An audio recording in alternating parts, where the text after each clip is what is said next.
Grant and I were out at Wild Ridge last week. And today and tomorrow, my front porch, the office is beautiful. Turtleback Golf Course here in Rice Lake, Wisconsin. Made it up here last night. Got here late, but great to get into town and say hi to a few people and to Karen over there at the, I think it's Karen, if I'm not mistaken, over at the Holiday Inn Express, which is where everybody is staying for the celebrity golf outing. And heard a few ruckuses last night after I got settled in about 11:30, 12 o'clock. And man, it's good to be back. It's good to be back in this area.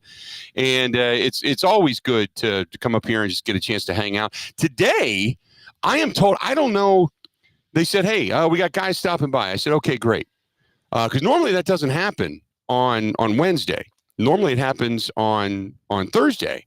And they said, no, some of the guys are coming into town early. They want to play some golf. I said, well, who's coming over? And he said, well, I think Lynn Dickey's going to come by. I'm like, oh, okay. Lynn Dickey can come over. Who's he playing with? Well, naturally, it's Paul Kaufman. So a little windy out here today, by the way. You can probably hear that. But so hopefully Lynn Dickey and Paul Kaufman, those guys get a chance to swing over, maybe at the same time. Who knows? But nevertheless, it is a beautiful day. The tournament gets underway tomorrow. The celebrity-sponsored dinner coming up tonight. Going to get a privilege to be a part of that as well. And it is other than the wildfire smoke that you can literally kind of see in the air, it is a beautiful day, windy day, but it's supposed to get up to mid-80s today.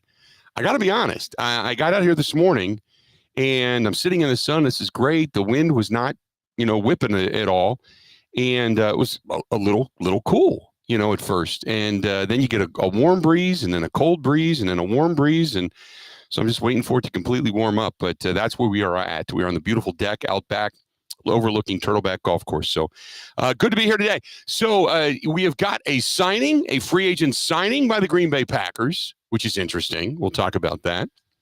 You've got, obviously, the release of Jair. Then that made room for the signing for the Green Bay Packers. The Brewers bats woke up and they get a win last night. They scored more than one run, which was nice to see. They did not gain any ground, unfortunately, as both the Reds, they ended up winning. The Cardinals have won and the Cubs have won. So everybody else in the division, who cares about the Pirates, but everybody else in the division held firm yesterday as well. You've got the news that, now I don't want to get too deep into it, but Aaron Rodgers is married, and which is one of the rumors that was floating around out there that apparently is now confirmed and true. So that's going on, or that went on. You have got the NBA back at it tonight. The Pacers back at home, Gainbridge Fieldhouse, where they're trying to take a lead in this tied at one apiece series against the Oklahoma City Thunder. And then tomorrow night, you've got the NHL getting underway. So you got a lot of stuff going on. And a lot of talk about the NFL. TJ Watt says, I am not coming back until I get a deal. Trey Hendrickson said, I'm not coming back until I get a deal. Period. End of story. You've seen others like Max Crosby get paid. You're going to see Micah Parsons get paid. You saw Myles Garrett get paid. You saw pass rushers in the NFL getting paid, getting money. Those two guys not coming back. Those are the controversies in camp. You've got also in our own backyard, Elton Jenkins. I'm here. Not doing anything till I get paid. So they're hoping to get that worked out. We are going to hear a lot from up in Green Bay today. A lot. At some point, I don't know if Mike Clemens is going to give us a buzz or not, but Mike is on the scene in Green Bay. Anything happens today, I'm sure Mike will give us a call, and we'll chat with him. Take some calls today, all kinds of good stuff. So if you want to get a hold of us, 877-867-1670, 877-867-1670. You want to text us, 608-321-1670, 608-321-1670. You can watch us and see this beautiful scenery out here, and I brought the extra cameras with me, so we'll show you a little bit of Turtleback Golf Course. And if you want to see it, you can check it out over on YouTube. Go to youtube.com. That is youtube.com/Bill Michaels Show, Michaels, Bill Michaels Show. You can catch us there. You can also check us out on many different platforms, Twitter or X, at Bill_Michaels, at Wisco Grant, WISCO at Wisco Grant. You can find Grant there. You can also find us on Instagram, Facebook, and TikTok. We are on the LinkedIn platform, the Twitch platform, the Kick platform. You can watch us on all of those as well. Just simply look for the Bill Michaels Show or a combination thereof. You can always email the program, thebillmichaels@gmail.com, the website, thebillmichaels.com. And don't forget, you can find us afterwards on Spotify, Apple, iTunes, Google Podcasts as well. You can always listen to us on the app. Take us anywhere and everywhere. The Zone, Z-O-N-E, The Zone, Zone Madison, The Zone Madison. And then don't forget, we are a television show, and we are in Milwaukee on My 24 Milwaukee. And you can find us there 8 o'clock Central Time on Saturday nights, My 24 Milwaukee. Grant Bills, how are we looking today? What's going on, man? I am looking excellent. I wish I was outside with you. I do have to correct, or I have to add to one thing that you said regarding Aaron Rodgers. He technically never said he was married, Bill. He was wearing a wedding ring, which he admitted to. We did not hear. Well, you know how this works. You know how Rodgers works. Okay. I'm being a little bit of a tool and a troll, but it is funny. That was my first thought yesterday. It's like, okay, so he's got a wedding ring. So when you heard that presser, because I listened to it, when you heard that presser and that was questioned, there was a silence, an awkward, weird wussification of media silence. I mean, it's personal, so who gives a crap? But on the other hand, he's the enigma. So I thought somebody would say, oh, who's the lucky girl? Or, when did that happen? Apparently it was a couple of months ago, he said. So it was kind of like, oh, okay, that's cool. Good for him. I mean, my curiosity goes deep. My curiosity is, when did this happen? How long have you two been seeing each other? We're happy for you. Don't get me wrong. Mm-hmm. By the way, was your family in attendance? To me, that's the pressing question. Has there been the burying of the hatchet? Was this something that you did in a mud hut somewhere? So all of that for me came to mind. That's the only thing I was worried. Otherwise, it doesn't matter to me. There's always a curiosity about Aaron Rodgers because he is what he is. And I know people go, wow, who cares? But people do. So, but that's my curiosity. Other than that, doesn't matter. Only for the fact that so many things of his life, when he tries to remain so private, he's brought up, and it's been part of the story of Aaron Rodgers. So, but other than that, good for him. Maybe that's what he was doing. He did a little honeymooning, but everybody knows he didn't want to. He didn't want to, come back for the mini camps. He wanted to be back for the mandatory, and that was it. Did anybody ask him? And the one question I did not hear: did anybody ask him or follow up with, "Hey, you said in New York it was important to get there early. Why was it not important for you to get here for this one?" And that nobody. No, it's like, what happened? Like, does Aaron Rodgers stand up there and you just get afraid to ask him questions? Like, everybody's journalistic balls completely fall off, shrivel up, and just go away. There's legitimate questions to be asked. And nobody said, hey, a lot of people in Pittsburgh pissed off at you. They don't want you here. How do you feel about that? All of that stuff. No, you don't have to go all the time negative, but hey, what do you bring to the table? What do you feel you have left in the tank? Nobody was like, hi, Aaron. Thank you for coming. And thank you for being the only hope that the Pittsburgh Steelers, that longtime franchise that is so storied and so staunch in history and reputation, thanks for being here. It was just like this giant pucker session. And I was just rolling my eyes at all of it. But other than that, didn't really matter. So I say it's fun. It's entertaining. Like last night I did on my show, probably like an hour, 40 minutes on the Packers and a little on the Brewers. And then we had like 5 minutes where we had a little fun with some Rodgers audio, just because it's fun. It's entertaining. Anytime he speaks, something interesting comes out of it. That doesn't mean that it's the most important thing in the world. It means it's interesting and fun. It was interesting. So I'm good with that. Hey, remember when you and I were at Wild Ridge last week? I do. Like it was yesterday. You and I were kind of stuffy in the head and sneezing a little bit. And we looked at the pollen that was coming out. Remember that when we were putting the equipment away? The big white pines. Yeah. Yeah. I had no idea how much you and I inhaled over there. And it's probably going to be here too, because I can see the wafts of smoke that are literally blowing past me.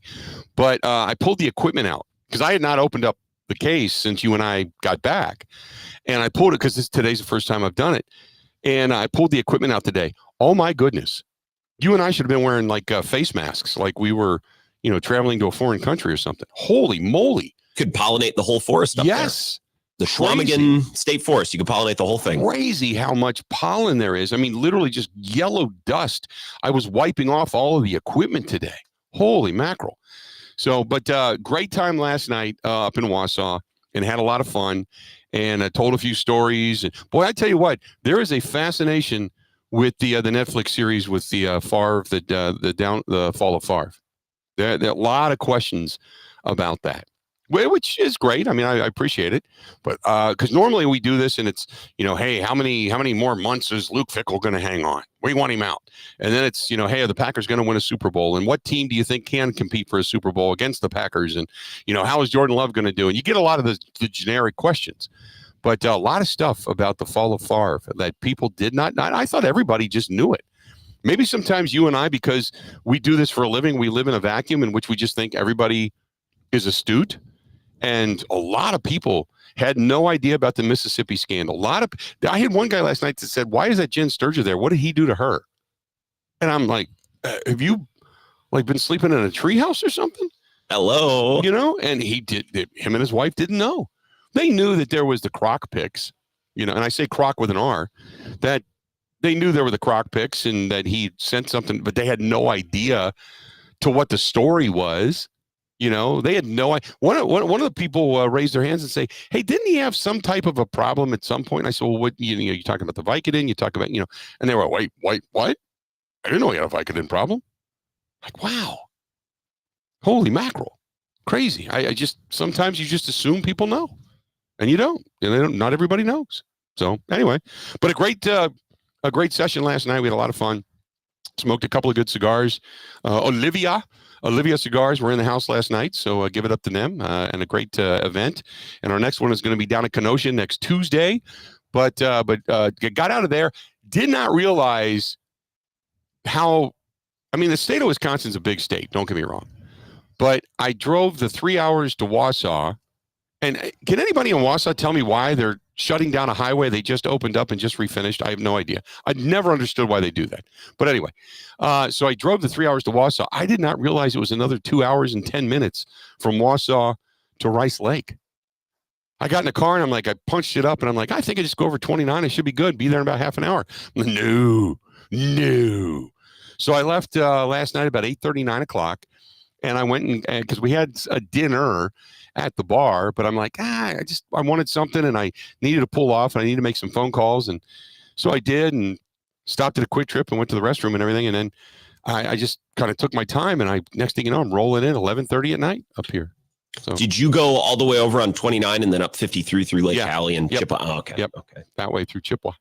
I love the 53 cruise up north of Eau Claire. You start through Tilden and then it just kind of opens up. You go up that way. I do love cruising up 53. That's a long drive though after you had already driven to Wausau. Right. Holy right. Cats. And I only had one beer, so it wasn't like I got loaded or anything because I knew I had to drive. But I had the one beer and I was driving over. The only thing about last night was it was on and off clouds. And when you didn't have clouds, because right now, what do they call it? The rose moon or the red, whatever it is. It's a big red moon. It's almost completely full. Tonight, it's going to be completely full.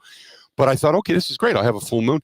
Last night with the clouds, you didn't have anything. And once you get above Chippewa, it is like Africa dark. Like dark, dark. There's nothing up there. And there's just nothing but deer hits the whole way up. Kind of like when you and I were driving. And we saw, now the babies are running. The baby deers are running right now. And you feel bad because you'll see like a big deer and then like three little ones all sprawled on the side of the road. Like a whole family got ran over, But yeah, it's, man, deer hits everywhere. You should drive another hour north of Rice Lake. It gets even darker. And then you get cross traffic. It gets, it goes from an interstate to just like a highway. It takes a step back because of the cross traffic. And then it's dark. Yeah, it was quite dusky last night, to say the very least. And you drove through Stanley though for the first time, I imagine, didn't you? Right on 29. Yep. Congratulations. Yep, I now know where Stanley is too. I noticed that when I was cruising on by. You passed through pretty quick. Yeah, I just blinked my eyes, and the next thing you know, Stanley was gone. But I was waving at our family from Stanley. So Good stuff there. So here at Rice Lake at Turtleback Golf Course, and beautiful. On the list of golf courses that we get a chance to travel to, and we travel to a lot of them, Wild Ridge is stunning. Turtleback is unbelievable, and I can't wait to play here later today. I'm going to get out, hopefully get in anywhere from 9. I don't think I'm going to have time to get in 18, but if I get in 9, 10, 11, 12, I'll be completely happy. And so I get a chance to play this. Turtleback is beautiful. We always talk about Viroqua and Viroqua Hills Golf Course. We've got some stunning golf courses in the state of Wisconsin, but over here in the western portion of Wisconsin that a lot of people tend to forget about. If you are a golfer and this is not on your kind of like your statewide bucket list, you're crazy. You're just crazy, because this is a really, really great venue. And they have put a lot of money into not just the course, which looks beautiful, but the clubhouse. Every year I come here, they've added something. Now they've got a wedding venue and bridal suites and new locker rooms, and just this place is just absolutely fantastic. So if you get a chance to get up here, I highly, highly recommend it. So let's do this. We're going to go ahead and take a quick break. We'll come back. We got more to get to, but we have got news and a free agent signing in Packerland and what that may mean for the Green Bay Packers. So some exciting stuff coming out of Green Bay yesterday, and I know there was an eye roll out of Green Bay yesterday as well. So I want to talk about that. Don't go anywhere. This portion of the program brought to you by our friends at Pella Windows and Doors of Wisconsin, PellaWI.com. That is PellaWI.com. And I'm telling you, all over the state, people ask me about the windows. There's deer right there running across the course. Mama deer, 3. I don't even think you can see it at this point, so I won't show the camera, but 3 or 4 deer right behind her. There you go. But Pella Windows and Doors of Wisconsin, fantastic. Everywhere I go, somebody always says, do you really? And I say, yes, I do. Yes, I do. I do have Pella Windows and Doors in my home. I love it because of the safety, security, and I love it because of the economical factor in the great room. However, they have different lines, styles, innovations for you, whatever it happens to be. And the best part about it is right now, 0% financing for up to 24 months. So why not do it now? That's our friends at Pella. Go to PellaWI.com. That is PellaWI.com. More of the Bill Michaels Show. We are live here in Rice Lake, Wisconsin. Turtleback Golf Course, baby. Turtleback. More of the Bill Michaels Show next. Covering Wisconsin sports like a blanket. This is the Bill Michaels Show on the Wisconsin Sports Zone Radio Network.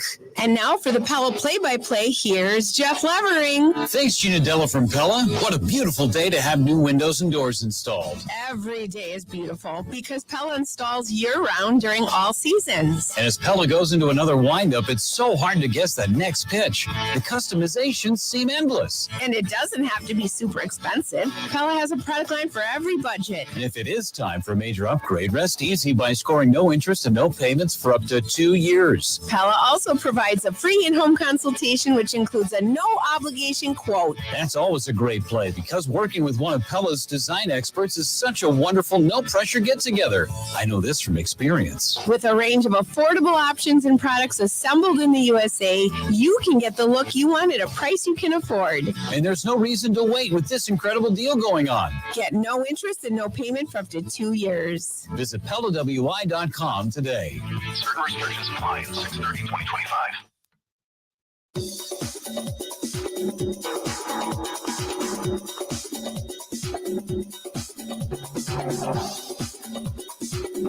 Bill Michaels will resume in 3 minutes.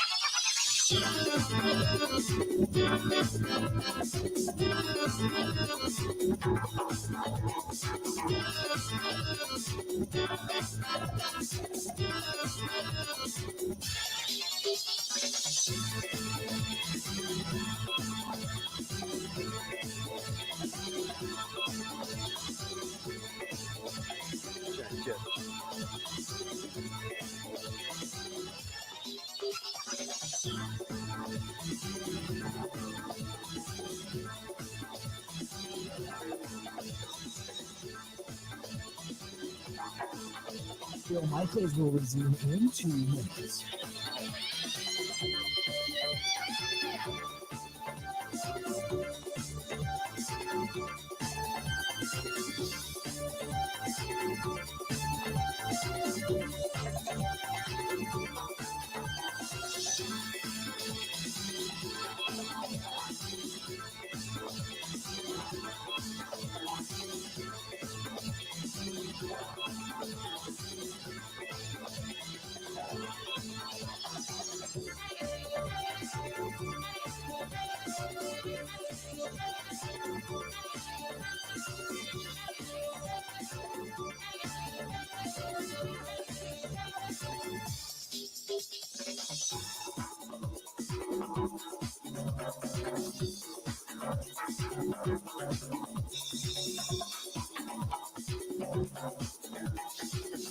Bill Michaels will resume in 1 minute.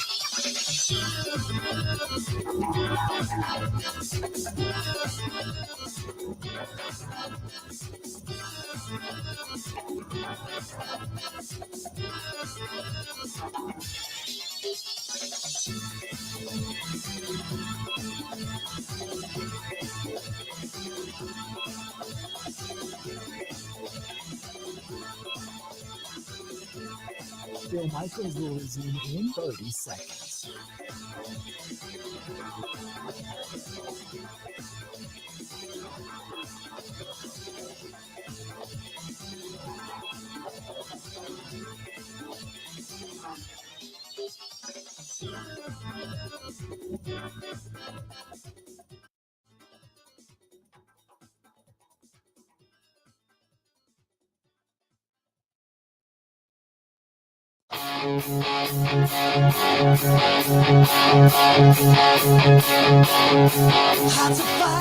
Welcome back. We're live. Turtleback Golf Course, Rice Lake, Wisconsin. Bill Michaels Show. And I tell you, I mentioned it in the open, but there's nothing better than our friends at Quick Trip. Stopping at Quick Trip and not only gassing up, but oh my God. The bugs all over the new truck. Holy. Got up, stopped at the Quick Trip, ran through the car wash, and it is pristine. So just another reason to head over to Quick Trip. And I filled up the tank, which I think gives me $1 off the wash. I think the washes are like $10, but it was fantastic. I got the truck looking like new, loaded up. I got myself a couple of waters this morning, one of those big Arizona teas this morning. I did indulge in one of those apple pies, those little tiny apple pies. Oh my God, it was so good. Stopping at Quick Trip today. Got the go-go juice, and I'm ready to go. Ready for the day, just because of Quick Trip. Thanks to our friends at Quick Trip for not only being part of the program, but also being the fuel provider for the RV, for the big unit cruiser for 2025, and also for being a part of a huge part of our motorcycle ride coming up on Sunday, August 31st. Start putting it on your calendar, my friends, and it's all going to open up to the public coming up here very soon, this week, as a matter of fact. It's going to be great. So thanks to our friends at Quick Trip for being a part of this. But always great to just see different faces and at different Quick Trips all throughout the state and how they all care for their businesses in exactly the same way. It's like the messages from top to bottom. It's all about cleanliness. It's all about friendliness. It's all about investing in the product. And God love Quick Trip, based right here in the state of Wisconsin. Fantastic stuff. So were you surprised that the Packers made a move, one Grant, yesterday? The defensive lineman? Yes. No. I wasn't either. This is the time of year. Bring somebody in, get rid of somebody. Bottom of the roster should be turning over. You should be trying lots of different things. So it was interesting last night, just as I was getting ready to do, the show last night, the private show over there at the bar in Wausau. Suddenly somebody said, hey, I think the Packers are doing something. And then my phone buzzed, and Mike Clemens and I were going back and forth as I said, wait a minute, Cameron Young? Really? And sure enough. So now here's the thing with Cameron Young. I don't know if you can see off in the distance. I don't think you can, but that's pretty far away. But there's a whole herd of the deer crossing over there. It's like they're all just playing through, which is kind of nice here at Turtleback Golf Course. Just running around. Mind if we play through? Mind if we play through? That's fine. I'm all for that, man. It's great stuff. So anyway, people say, well, why didn't they get a corner? They need a corner. Why? I can't believe it. It's like, well, wait a minute. Okay. First of all, they picked up Nate Hobbs, and he was going to be the guy that was going to replace Jair to begin with. Okay. So we all knew that. Then they put Bo Melton back there saying, hey, if he can, because sometimes wide receivers do make good corners because they get it. They understand what it is you're going to do. They kind of can have the foresight to do it, and they're good enough to be wide receivers and athletic enough to be wide receivers. Why not defend a wide receiver? So, okay.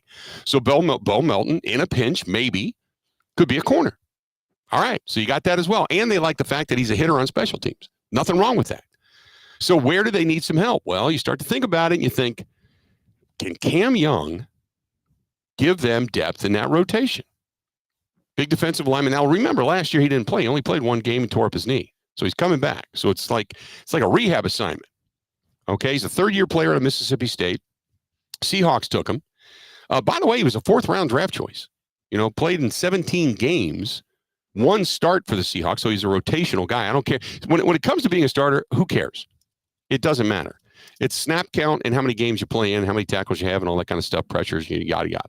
So I don't give a damn about the rest of that because I had a few people go, why he's not even a starter? It doesn't matter, because Kenny Clark starts and then he's out on certain downs. Devontae Wyatt starts and he's out on certain downs. Who cares? The way they play defense today, especially when they go into nickel and dime packages. So the thought process is, and my assumption is, that if he comes in and plays extremely well, you just paid him, right? So if he comes in and plays extremely well, then you can extend him because obviously Kenny Clark is getting older.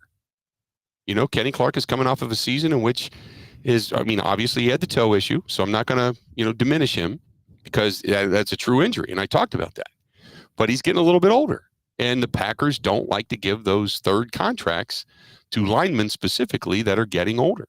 So if he can come in, Cam Young, a younger guy, comes in, fills the bill, and can be that, then that gives them the replacement monetarily down the road for possibly Kenny Clark. So, and don't forget, they got Devontae Wyatt. They just paid. They're investing. And when the Packers won a Super Bowl, don't forget, they had good bodies up front. They had, Elton Jenkins. Remember, they got picked up B.J. Raji. They had C.J. Wilson. They had Ryan Pickett. They had Howard Green. They had bodies, man. They had big beef road grader tank-ass dudes up front. And you need that rotation to do that. So Packers are hedging their bets. I like the move. It's a very low risk, high reward move. So I'm all for it. No problem with it. But that's what the Packers did yesterday. So I commend Gutekunst. I don't know how people looked at this as some kind of a bad thing to say, good gosh, I can't believe they didn't go get a corner. They've got a pretty deep cornerback room. Not overwhelmingly concerned about it. But for them to pick this guy up, I kind of nodded my head all right, they did something. They filled that roster spot. They got a guy relatively cheap, and they're all for it. So I'm in, man. Cameron Young, now the newest nose tackle in a long list of nose tackles, because you've got Barron Sorrell on the outside with Rashawn Gary, Lucas Van Ness, Kingsley Angabari, right? Brenton Cox Jr.'s over there. They picked up Colin Oliver. He's on the outside. They picked up Warren Brinson, 6th-round draft choice. He's another nose tackle. They have Carl Brooks. They have Colby Wooden, right? They have those guys. Now you got Cameron Young. Picked him up too. So I'm good with that. No big deal. And they even picked up Keith Randolph. Not that that's a big signing, but Cameron Young came with a little juice into the league. Had it not been for the knee injury that last year, he might have had more juice. But Seattle ended up letting him go. So they've got depth up front. Now they've got big, beefy bodies to choose from. And you're probably going to keep, 4 or 5 of those guys tops. So somebody got to go. Whether it's going to be Carl Brooks, the 6th-round draft choice. I don't think Colby Wooden's on his way out.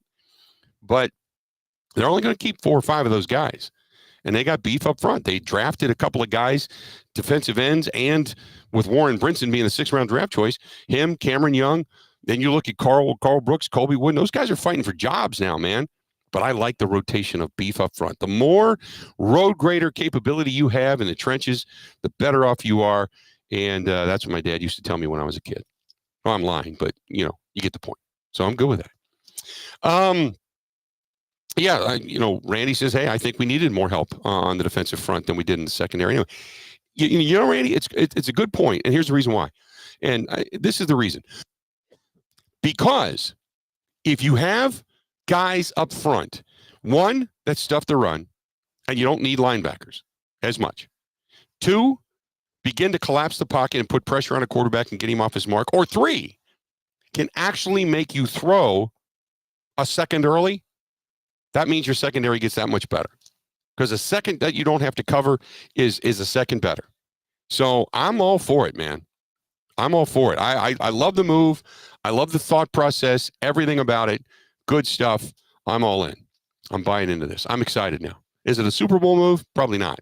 But certainly help with the rotation, big stuff up front. So we'll see. There you go. Anything else I missed in the open, Grant? I don't know. A lot of people were annoyed that Bo Melton's playing corner, and I just don't care. Why would anybody be annoyed at that? Because I think it's, so you get rid of Jair Alexander and you're just going to try to fix the problem by switching Bo Melton to corner. They brought in Nate Hobbs to fix the problem. Anybody agree. that says anything different is a horse's ass. I agree. People are acting like they didn't sign Nate Hobbs, and I understand Nate Hobbs isn't a superstar, but Jair never played, which everyone has forgotten about somehow. What they don't have. Yeah, I'm late for break. Let's do this. What they have with the release of Jair, there's one thing they don't have. Everything else, we're fine. Right? I mean, on paper, we're fine. Now, injuries can happen. I understand that. But everything else, you're fine. You traded one guy for the other. There's only one thing the Packers don't have. And we'll talk about that when we come back. Now I'm fired up. I don't know if it's me or the pollen or the 5-hour energy that I took because I was dead tired when I got out of bed today. But I'm geeked now. I'm rambling. Nothing going on. Watching the deer. I'm fascinated with these deer, man. Going down there, drinking a little bit, running back and forth. Like they're just, if I'm a deer, man, I run over to the golf cart and eat out of the golf cart while the golfers are hitting the ball. That's what I would do. I'd go over there and get me a Snickers, hot dog. Man, those deer are eating fine. Fine up here. Stay tuned. More of the Bill Michaels Show coming up next. This is the Bill Michaels Show on the Wisconsin Sports Zone Radio Network. Bill Michaels here. Are your two wheels revved up? Because here it comes. The Big River Rally where the river meets the road. It rolls into La Crosse on June 27th and 28th. Join us for a weekend packed with action. Stunt shows, a killer bike show, food trucks, all kinds of awesome vendors. Friday, Rod's River Run with Texas Hippie Coalition lighting up the stage that night. Then Saturday is the Big River Rally ride. Miles and miles of pure freedom. Then Saturday night, Drowning Pool rocks the house. Grab your tickets right now. BigRiverRally.com. That's BigRiverRally.com. And I'll see you there.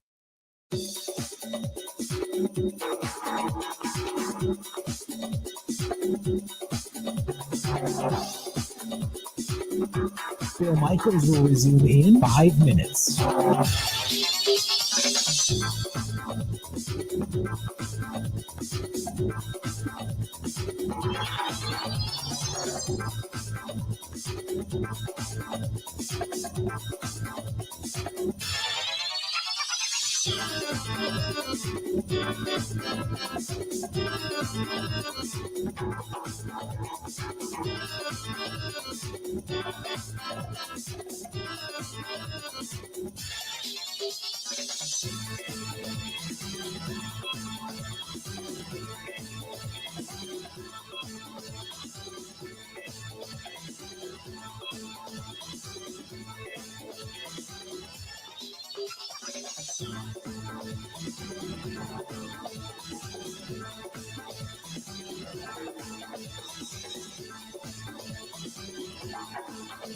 Bill Michaels will resume in 4 minutes.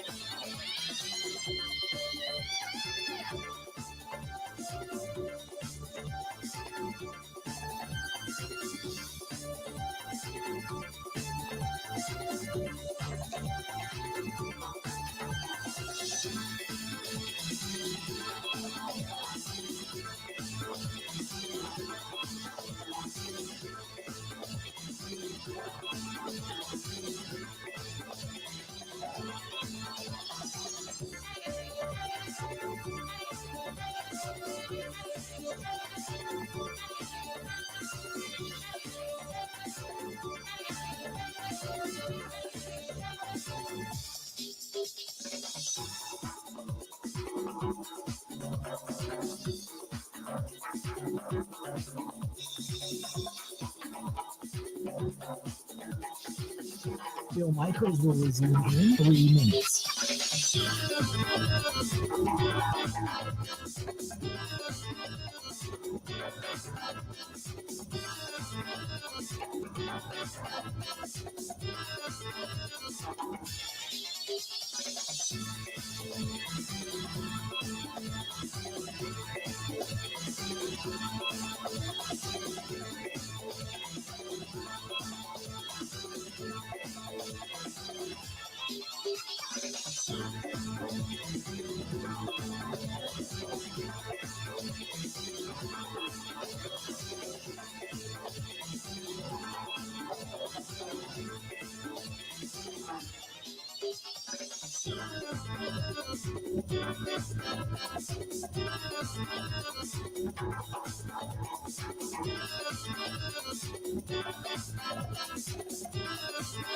Bill Michaels will resume in 2 minutes.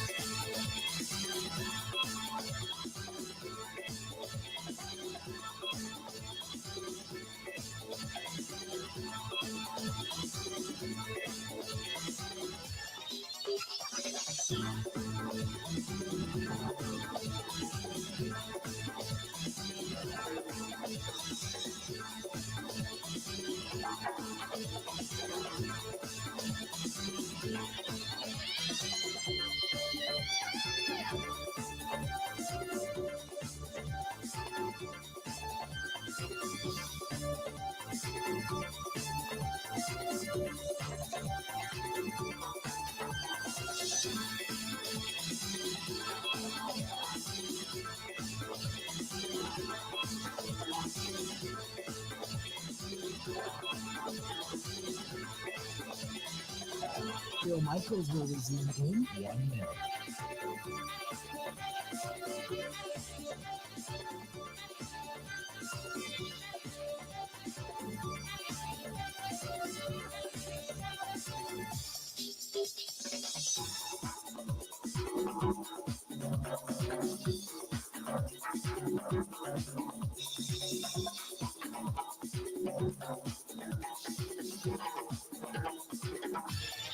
Bill Michaels will resume in 30 seconds.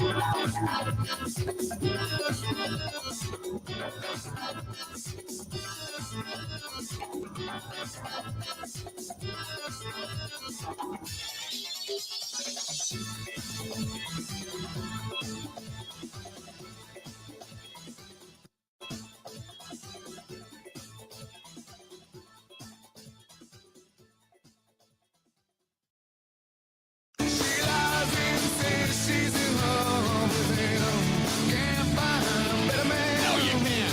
Right here. Bill Michaels Show. We are live. We are in Rice Lake, Wisconsin. Turtleback Golf Course. Where you can find it. Beautiful. Love it.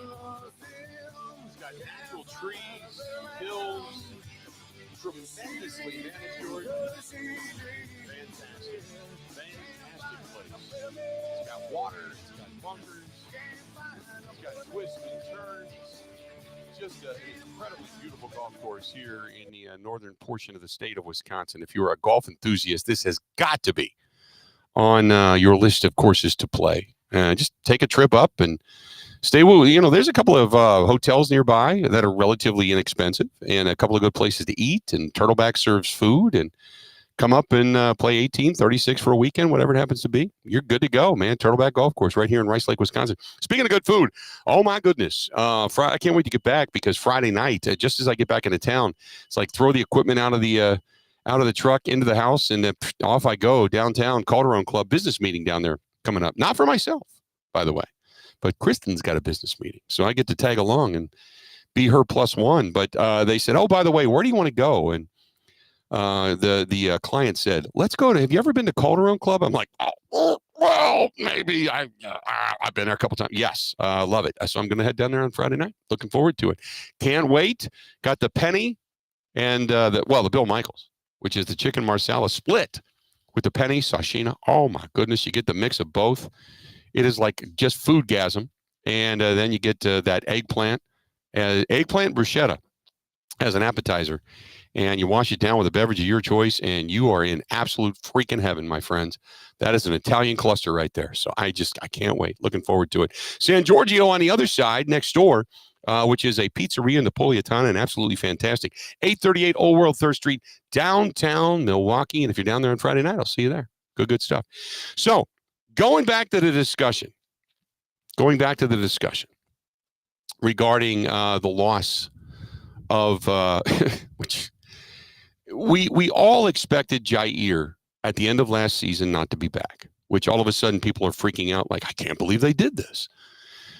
First he was a bum. He doesn't play. He's a bum. Get rid of him. You're paying him too much money. He's a bum. Okay. So they said, okay, we're going to try to shop him around, get something for him. Well, that didn't work out. No problem. You get it? You understand it? What you did get in return is you get $17 million back. So you got the money back.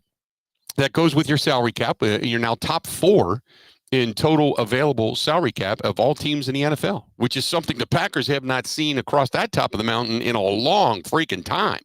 So that's not a bad deal, right? But the one thing you don't have anymore with Jair, or without Jair, I'm not worried about the depth.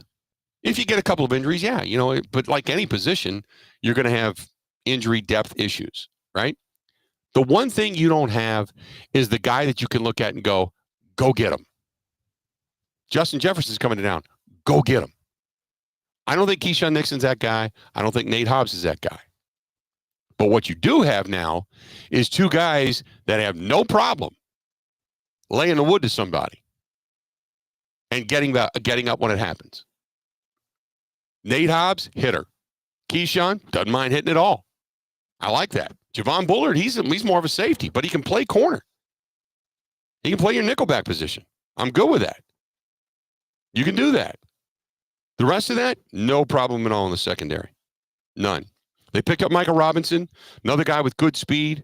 7th round, we'll wait and see. But they picked him up. Carrington Valentine.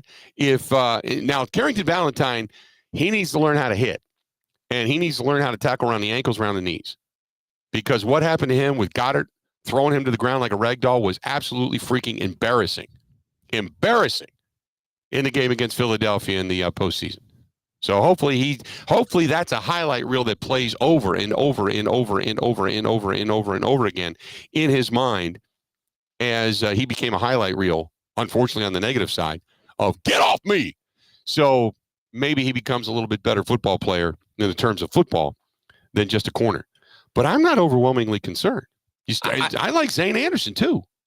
I also, I know that's everybody's lasting memory of Carrington Valentine last year. I wish he would have played way more than Eric Stokes. I feel like he was an underused asset last year. And guess what? A big ass tight end is sometimes going to do that to a corner. Tucker Kraft does that to corners in space all the time. Yeah. Like that's kind of how when a tight end and a corner go one-on-one in space, it might not always look like that, but the tight end's typically going to win. So I'm not excusing it, but can we not use that one play to completely draw conclusions about the player? But I will say this. It wasn't like he had one push. It was like he pushed him get away, and then he caught up to him, he pushed him get away, and then finally just threw him to the ground like, get away from me, you freaking gnat. And that was kind of embarrassing. When you get highlighted in that embarrassing fashion, that is a forever. Well, look at Brandon Bostic, who's going to be here. Brandon Bostic, first thing you say when you Brandon Bostic, every Packers fan, say, hey, you're a Packers fan. How you doing?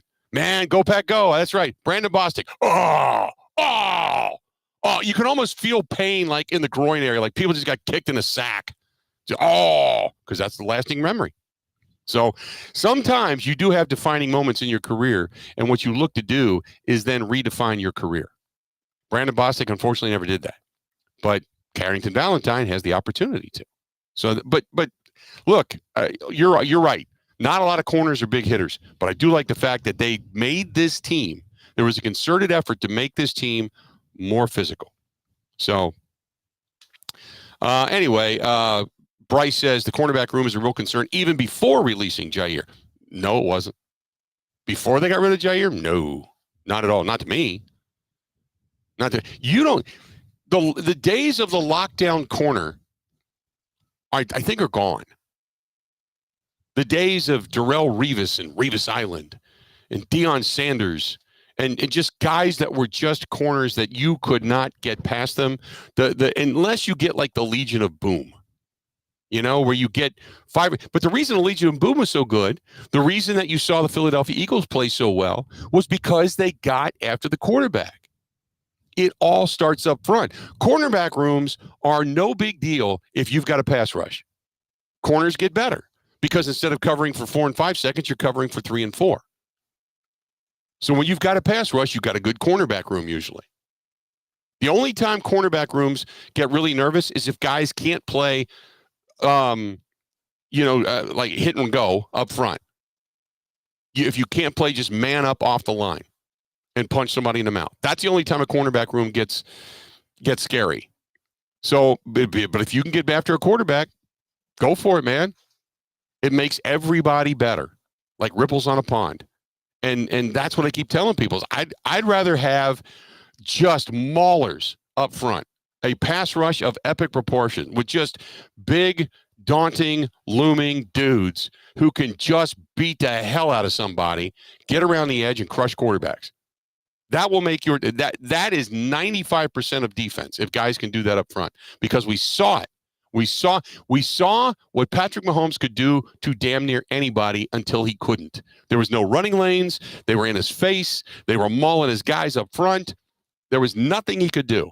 The great Patrick Mahomes, Superman himself, had no answer for the guys up front.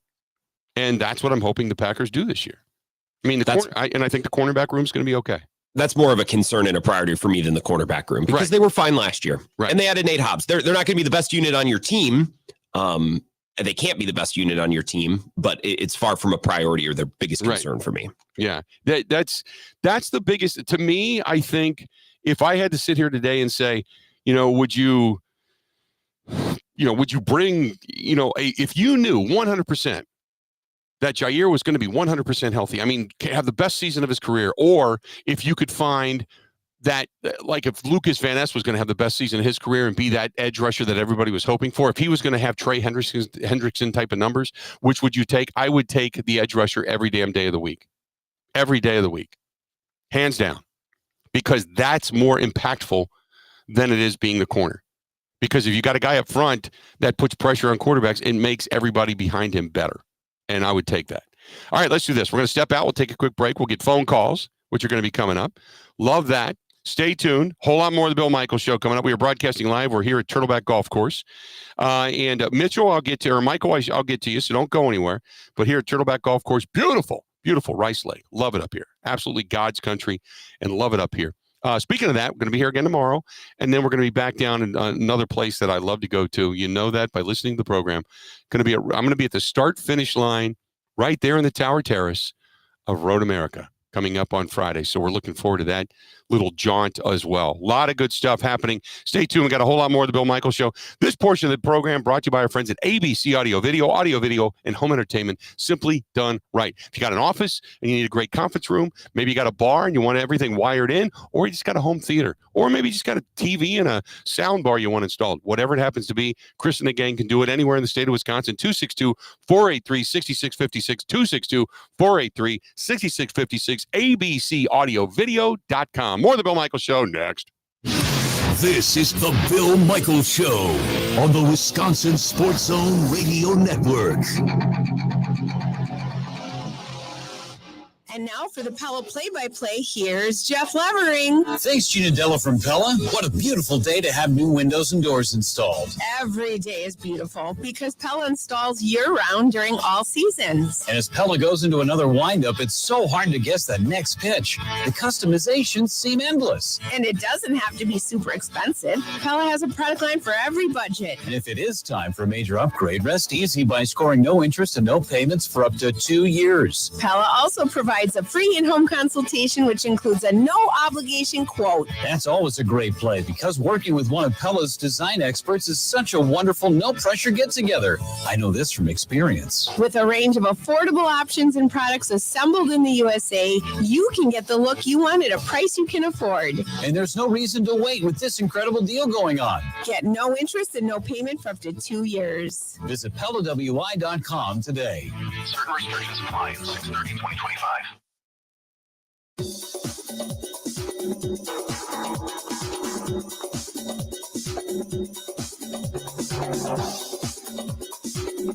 Bill Michaels will resume in 3 minutes.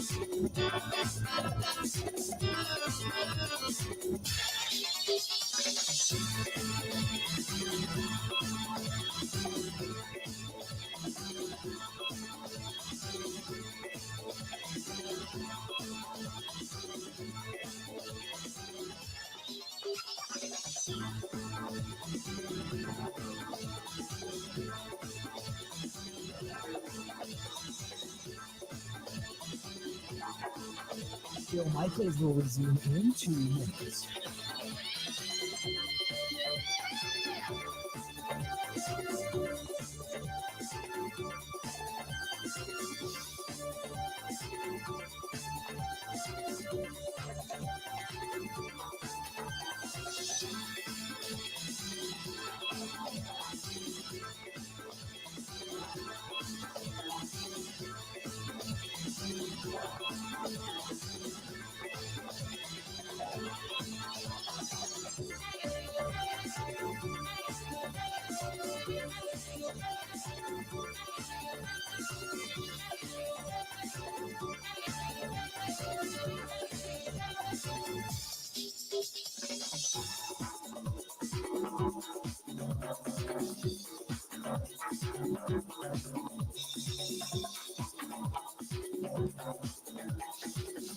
Bill Michaels will resume in 1 minute.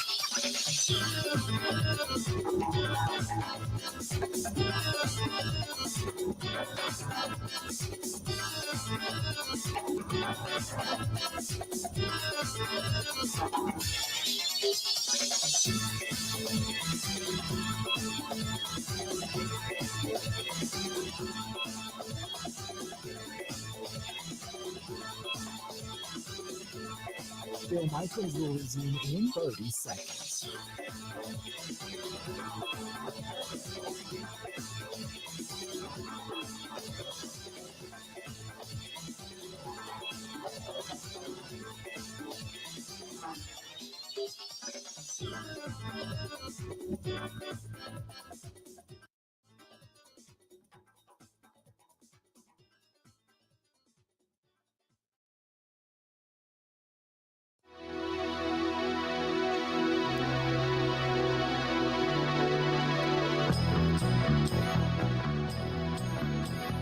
Good to have you back. We're live. We're in Rice Lake, Wisconsin. Beautiful Turtleback golf course. The Rice Lake Celebrity Golf Classic is tomorrow. And today, we're just kind of hanging out today. Then tonight is the sponsor dinner, which is great. Get a chance to see everybody that's going to be here. This is going to be, it's a hell of a list, too. I'll give you a list coming up in the next hour. But the list of celebrities here for the Rice Lake Celebrity Golf Classic is just, man, it's fantastic. So I'll give you the whole list. But that being said, and then tomorrow it's all going to get underway as well. So it's really, really good stuff. So appreciate being here. And always great to be asked back, which is, at least you're doing something right. Hey, speaking of doing something right, our friends over there at DJ's Goalpost on Appleton Avenue in Menominee Falls, going to be open today, obviously, for some lunch. If you're going to head out and watch the Brewers game, 1:10 start time today down at American Family Field for the rubber match between the Brewers and the Braves. That gets underway. DJ's Goalpost, Appleton Avenue, like watching sports in a museum, memorabilia museum for that matter. He's got everything. Bobbleheads, jerseys, shirts, hats, balls, helmets, you name it. They've got it. Good stuff. So check out DJ's Goalpost, Appleton Avenue, Menominee Falls. And not to mention, Don's just a good dude, man. Another good locally owned business we love working with. That's DJ's Goalpost. All right, let's do this. Let's get back to the phone lines. Let's go to Michael listening to us in Green Bay. Michael, how you doing, man, listening to us on the mighty WDUZ up there? Good. How are you? I'm doing great today, man. I'm sitting at a golf course outside doing work. Yeah. This is fantastic. No complaints there. Yeah. That's great. I'd love to get out a couple of times this year myself. Hey, wanted to just grab you for a moment and kind of get your thoughts and what do you think about the pitching prospect given the green light tomorrow against the Cardinals? Love it. Thoughts on, is he going to have an innings, limit, or do you think they'll just kind of let him loose? You know what? I think what they do is you're probably looking at about 5 innings. You don't want him to get, depending on how he throws, obviously. But if he can go 5 or 6 innings, that would be fantastic. What you don't want to do is you don't want him to get shelled. And if he leaves with a lead or pitches a really good game, you don't want to give him an opportunity or team an opportunity to face him for like a third time.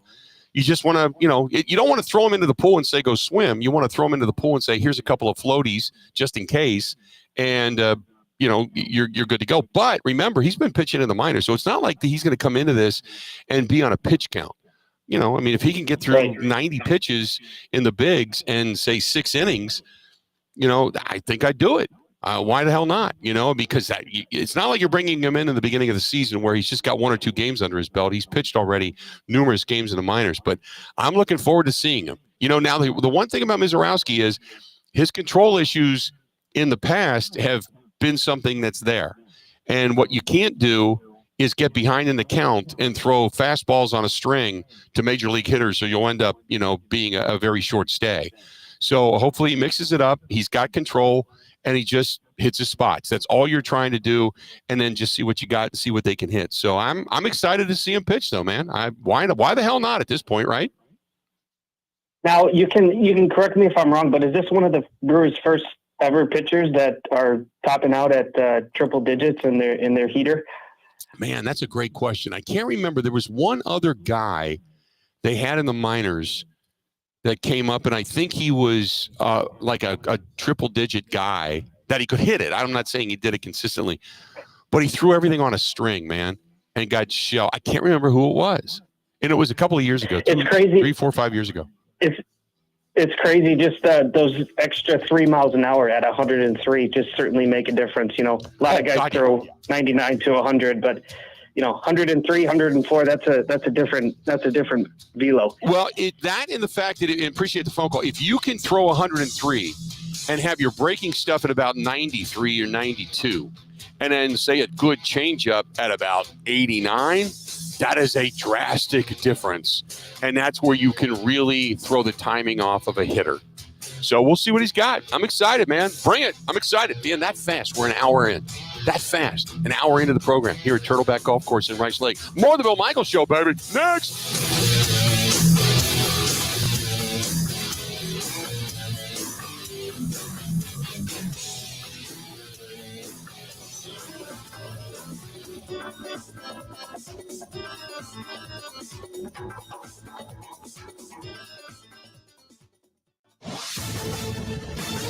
This is a Wisconsin Sports Zone update. Well, the Brewers got back into the win column, beating the Braves last night 4-1 at American Family Field. Jackson Churio and Jake Bowers hit home runs, while Quinn Priester struck out 7 in 6 innings. Here's more from manager Pat Murphy. A lot of good performances. Great to see Churio. Juan Contreras was great on both ends. Bowers hit the big homer, but Joey Ortiz doing what he's been doing all year, and then having him come on the way he has in the last 5 or 6 games is really a good sign. It'll be the series finale against the Braves this afternoon. First pitch is at 1:10. Turning to the Packers, they held their first practice of minicamp yesterday, and GM Brian Gutekunst spoke with the media after releasing cornerback Jair Alexander. Gutekunst said seeing a lot of Keyshawn Nixon and Carrington Valentine the last 2 seasons, and the signing of Nate Hobbs in free agency made him comfortable in making the move. Really good about it. Obviously the 3 guys got I think combined have about 95 starts under their belt. Feel really good about that. Got some young guys I'm really interested to see compete for those kind of final roster spots. But no, I'm excited about where that group is. The 3 guys that have proven their ability in this league. I like their makeup, their toughness, their ability to play. So their versatility. So I'm excited about that group. The Packers now have day 2 of mandatory minicamp. ABC of Wisconsin is the largest apprenticeship program in the state, with more than 2,000 active apprentices in 12 different skilled trades. In the ABC apprenticeship program, you earn while you learn on the job, get paid to go to class, and graduate with a job in your craft, but without the huge college debt. Explore 12 different construction trades in one spot at buildyourcareerwi.org, or just search online for ABC of Wisconsin.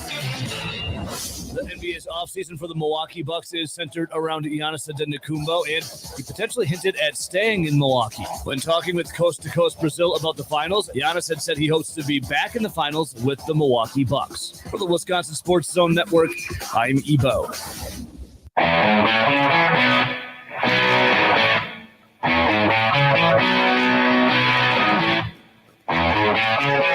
Welcome back. Bill Michaels Show. We are live. We are here in Rice Lake, Wisconsin. Welcome to all of you that watch the television program as well in Milwaukee on My24 TV. Love having you. And for everybody that watches us, whether it's on YouTube, Instagram, Facebook, X, you name it, good to have you for that as well. And thanks to everybody that is now on the network. Everybody from WPVL down in Platteville, our flagship station, The Zone, WOZN, The Zone Madison, as well. And then you've got all of our great stations all throughout the state. Our friends from Clintonville and Shawano and company, all listening in. Everybody, WJJQ up there in Tomahawk, which, by the way, we're going to be up there for the Thursday night game for the second game of the season. We're going to be up in Tomahawk with the Green and Gold postgame show live from Castaways Bar and Grill, which we chose. So good to be getting up there and seeing our friend Trish and her husband and everybody over there in Tomahawk for the Tomahawk Fall Ride. Can't wait for that. But I don't want to rush things. So there you go. Hey, I was telling you before we went to the top of the hour break, for those that were listening, watching, all that kind of good stuff, the list of celebrities here for the Rice Lake Celebrity Golf Tournament. So you got guys like Willie Buchanan, Paul Kaufman, who I had mentioned, Lynn Dickey.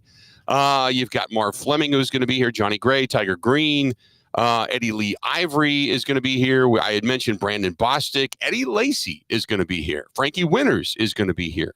David Whitehurst is going to be here. Harry Sidney, the Hall of Famer, NFL Hall of Famer, Dave Robinson is going to be here. So all of those former Packers and more, not to mention, I talked about the Vikings former quarterback Dante Culpepper. John Randall is going to be here. Henry Thomas, Ted Brown, Ricky Young, Stu Voigt, Leo Lewis, Robert Tate, the former Brewers, Kenny Sanders, Jim Gantner, Jerry Augustine, Billy Castro, Juan Berenguer from the Twins, Al Newman. So a whole list of celebrities are going to be in the house. So it's going to be really, really good stuff. And we got Paul Krause, the NFL Hall of Famer, who's going to be here.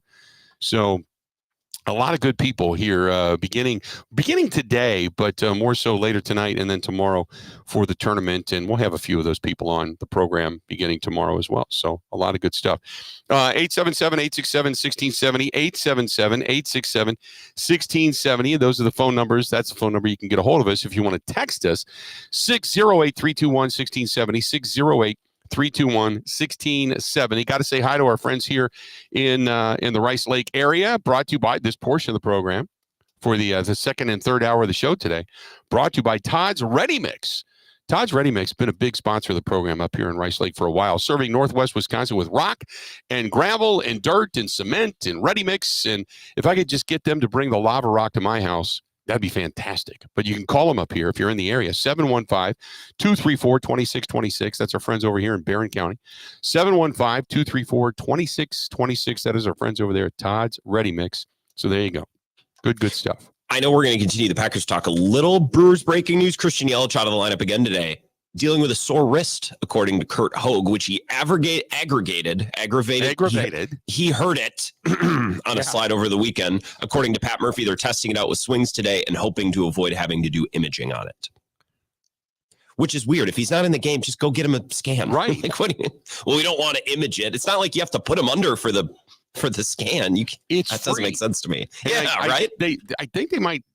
Do they have an MRI machine in the stadium? I don't know about an MRI, but they got X-rays. Yeah, they got X-rays in the stadium, but I maybe not. But I would figure if there's even a question, you get it MRI'd. Just to check, make sure, a little swelling. I mean, it's like, if you don't get it MRI'd, are you not getting it MRI'd because you're afraid of what you're going to find? Yeah, exactly. You know? Well, we don't do it today. We're going to see if the swelling goes down. And, we don't really want to do it because we don't want to find out what's really going on in there. You know? Well, he's sitting out of the game anyway. But wouldn't that be just a kick in the crotch?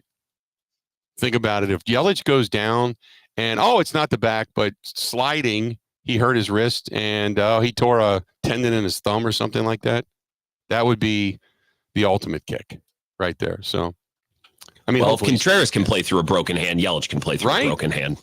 Tape it up. Come on. Put a brace on it. Put a brace. Before you put the brace on, put some dirt on it. You're going to be good to go. No problem. So, Christian Yelich out of the lineup. Maybe that's, I don't necessarily, because he was hitting the hell out of the ball, and then all of a sudden he just kind of, the spigot went off. He went cold, but maybe that was part of the reason why. Who knows? But let's just hope it's just a couple of days off and he's back and he's good to go. So, but I would, it's beyond the thought. I guess there's a logistical reason why they have not had an MRI. You would always assume that, hey, he's got a bad wrist. It's kind of sore. Get an MRI. Let's make sure it's negative, and then make the announcement. Oh, he's got a sore wrist. The MRIs were negative. We just wanted to get it checked out just to be sure. It's just a little swelling. He's going to be good to go. Now we're all holding our breath. Like, what's tomorrow going to bring? Because there's no day off. You got a 4-game series with the Cardinals coming up, and the Cardinals are directly above you right now in the standings. So there's not like time to say, he can rest it tomorrow. He can be sitting there reading a book with his hand in the Whirlpool tub. Throw it in there. So we'll wait and see. But nevertheless, you got that going on. 877-867-1670, 877-867-1670. If you want to give us a shout, please feel free. Go ahead and say it right. Chuck says, ignorance is bliss. Oh, it's a wonderful thing. How do you think we've been doing this show for years? Ignorance is just bliss. It is. What else do we have? We got emails to get to. We got other things to get to up here. By the way, having to go through the Highway 51 construction by Wausau daily for work, it's been the death of me. That's from Adam and Edgar. Yeah, you know what? It's been terrible. I don't understand why they just wrapped that up. They just opened that highway. It's beautiful. It doesn't even create a wobble in your car. It's perfect. And now they close it down again. Eric and Hudson said, Turtleback, my home course, if you're only playing 1-9, make sure it's the back 9. Eric, I will take that advice. Front 9 is good, but the fun begins on hole number 10, and that I will agree with. Front 9 is kind of flat. It's on that back side. But the water, the hills, the twists, the turns, kind of the bunkers, and the ebbs and flows, you are correct. The back 9 is fantastic. Brad in Sturgeon Bay off the text line said, are people thinking that Bo Melton is going to be the number 1 corner? I'm thinking that he'll be at the bottom of the depth chart, a cheap way to add some depth and maybe a tall option to throw out there to defend a Hail Mary or something to that effect. Brad, you're right. That's the whole thing. When people started getting upset about Bo Melton, they didn't send out Jair and bring in Bo Melton. It was Keyshawn Nixon wanted to be the CB1. And then on top of that, you had Nate Hobbs, who they signed. You've got others that are back there. No, Bo Melton is just a guy that you heard Goody yesterday. We're going to hear from Goody today. How are you doing, man? Good to see you. Absolutely. Good. So Bo Melton is he's just a guy that you heard what Goody said. Goody said, look, he's a guy that, one, he hits, and he plays really good on special teams. They want to figure out ways to keep him around and make him more versatile. Period. End of story. Call it a day at that point. Good stuff. So anyway, no, he's not going to be the number 1. And I don't know why people are getting bent about it, but if you are, that means you just have this massive amount of ignorance when it comes to the Green Bay Packers and how they're filling out their depth chart. I guess that might be the best way to put it. This is from Stan off the email line. Stan says says the same thing. I don't understand the Bo Melton controversy because there really isn't.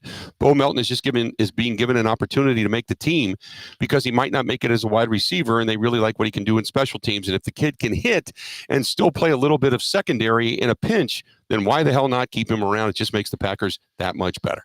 100%. You're a guy that gets it. I like that. The people who don't get it make it sound like, can you believe Bo Melton is now their number 1 outside corner? Right. It's like, you guys realize that he's just kind of trying it. Right. He's not their number 1 guy all of a sudden. 100%. 100%. I completely get it. There's people out there that get it, and there's people out there that don't. You know who the people that don't get it, or the people that are making this into some type of a controversy, or for whatever reason, I don't even know why we're talking about it. It's the people that watch Mike Greenberg in the morning on ESPN. That's the people that are doing this. Because I heard, and I hate to say this because it was on in the room when I woke up this morning, because that was the default channel was ESPN. And so I get up, I'm in the shower. When I got up and I turned the TV on, it was in a commercial break. I go to the shower, I come back out, and there's Greenberg still talking about Giannis going, is he out of the mix for New York? And then they're talking about, well, he said hopes to play for the Bucks, hope to play for a championship. And they're like, they're dissecting the word hope. Well, he hopes to be back. That doesn't mean he will be back, because that means the Bucks are still open to a possibility of trading him away, and he's still open to the possibility of going somewhere. No, God, just shut up already. It's like you just want to go over there. Give me one-way ticket to New York. I just want to go there. Going to go to New York, run over to ESPN set, and just bust in and say, you're a moron. Stop talking about it. And then just spend some time in New York. Walk around Times Square, who knows? Whatever's over there. Grab some good Italian food. Grab some good, pizza, whatever. And then come back. That's what I would do. I'd go visit a few friends, But you got to go over there to the ESPN set. And you got to say, hey, by the way, you're an idiot. Stop by, just yell it in the door, and just keep on moving. There you go. 877-867-1670. 877-867-1670. You want to find us, please feel free. Go ahead and do so. Who's this from? Oh, Jeremy. Oh, God, I haven't heard from you in forever. He had this long diatribe about seeing me in for a while and kind of stuff. Bring him over. Come on. You got 2 minutes? Come on, sit down. This is great. When you get people like this to just stop by and say hello. Fantastic stuff. Lynn Dickey, ladies and gentlemen. Howdy. How you doing? I'm dandy. I brought cigars for you. Oh, you always have the best stuff. I was in Punta Cana, and I stopped at a shop that said, hey, we've got the cigars that you're not supposed to take back to the country. And I thought, I'm going to see Lynn Dickey in a few weeks. I'm going to grab a couple. I always love it when people say, now you can't take this back. Well, that's a challenge right there. I'm going to somehow, some way, I'm going to smuggle this in. How you been? Real good. Real good. You look like you haven't aged. Well, I beg to differ. Okay. As you can probably expect every morning when I look in the mirror and go, dang, who in the world is that? Right. But get up on the right side every day. And I'm still vertical. So above the dirt, 75. I'm is that still right? Kicking. Yeah. See, I would never have guessed that. What's up with that? Right. How'd that happen? But beats the alternative. Yeah, exactly. Good to see you again, man. Good It's great to be back here in Rice Lake. It's like our family reunion. How long was that when was that Watertown? We sat there on stage and just chatted for 20 minutes. That was I fantastic. have more people when I go back there that come up to me and says, yeah, I remember you and Bill sitting up there and just chatting away. He goes, that was the most interesting talk. That was just, it was like, and I swear to God, and there was an event there that you and I did together and I moderated, and it was basically two chairs that we just sat in, and they said, well, do you want to take questions? And you're like, let's just talk. And we started talking, and it was like two guys, literally we had two beers and we sat on a stage and we BS'd for a while, and people paid to see it. It's amazing when I start doing that, the stories that pop into my mind and from experiences over the course of 15-year career. It just, that makes me think of that story and then this story. And, we were having breakfast this morning at the hotel, Willie Buchanan, Vincey Glenn, Paul Kaufman, and myself. And we're, talking about just stuff, and then it reminds you of another story and just goes on and on. Boy, you know what? 20 minutes goes through in a hurry. Well, absolutely. It was funny because somebody was talking to me about being here, and I said, the coolest thing is not necessarily doing the show, but I go back to last year and the year before. It was me and you, Paul Kaufman, David Whitehurst, Marv Fleming, David Robinson, Jan was here. And they said, well, what do you talk about? I said, I don't say a damn thing. My dad told me to act like an owl and just be the sponge and say who and ask the questions. It was great listening to Dave Robinson and Marv Fleming argue over their record. Remember that about Mississippi State and who won what? And, no, you're full of crap. And I'm thinking, God, this is great. I always am kind of amazed when I visit with Dave Robinson. Grew up in New Jersey and was going to the Ivy League. I think he was going to Penn, maybe in Penn's in the Ivy League. Yeah, he was going to go to Penn. And of course, Ivy League does not do scholarships, athletic scholarships, but Dave didn't need it. He was a brilliant student. And so he was going to get in the Ivy League just on his scholastic wares. But at the last second, he decided he wanted to go to Penn State. Yeah. So he goes to Penn State, and of course he's a big-time football player. But the one I like that he always tells me is during the, they were playing the Cowboys in Dallas.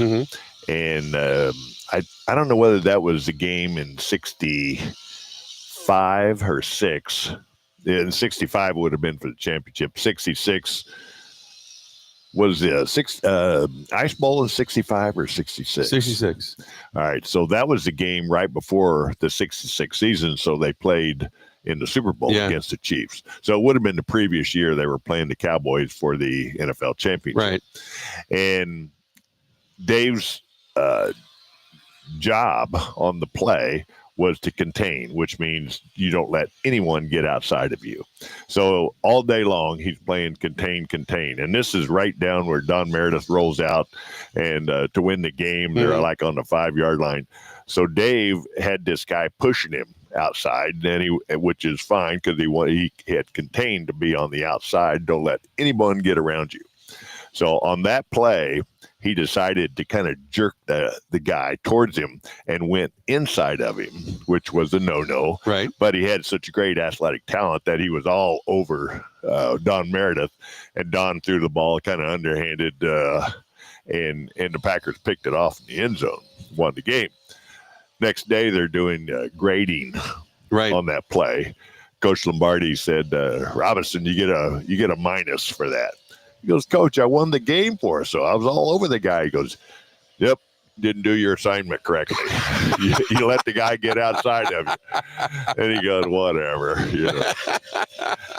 sharp guy." Yeah. So obviously the golf game, good. Sometimes. Yeah. Okay. Sometimes. Brain fog sets in. Right. Brain damage, maybe it is. So frustrating. So frustrating to play the game.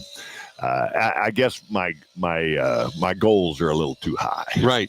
For what I still have the competitive spirit and not the physicality to do it. Yeah, I love doing it, and I expect way too much. But if you don't expect it, how are you ever going to reach it? Sure. That even at my age, I don't hit it as far as we don't do a lot of things as well as we used to, but I still enjoy doing it. But I still expect myself to be almost perfect, but it never happens. Speaking of perfection, what are you thinking of this year? Because right now, Packers 0-0. What are you expecting? I guess I'm waiting to see defensively. Yeah. What I think offensively they're okay. But defensively, they got to do something to improve the pass rush. Mm-hmm. And I'm talking about consistent every game that someone has to game plan against this guy or that guy. And we need two guys that can really bring the heat. Yeah. Once you get into playoffs, like we did, I didn't see any sign of any. Too many quarterbacks are standing there for 3-4 seconds, and you can't. They're gonna beat you. Yeah. You can't do anything. It's like playing 7-on-7, and you complete almost all those passes. And I think when we played Minnesota at Minnesota, Sam Darnold was a bomb everywhere he'd ever been. Yeah. And he goes to Minnesota, and they had a really good offensive scheme and offensive line. And against the Packers, I remember that day, he just stood there for 5 seconds, and just guys are wide open because, you can't guard them forever. And he was just playing catch. Right. And you can't win a championship doing that. You just can't do it. And then when Minnesota got in the playoffs, and I forget, it might have been, I don't know if they played the Eagles or not, whoever beat them, but they were all over Sam Darnold. And it was Detroit, I think. I think you're right. And all of a sudden you become just another guy. Yeah. Trust me, I was able You've been beaten up enough. When I was able to stand there for 4 seconds, I never threw incompletions. Right. It was easy as pie. It's just playing catch. But when you got about a second and a half or two, it don't work. Hey, before I let you go, did you ever play with the injuries that Jordan Love had last year? The groin injury, the knee injury? I had a groin injury, during training camp one year, and just until you take, a couple of weeks off, it just won't go away. Right. But that's hard to do. Right, exactly. Sometimes you just got to tape it as tight as you can get, and you go out and you kind of limp along. But then it feels good. And then your instincts tell you got to take off and move and make a sudden movement. And then, bow, you pull it again, and you're right back in the same boat. Right. So, unfortunately, you just don't have the luxury of taking a couple of weeks off and do absolutely nothing but therapy the whole time. Yeah, it's painful. It's still not good. So, well, anyway, I wanted perspective on that. So you gave it to me. So maybe that was one of the things that hindered him from running out of the pocket so much. Like the RPO stuff. Yeah, absolutely. It's a factor. Well, hit him straight, man. It's great to see. Good to see, I can't wait for tonight. So I'm going to actually play when I get off the air today. I'm going to go play for a little bit. And then I'll bring, if you're still around, I'll throw you some cigars. And if not, we'll absolutely. I'll see you tonight. I'll be over there. I can't wait. I'll be over there. Good to see you, bud. Pal. All right, buddy. There you go. The great Lynn Dickey joining us for a couple of minutes. Stay tuned. We got a lot more of the Bill Michaels Show coming up right after this. Covering Wisconsin sports like a blanket. This is the Bill Michaels Show on the Wisconsin Sports Zone Radio Network. Get the Road America app. You can watch and listen live. Get real-time updates on the races, driver interviews, sponsor details, and so much more. Go to roadamerica.com. The Big River Rally coming to La Crosse, Wisconsin, June 27th and 28th. Don't miss the excitement on the main stage Friday night. It's Texas Hippie Coalition. And Saturday night, Drowning Pool. Tickets are on sale now. Want more? Follow Big River Rally on social or go to BigRiverRally.com.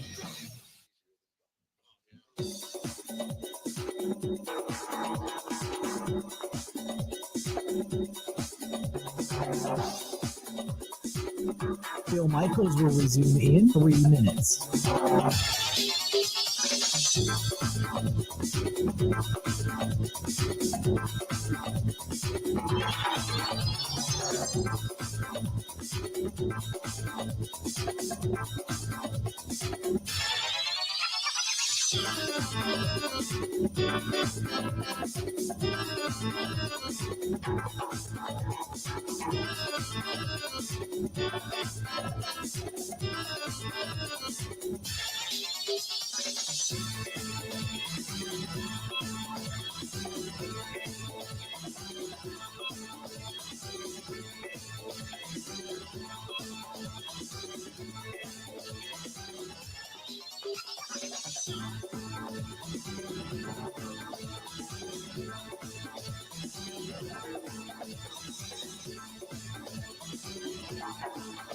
Bill Michaels will resume in 2 minutes.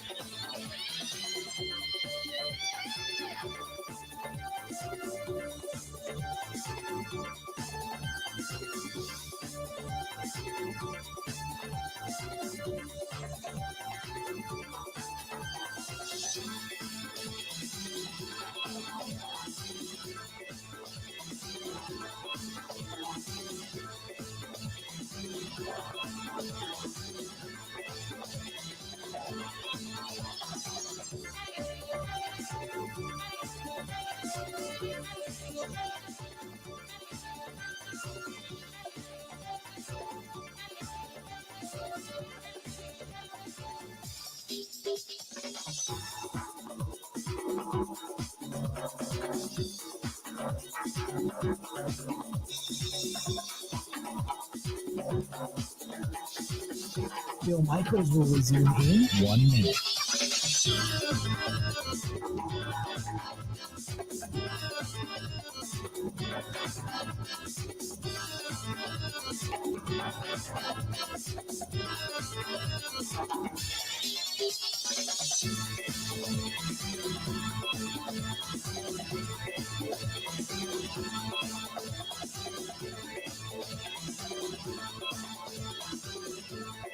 Bill Michaels will resume in 30 seconds.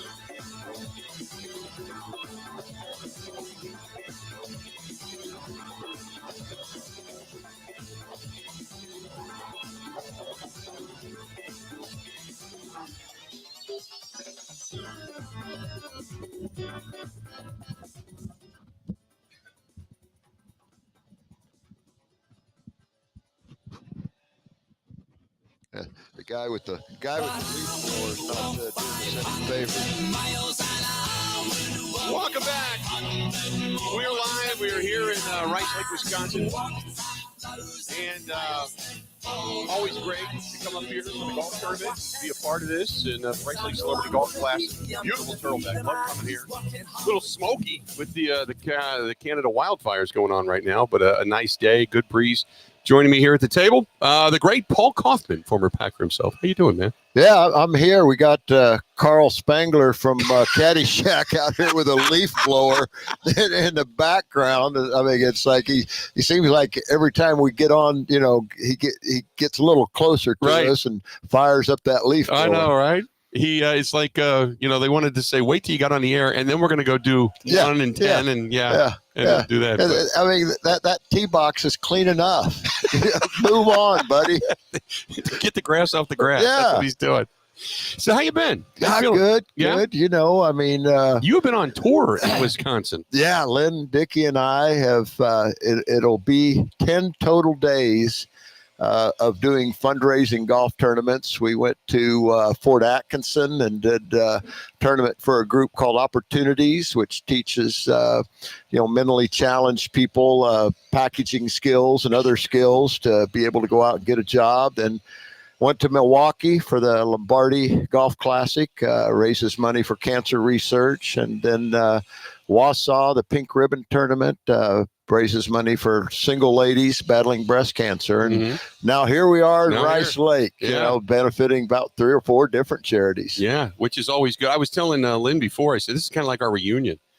We always get a chance to, now I always look forward to the tournament and sitting down and doing this, but it was the last couple of years, it's been our table basically is me, you, Lynn, David Whitehurst, Mark Fleming, Dave Robinson. Yeah. We had Jan Stenerud. He's not going to be here this year, but Jan was there. And I always people always ask me, like, what do you talk about? I'm like, I don't say a damn thing. I just sit back and laugh and watch you guys beat up on each other verbally for a while. Oh, yeah. I'm glad Lynn isn't here because he always throws me a few jabs. I'm kind of his punching bag. Right. I always love the stories, but when you get into the nuts and bolts of football, the knowledge never changes. And when we talk Packers or, games themselves, and it's like it's kind of like once you've been there in that locker room, you're always in the locker room. You never get a chance to just sit back and watch a game and just enjoy it. You're always analyzing. Oh, yeah. You look at your position. You look at how things have evolved, what defenses are doing. And, I live in Kansas City now. So, of course, Travis Kelce's a big deal. Right. And my wife made the comment. She goes, I understand Travis plays better when Taylor Swift shows up. I say, yeah, I heard that. She goes, you didn't make the Pro Bowl until after you met me. So I'm kind of like Taylor Swift. I said, well, Amy, I said, there's 2 differences. You don't have $1 billion and you can't sing a lick. But other than that, you can I'll call you Taylor if you want me to. And how'd she take that when you said that? Is she okay with it? Well, yeah, her jaw kind of dropped. Actually, she's always been like that. Right after we got married, I brought her to the Lombardi Golf Tournament. And Bob Hope was there, and Leslie Nielsen was there, Neil Armstrong. There were soap opera stars, people from the Milwaukee Bucks, the Brewers, White Sox, Packers. We get up on the first tee, and my new wife comes up to me, and she's kind of looking around. She says, who is the celebrity in our group? I said, it's me. Her mouth just dropped open like, well, what about the soap opera people? So, in her mind, it's just me. I don't have any celebrity status at home. There's Bob Hope standing next to you, and she's looking at you going, why are you with him? You'll have to ask Lynn sometime his story about Bob Hope. Okay. Yeah. I'll have to. Is that one that we can tell on the air, or is that one that I can ask tonight at the table? Both. He'll clean it up for the air. At the table, he'll get a little more graphic. That's the table is usually the best part of the whole evening. So without a doubt. Yeah. So obviously I'd asked Lynn about this earlier, but optimism for this season regarding the Packers for as much as you pay attention. It's I'm kind of a wait and see guy. I mean, a lot of things can happen.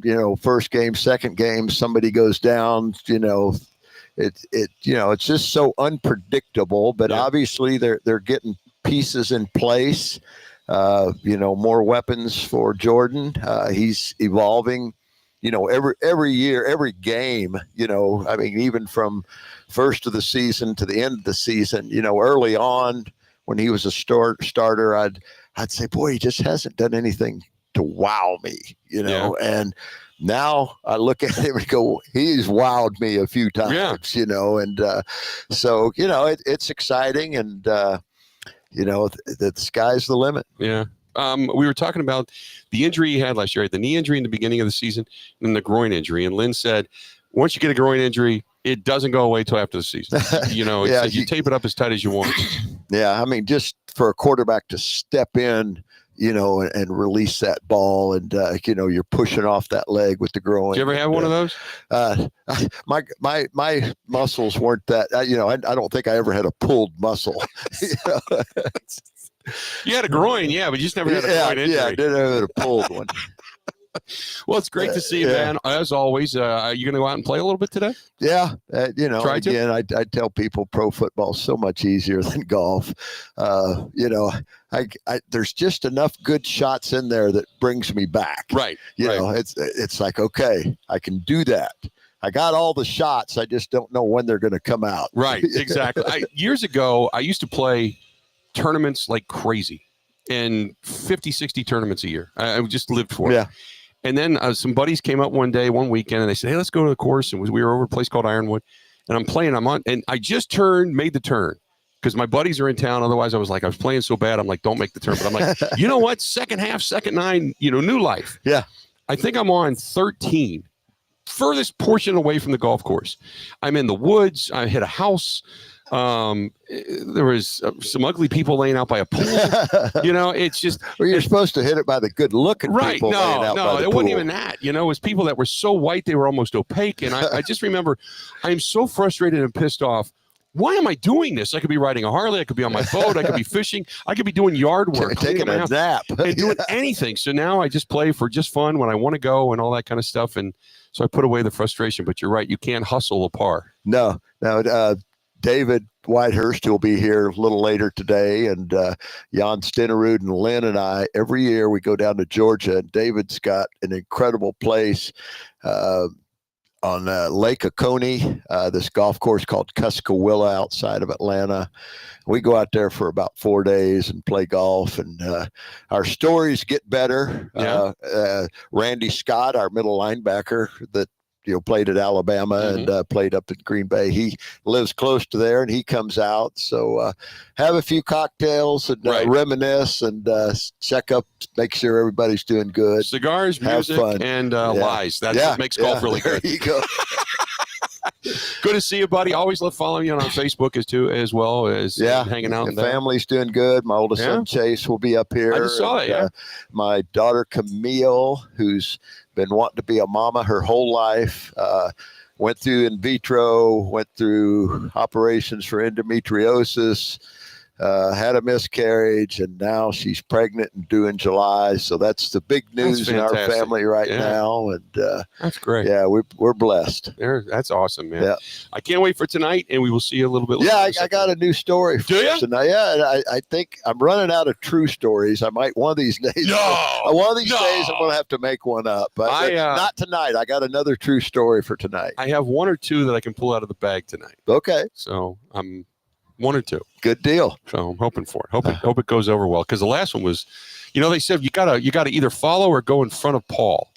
So mine was like pretty raw and blue, and then you got up and kept it Christian clean. I'm like, what the hell, man? And yours was better than mine. That was 2 years ago. I had the cancer story. Which actually was a true story. But last year was the one about sport. Remember that dog?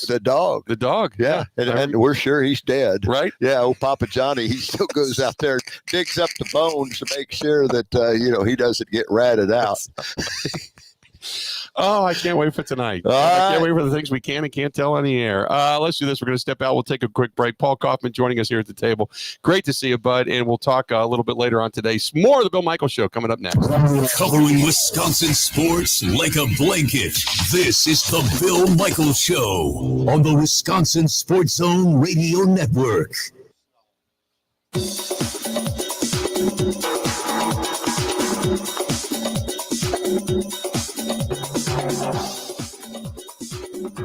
Bill Michaels will resume in 5 minutes.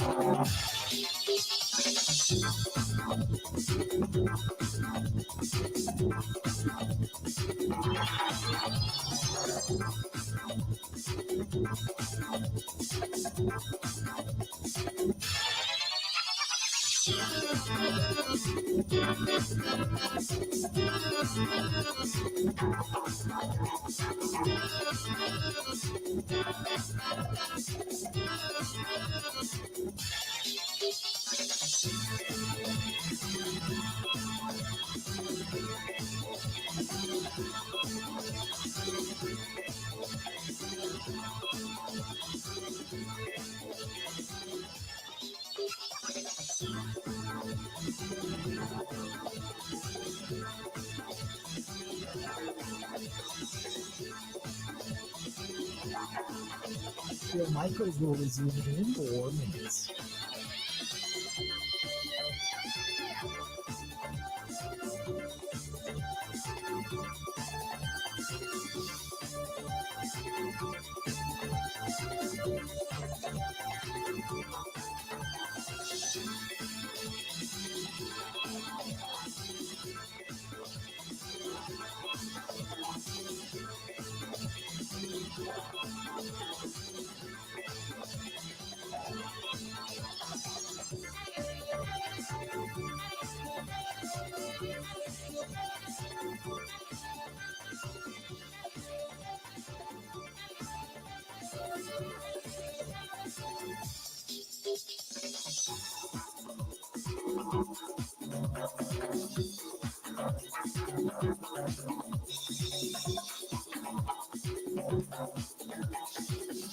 Bill Michaels will resume in 3 minutes.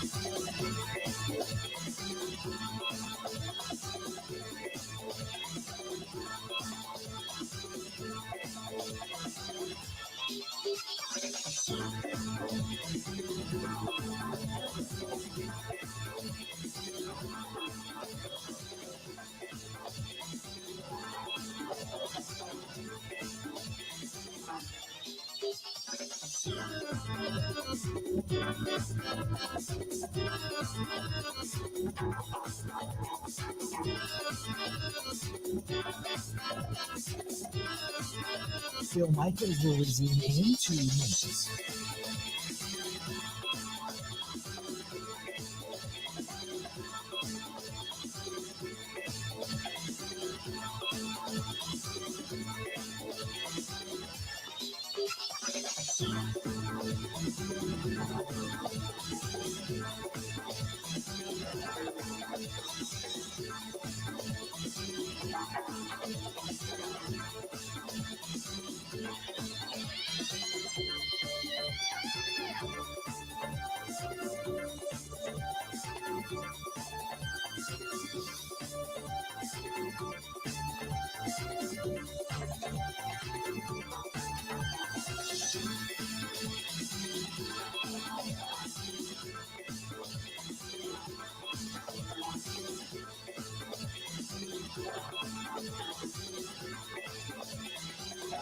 Bill Michaels will resume in 1 minute.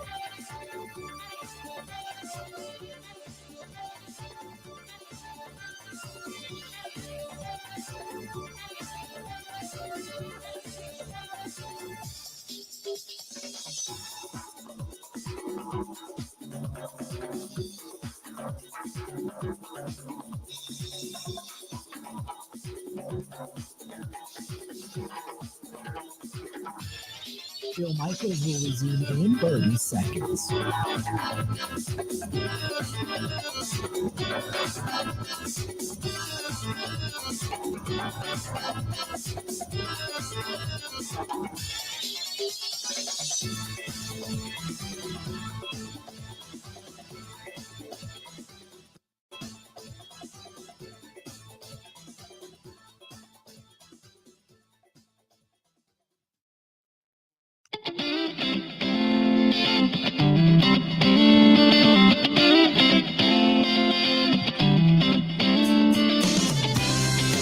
Welcome back. Bill Michaels Show. We're in Rice Lake, Wisconsin. I was in Wausau last night. Got a chance to see our buddy Dwayne from Dwayne's Cover It All. And I was just raving about the work that he has done on my boat. I gotta take a video of that or pictures of that because it's fantastic posted. Because the work that he did is just freaking amazing on my boat. And you can do it whether it's your boat, RV, when it comes to upholstery and such, even office chairs. He's got a whole office company that's sending him just tens of hundreds, I shouldn't say tens of thousands, tens of hundreds of chairs and to refurbish for an office. And then he does, there's a company here in Wisconsin that builds the pit boxes for NASCAR, Craftsman Truck Series, NASCAR Series, all that kind of stuff, IndyCar, Formula One. They build the pit boxes. And they went to him and basically he's making all the covers for these things when they either store them or during inclement weather when they cover them up. He makes the covers for those things. So, I mean, he does all kinds of stuff. Fantastic stuff. That's Dwayne's, DUANES, Dwayne'sCoverItAll.com. That is Dwayne'sCoverItAll.com. 715-870-2119. 715-870-2119.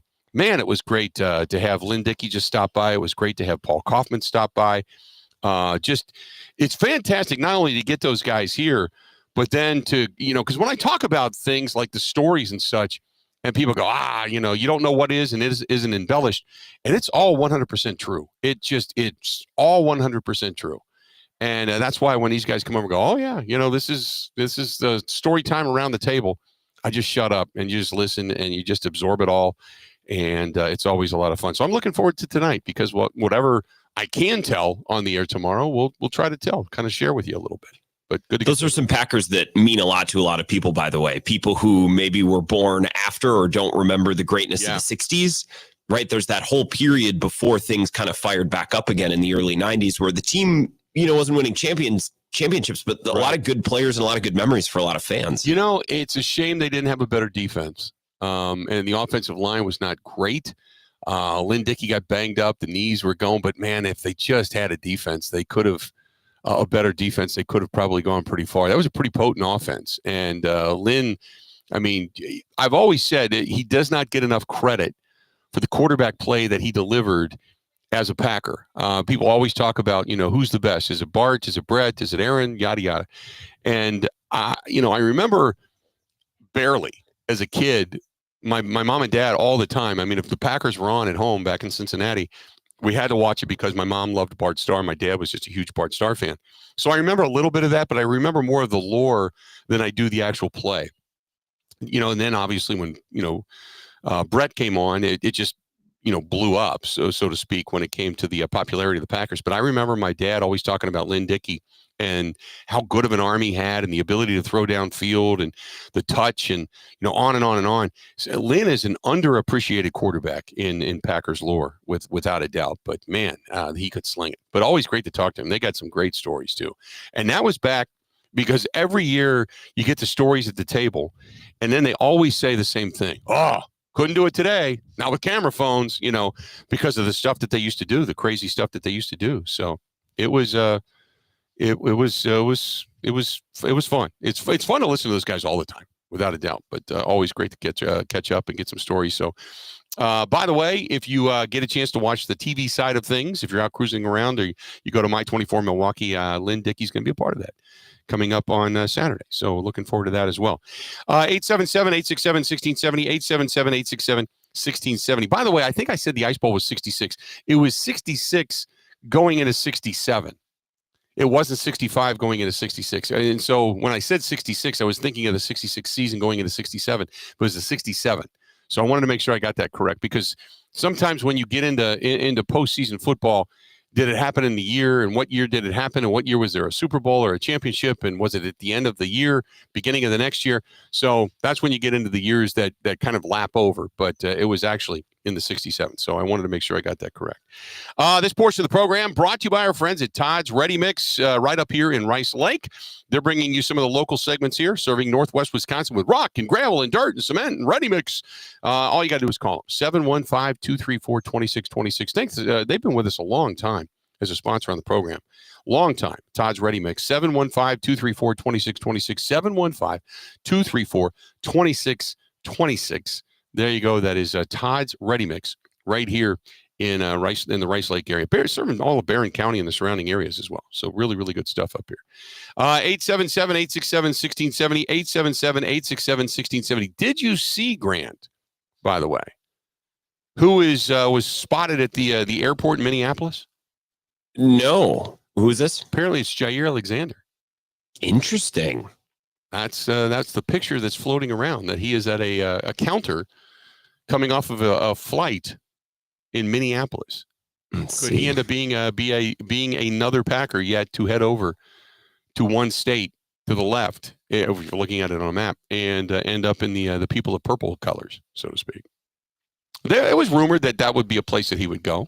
You know, I mean, I know Brian Gutekunst talked about it, saying, hey, you can't control where somebody goes.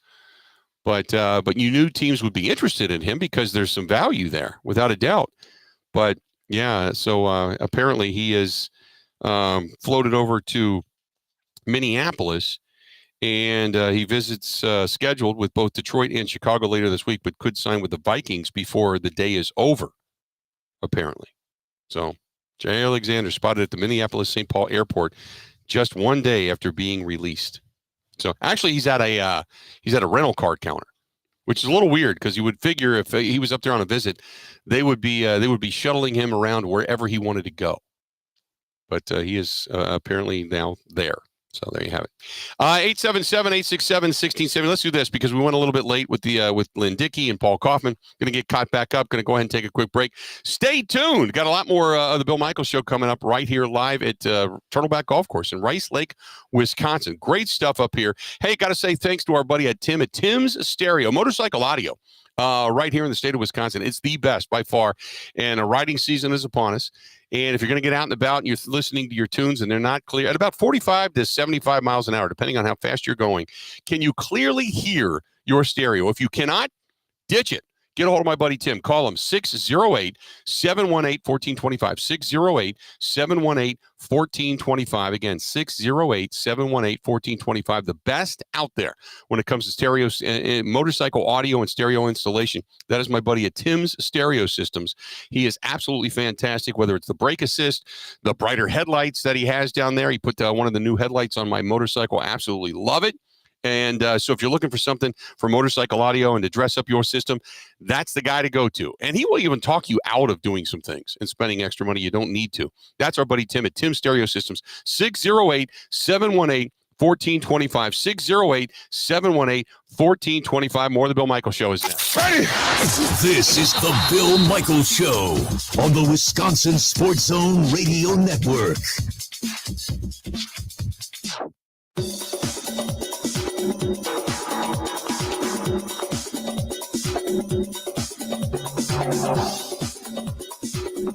Bill Michaels will resume in 3 minutes.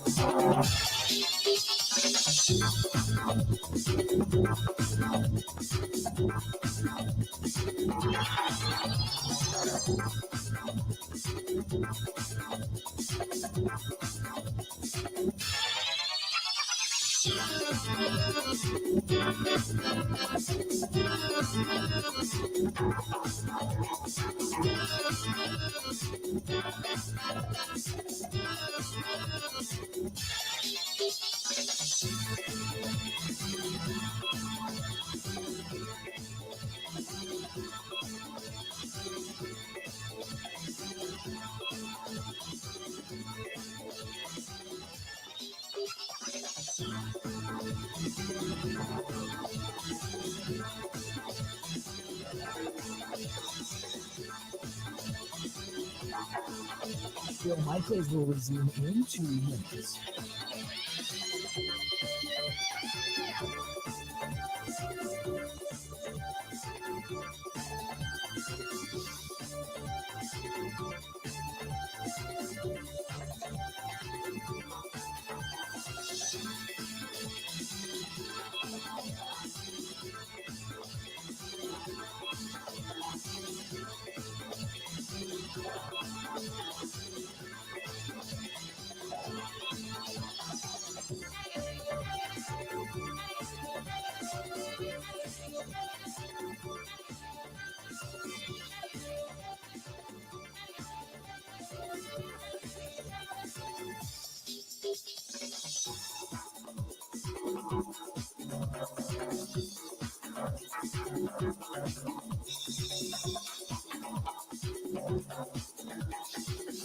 Bill Michaels will resume in 1 minute.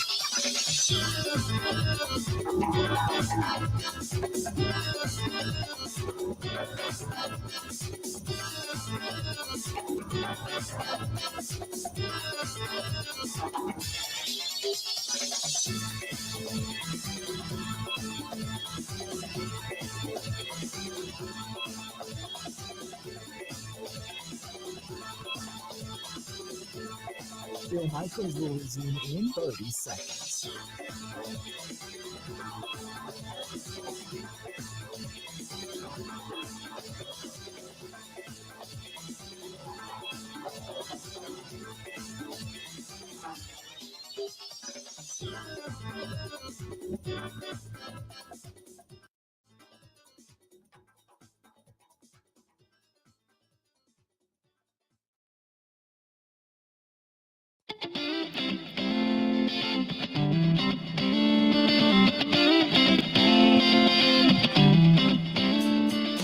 Welcome back to the Bill Michaels Show. We are live. We're in Rice Lake, Wisconsin. Turtleback Golf Course is the scene. The Rice Lake Celebrity Golf Classic going to get underway tomorrow here. Great to catch up with Lynn Dickey a little bit earlier today. Former Packer Paul Kaufman here as well. And they're going to be a whole list of guys that are going to hopefully swing by tomorrow. Maybe 3, 4, 5 guys. Whoever gets a chance to get up here and say hello. So we're looking forward to that. By the way, this portion of the program brought to you by our friends at Stenny's, second and national in Walker's Point, which is fantastic. And if you're going to be heading down there today, get yourself a Bloody Mary, jump on the bus, and head over to American Family Field. Check out the Brewers and the Braves, 1:10 start time over there, or all weekend long when the Cardinals come to town beginning tomorrow for a 4-game set, Thursday, Friday, Saturday, Sunday, coming up as well before the Brewers head back out on the road. But Stenny's, second and national, Walker's Point, and then same thing, shuttles are running up there in Lake Country on Watertown Road in Pewaukee. So good stuff there as well. And both of them carry the award-winning Bloody Marys, the Bill Michaels garlic cheese bread, and those fantastic wings that they have. And among other things, they got a great smash burger there. Their fries are fantastic as well. Just good stuff. But check out our friends at Stenny's. And as they say, you should be here. Sad news. You just told me, Grant, that Brian Wilson of the Beach Boys has passed away, right? Yeah, at 82. For whatever reason, I thought he was I thought he was 90 something, which 82 is no spring chicken. Don't get me wrong, but very sad. I would say one of the more influential music people. I mean, you could speak to this too. You've worked in music and around music for a long time. Yeah, I don't know if he's a genius, but he's pretty innovative and pretty up there as far as American songwriters and band leaders go. What he did, and it's funny because I was just driving the other day and I was listening to like classic vinyl or something like that. I think I had on, and the Beach Boys came up, and I don't even know who the DJ was, but not that we call them DJs anymore, but the voice, and I don't know who she was. I can't remember her. If I knew it, if I hear it, I knew it, but she was going through their list of songs. And you talk about the summers of songs that they had, they were basically through the 70s and 80s, the voice of summer. I mean, the 80s music changed when you got away from the supergroups and the arena rock and all that stuff. And you got into 80s and a lot of the one-hit wonders that came out. And then music began to change and synthesizers began. You got away from the Beach Boys sound of harmonizing and such. But the songs that Brian Wilson wrote and put together, and not only that he wrote for the Beach Boys, but he collaborated with on so many other artists for them to come in and say, hey, can kind of help us tweak this, do whatever, and that he worked on. The guy was an amazing musical genius. Just just an amazing cat. But man, you start to go through the list of hits that the Beach Boys had. Good God, they had a lot of hits. I mean, you can start naming off all the girls' names that they had just from girls' names. But everything from Surfin' Safari to Barbara Ann, and it just they have a huge catalog of songs. And I did see, it was funny because I just saw something about Brian Wilson appearing somewhere, and I'm like, holy crap, they're still out touring. And so well, not anymore obviously, but I think they were still out doing music out in smaller theaters and still doing some of the stuff that they were doing from years gone by. But yeah, Brian, and how old was he? 80 what? 82 years old. Which I thought he was older, but he's been active. Like I still see pictures, or I saw pictures and videos of him out doing stuff. I don't know if it was like with the Beach Boys in whatever iteration still exists, but he was still pretty active. Yeah, that's crazy. Yeah, like I said, I saw something just the other day, and it might have even been nearby, like something I was following, and it said, the Beach Boys or Brian Wilson or something. I'm like, wow, they're still out. Because I remember when they got together for their reunion concert, that had to be like the 80s, mid to late 80s. And it was televised. It was a big deal when everybody got back together after they had kind of broke up for a while. And that was wow, that was crazy. And I'm thinking they're still out there doing it in the year of 2025. And then Brian Wilson today passing away. So there you go. All right, we got 2 hours down. We got 2 hours yet to go. Don't go anywhere. More of the Bill Michaels Show live up here in Rice Lake, Wisconsin. We'll be back right after this.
This is a Wisconsin Sports Zone update. Well, the Brewers and Braves closing out their series this afternoon at American Family Field. The team split the first two games of the series. Atlanta taking the first, Milwaukee winning last night. Today, Brewers going to send Chad Patrick to the mound. He's 3-5 with a 2.84 ERA. Braves counter with Spencer Schwellenbach. He comes in 4-4 with a 3.24 ERA. First pitch is at 1:10. Meanwhile, manager Pat Murphy said this morning that Aaron Savale is going to go to the bullpen following the call-up of Jacob Mizrowski from AAA. Murphy admitted that Savale not happy about that move. Turning to the Packers, they returned to the field this morning for the second day of minicamp. That included quarterback Jordan Love. It comes a day after Aaron Rodgers practiced for the first time as a member of the Pittsburgh Steelers. Packers and Steelers going to play in October. Love was asked what it's going to be like facing his former teammates. It's going to be fun. It's going to be very fun. I'm excited about that. I'm excited just to hear, him finally signing with the Steelers and knowing that we're going to face off. And I think it'll be very special for him, obviously, to be able to come back and play the Packers. So it's going to be a special game for him. Definitely, like I said before, I want to get that jersey after the game, be able to swap. Minicamp marks the end of the offseason for the Packers. For nearly 40 years, ABC Wisconsin Apprenticeship has been helping men and women transform themselves into highly skilled trade professionals. These skills are in demand and provide strong wages and benefits for a bright future. If you're a hands-on person who likes the feeling when you get projects done, apprenticeship could be for you. Go to buildyourcareerwi.org or just search online for ABC of Wisconsin. Well, Giannis Antetokounmpo sounds like he plans to stay with Milwaukee. Giannis was asked about this year's NBA Finals, that they were different, and that, quote, I hope to be back soon with the Bucks. With this Wisconsin Sports Zone Network update, I'm Zach Heilprin.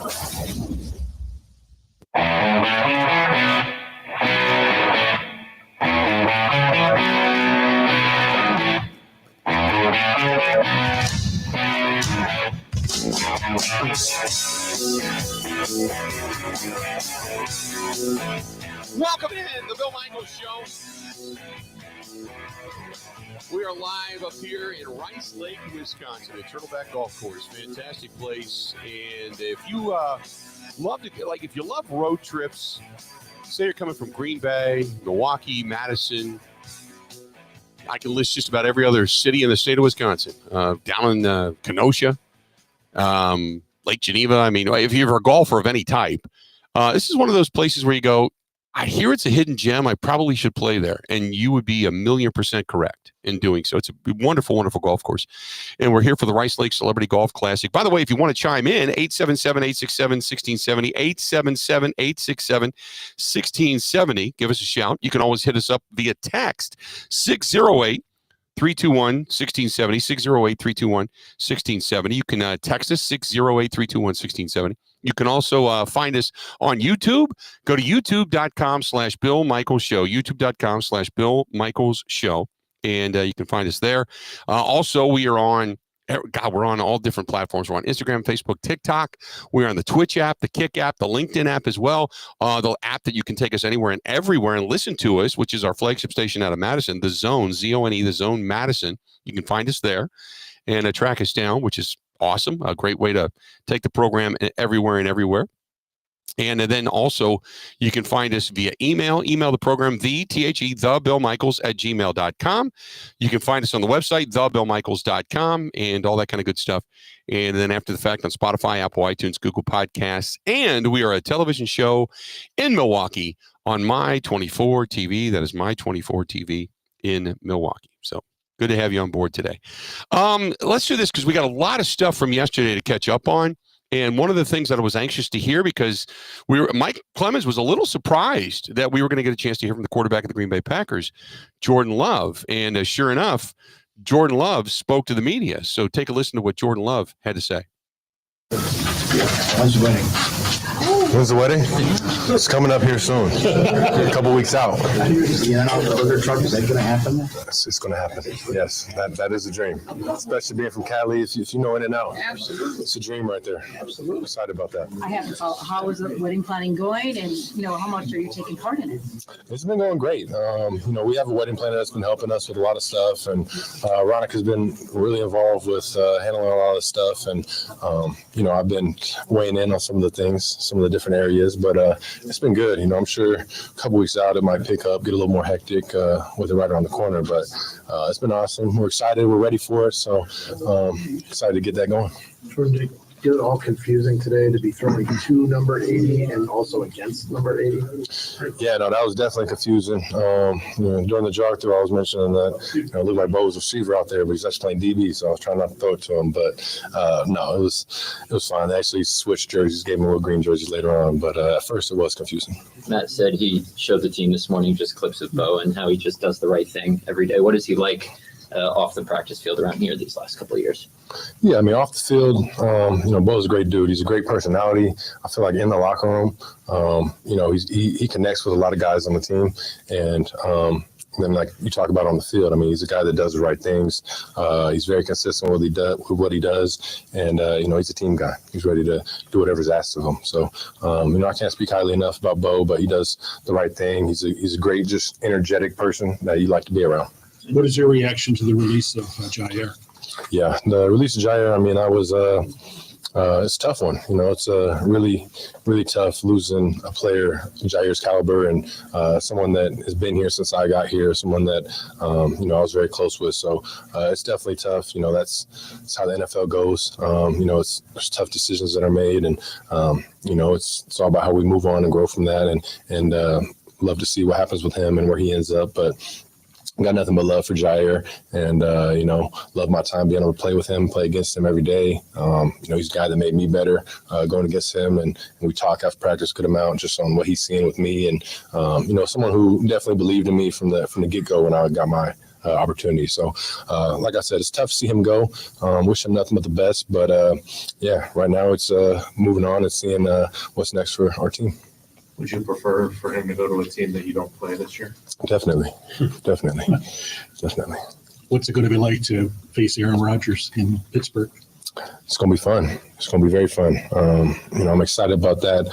I'm excited just to hear, him finally signing with the Steelers and knowing that we're going to face off. And I think it'll be very special for him, obviously, to be able to come back and play the Packers. So it's going to be a special game for him. Definitely, like I said before, I don't want to get that jersey after the game, be able to swap. Have you and Aaron talked at all since he signed with the Steelers? Yeah, we exchanged some texts, just congratulate him with that. And, same thing, told him that we're going to need to swap jerseys after the game. But, no, he's excited about it. You talked about Matthew Golden here last time. Now that you've had a couple of weeks of OTAs and then today, too, it's 6-7 practices. What have you thought about his play? What do you think he can get? Yeah, he's been looking good. I think from the get-go, from day one when he's got here, he showcased kind of just the kind of versatility he has, running routes, the speed he has, and his ability to catch. And I think for him, every day he's been getting better at just understanding what he needs to do. You can tell the first couple of days, there might be a couple routes here and there where he might just be thinking a little bit too much out there and not just going out there and playing fast, which is, it's expected for someone who just got here, is learning the whole offense and everything. So I think the faster he can pick up everything, which I think he's been doing a great job of understanding where he needs to be, and just knowing that. But obviously the more install, the more offense we put in, it gets harder. So the more you stay locked in with all that, I think he's definitely going to be a playmaker for us, and excited to see kind of just how far he can go. Jordan, how big of a part of the offense would you anticipate Tucker Kraft being this year, and why have you seen him evolve in his 2 short years? Yeah, Tuck's going to be a big part of the offense. I think Tuck, since he's stepped on the scene, has kind of shown who he is as a playmaker and shown us reasons why we should just keep getting him the ball. But I think a big part of going in this season is going to be finding ways to continue to get Tuck the ball, get him as many touches as we can in a game, because he's a dynamic playmaker and does some really good things once he gets his hands. So that's going to be a focus going into the season, is trying to make sure we can get him as many touches as possible each week. Last year with him, it was mostly short stuff. Mm-hmm. Do you see any potential for downfield stuff, or is that just too hard to do with a guy who also stays in, a fair amount for protection too?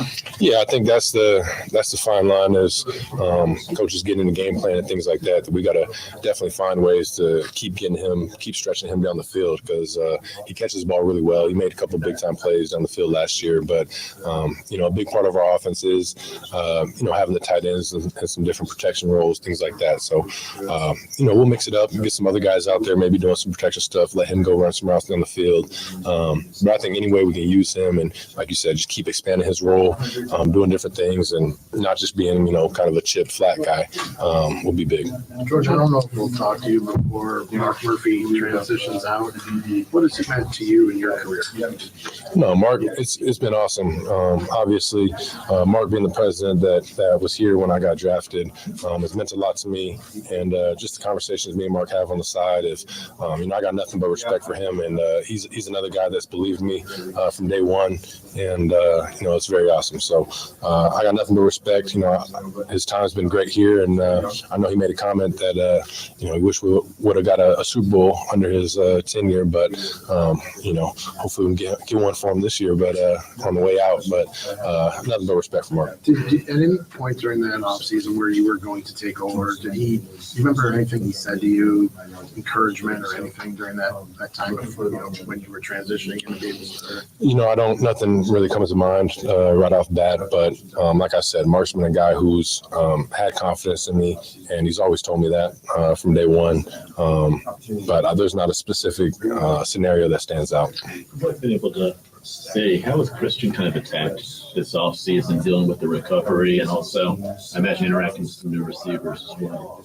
Yeah, for Christian dealing with his injury, it's all about just rehab, day in, day out. That's his life, and that's what he's been doing this whole offseason. So, I've talked with Christian throughout the offseason on how things are going, and seems like things are going really good. He's at a really good pace right now, and for him, it's just staying on track and making sure he doesn't do anything to have any setbacks. So I know the training staff's doing a great job with him, and I'm not specifically sure on his timeline, but he's been doing a great job. And like you said, and just being him and Rome being the vet guys kind of in the room who's been here, understands the offense. He's been doing a great job communicating with the young guys and make sure they're on the same page. When it comes to Jay Reed, Dobbs, Wicks, and all the snaps you've had, in the battles, when you got to the offseason, do you think, okay, what's the next step I can take with those guys in terms of them reading you during a game? That next level where you're on the same page and you anticipate things in the game. Are you thinking about that when you take these reps here at mini camp? Definitely. That's really the whole part of the offense that we need to keep growing, keep finding that consistent, just being on the same page with each other. Every play, there's a couple plays where we'll have some good body language I'm able to read and understand where they're going to be at.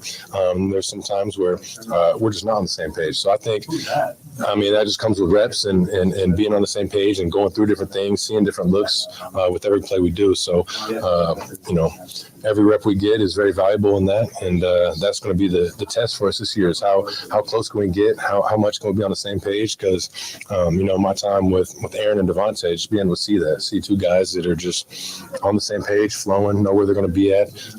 It's tough for defense to stop that. Time for two more here for Jordan. Now you're gone. The big three at that position.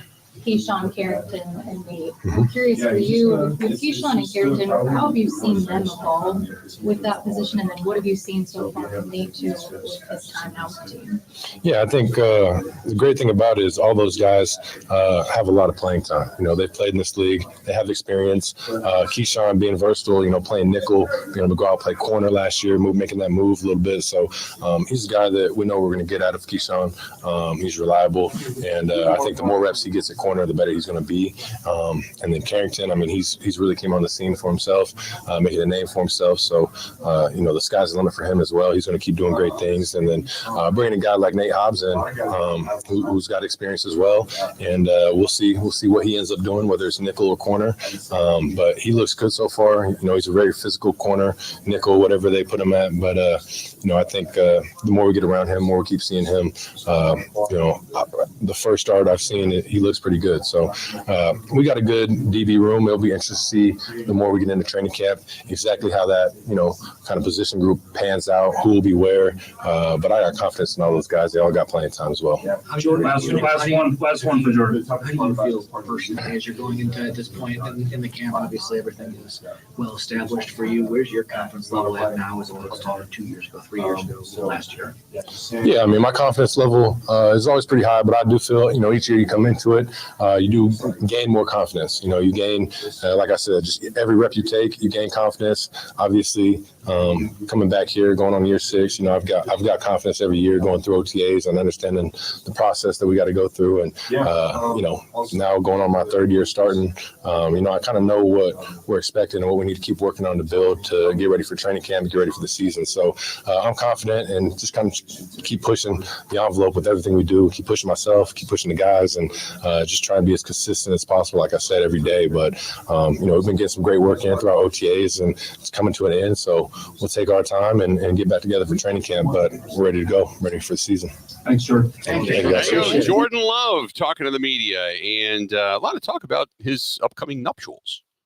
So good stuff there. He's, they say you play better once you have this settled in your life, so to speak. So we'll see. But I go back to the comments. Interesting stuff from Lynn Dickey and Paul Kaufman earlier, when both guys discussed the fact that they both had groin injuries. Now, Paul, not severe like Lynn did, but Lynn said, hey, look, when you have a groin injury, man, it affects your mobility.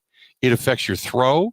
It affects your ability to get outside the pocket in those kind of like what he called twitch movements. because you feel like instinctually this is what you got to do. You got to go. And instead, you don't have that ability, or you tweak it again, and it never heals until you have literally, like he said, just completely 2 weeks, 3 weeks where you do nothing. So you just wonder how much last year in the groin injury kind of affected him. And we don't even know to what severity it was. We've never really had it described, so to speak. But which is why my optimism for Jordan Love coming into this season is higher. And I have more expectation out of Jordan Love. Broadcasting live here, we are at Turtleback Golf Course in Rice Lake, Wisconsin. A beautiful, beautiful golf course. Beautiful golf course up here. And I highly I had a couple people that emailed me that said, hey, would you really recommend it? Absolutely. I'm really looking forward to playing this thing after I get off the air today. I'm going to have, I don't know, anywhere from 9 to 12 holes or whatever that I can get a chance to get in before we got to go to the sponsors dinner tonight, but really looking forward to it. Let's do this. We'll step out. We'll take a quick break, and we'll be back. We are broadcasting live in Rice Lake, Wisconsin, here at Turtleback Golf Course. It's the Rice Lake Celebrity Golf Classic. Gets underway tomorrow. Clouds have moved in, but rain south of here. So not going to get any rain, at least I hope not. I'm sitting out here kind of in the open. I have one Tito's umbrella over me, and that's the extent of it. So hopefully no rain, but it doesn't look like it. I think it's just going to cloud up a little bit and then clear up later tonight, overnight. So let's do this. We'll take a quick break. We'll come back. Hey, coming up bottom of the hour, you're going to hear from Matt LaFleur, head coach of the Green Bay Packers, as well, to kind of go over camp thus far and what he has seen this offseason from his guys. Stay tuned. We got more of the Bill Michaels Show coming up right after this. This is the Bill Michaels Show on the Wisconsin Sports Zone Radio Network. The roar of racing is back at Road America. IndyCar, Superbikes, Vintage. The 640 acres of land in Elkhart Lake, Wisconsin will shake with the roar of engines. Get your tickets now and secure your spot. Camping sites and corporate hospitality space is available as well. Get your season pass, individual race tickets, and all the information at roadamerica.com. That's roadamerica.com. Road America, America's national park of speed. And now for the Pella play-by-play, here's Jeff Levering. Thanks, Gina Della from Pella. What a beautiful day to have new windows and doors installed. Every day is beautiful because Pella installs year-round during all seasons. And as Pella goes into another windup, it's so hard to guess that next pitch. The customizations seem endless. And it doesn't have to be super expensive. Pella has a product line for every budget. And if it is time for a major upgrade, rest easy by scoring no interest and no payments for up to 2 years. Pella also provides a free in-home consultation, which includes a no-obligation quote. That's always a great play because working with one of Pella's design experts is such a wonderful, no-pressure get-together. I know this from experience. With a range of affordable options and products assembled in the USA, you can get the look you want at a price you can afford. And there's no reason to wait with this incredible deal going on. Get no interest and no payment for up to 2 years. Visit PellaWI.com today.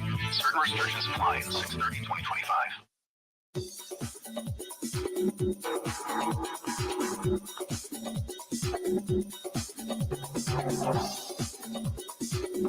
Bill Michaels will resume in 3 minutes.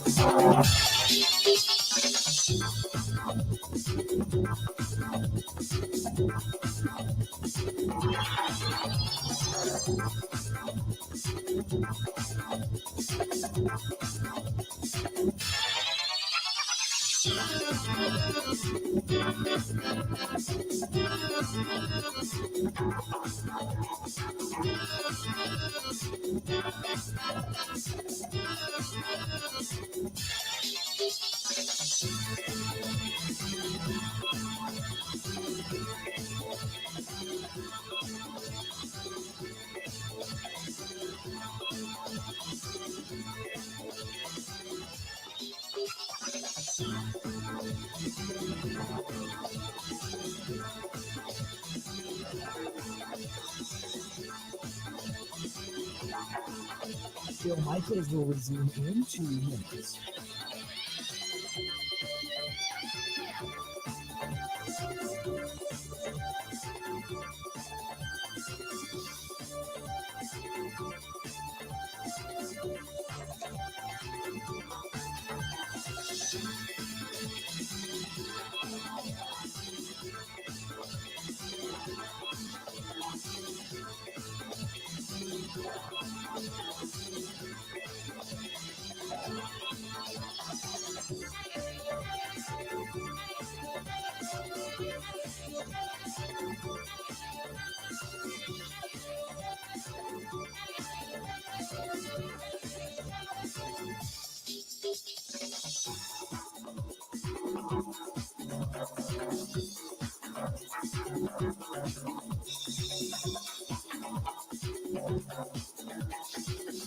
Bill Michaels will resume in 1 minute.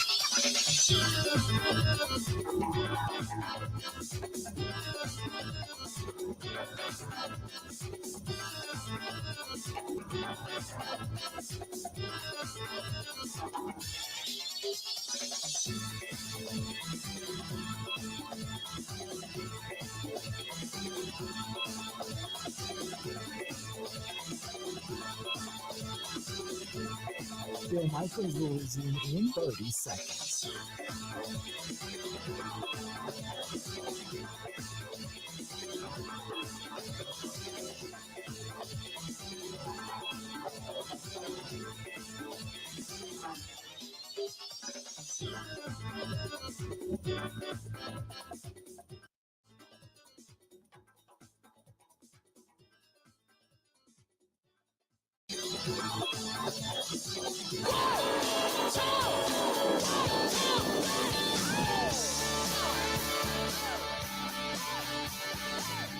Welcome.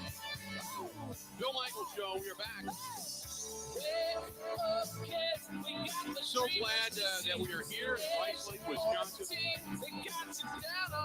Great place to play golf, that is. And the Rice Lake Celebrity Golf Tournament, which benefits, and I tell this every year, but there was a lot of little tournaments that used to have golf tournaments that were sponsored by different people, different companies, and Rice Lake is not a huge community. So instead of doing all these little smaller tournaments that were raising a couple grand, and which is good money, don't get me wrong, but everybody was being spread thin, put it that way. So what they did was they combined charities for 2, 3, 5, 7, 9 charities, and they said, let's do one big one, and where it's going to raise a lot of money, and then we can divvy up the money, and everybody makes more. And that's what they did. That's when the Rice Lake Celebrity Golf outing was born. And Tom Kozer, who is in the Wisconsin Broadcasters Hall of Fame, has been kind of the brainchild behind all of this, really the driving force behind all of this, and bringing it together with the former Packers and the Vikings and the Brewers and the Twins and just anybody celebrity-wise that he can get his hands on that he brings up here to Rice Lake for this beautiful golf course. That's kind of the brainchild for all of this. Had a couple of people say, well, why Rice Lake?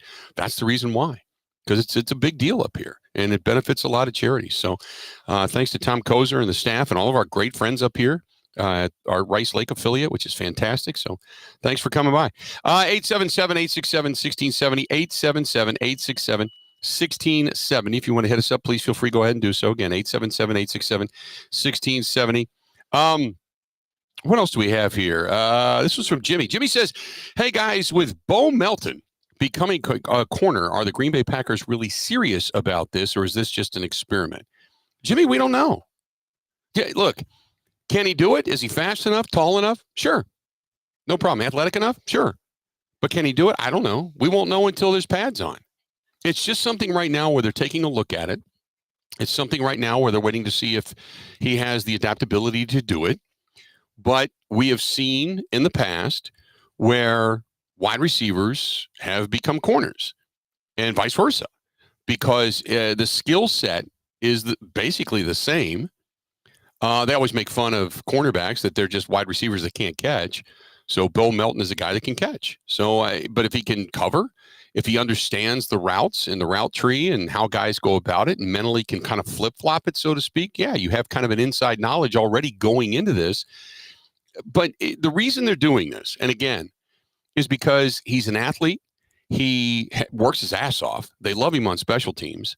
And they already know, looking at this team and looking at this moving forward, like you might not have a space as a wide receiver. I mean, think about it. You're going to have Romeo Doubs. He's going to be there.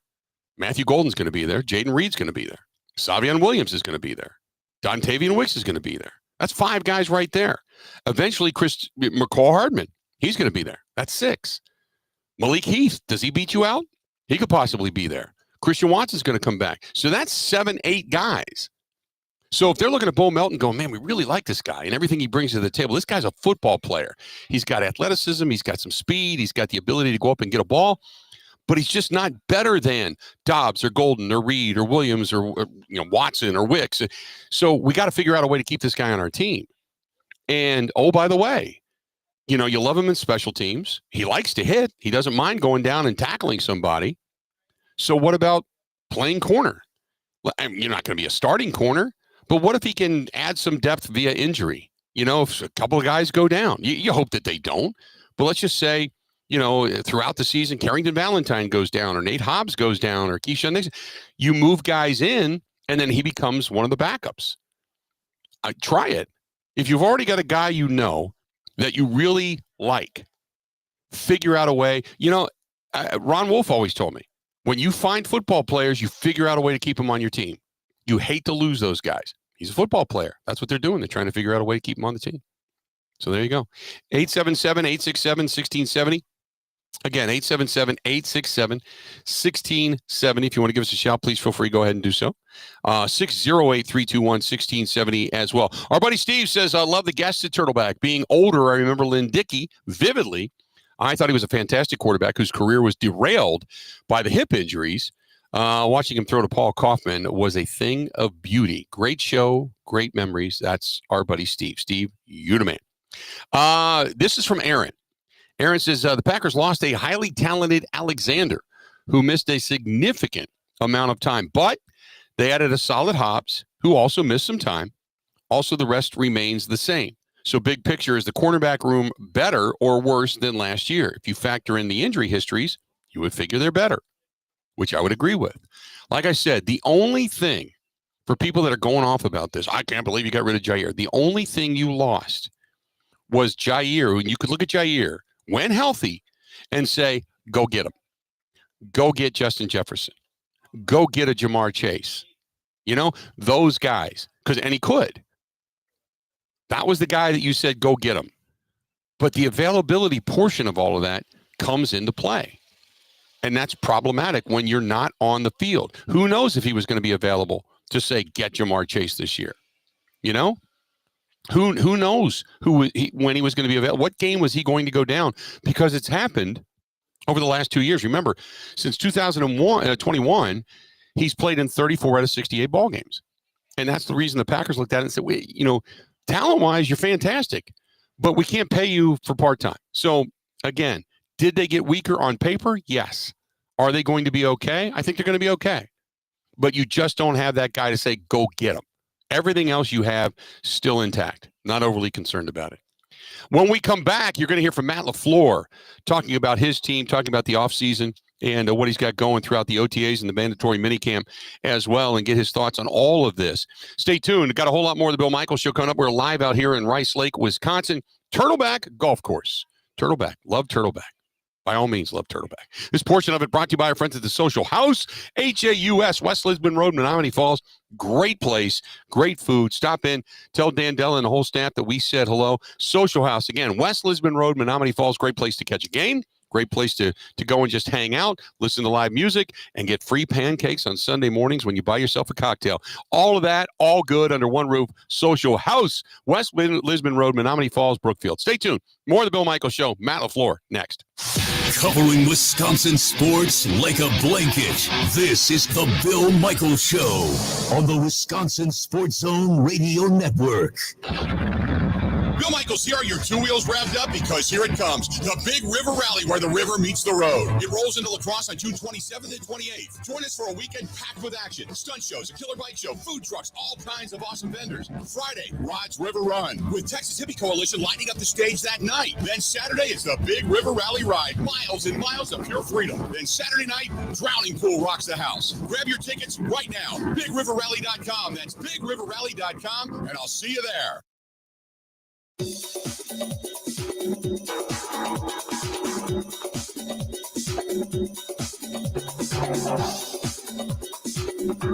Bill Michaels will resume in 5 minutes.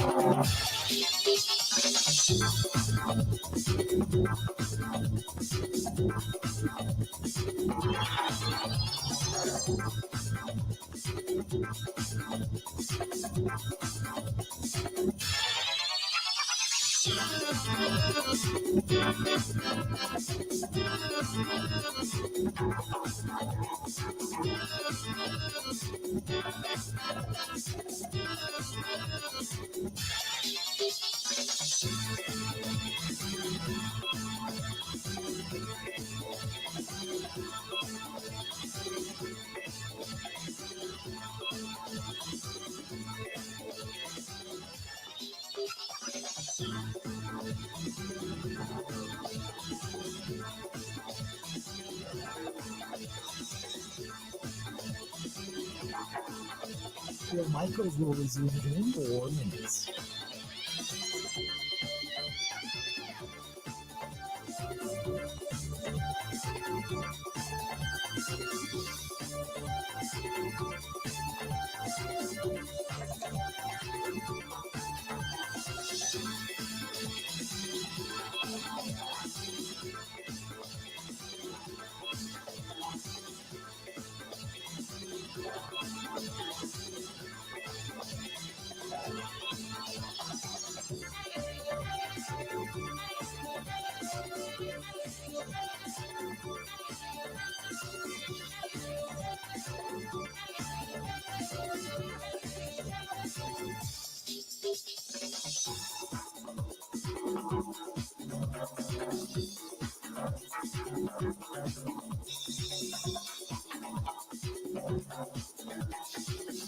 Bill Michaels will resume in 3 minutes.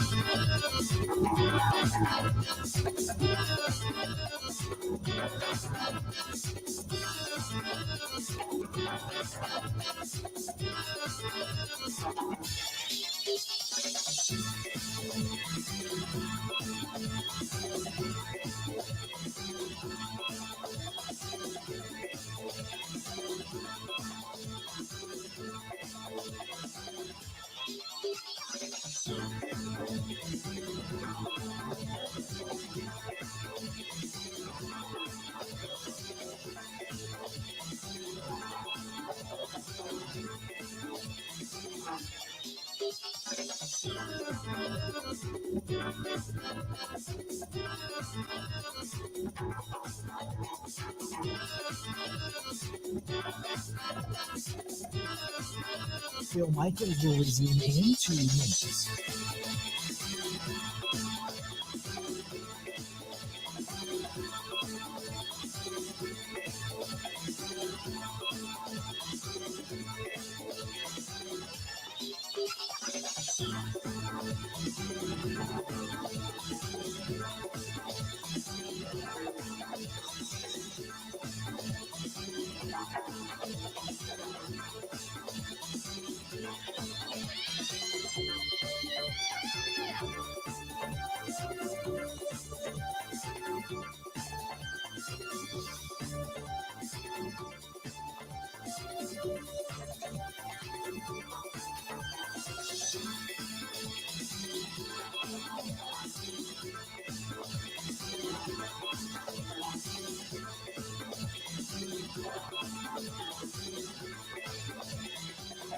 Bill Michaels will resume in 1 minute.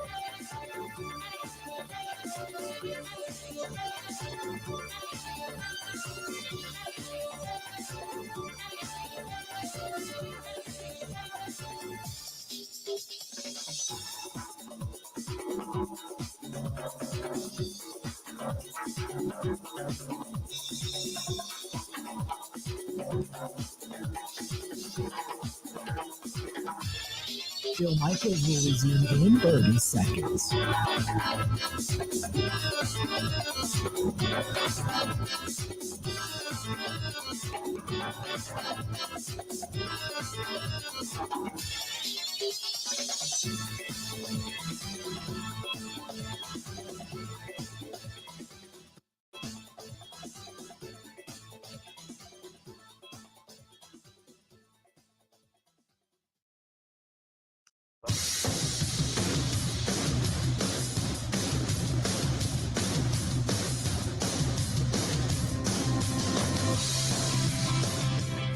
Welcome back in. We are live. We're here at Turtleback Golf Course, Rice Lake, Wisconsin. Enjoying the day. The sun went in. A few clouds, but other than that, not bad. Hour number, the second hour of this particular portion of the program. Brought to you by our friends up here at Todd's Ready Mix, and they serve northwestern Wisconsin with rock and gravel and dirt and cement and ready mix. They've got it all. If you need it, they got it. Call them 715-234-2626, 715-234-2626. That's our friends over there at Sports Talk, AM 1090 and 107.7 FM up here in the Rice Lake area. And Todd's Ready Mix has been a good sponsor of the program for more than a few years now, which is great. And we love them. We appreciate it. Thank to all of our sponsors up here, as a matter of fact. Get a chance to see a lot of the guys and girls that come by to say hello, and thanks for sponsoring the program. But it's fantastic, and love our friends at Todd's Ready Mix. So if you're in this area and you need it, you know you need it, you got a place to go. That's our friends at Todd's Ready Mix, 715-234-2626. Let's do this. We're going to go ahead and take a listen to the man himself, the head coach of the Green Bay Packers, speaking, our friend, Matt LaFleur. I would say a little bit of both. Obviously he's a real talented player, and is produced. And I just love everything about the guy, how he shows up every day ready to compete and give his best effort. Matter of fact, I showed some clips of him in the team meeting this morning, just of what he does. And you can always expect a lot of great things when he's, whatever it is he's doing. So he was, he was obviously one day just talking about how he's better than his brother. So we said, okay, now go prove it. But I'm just kidding. He didn't say that. But his brother's pretty good player as well. I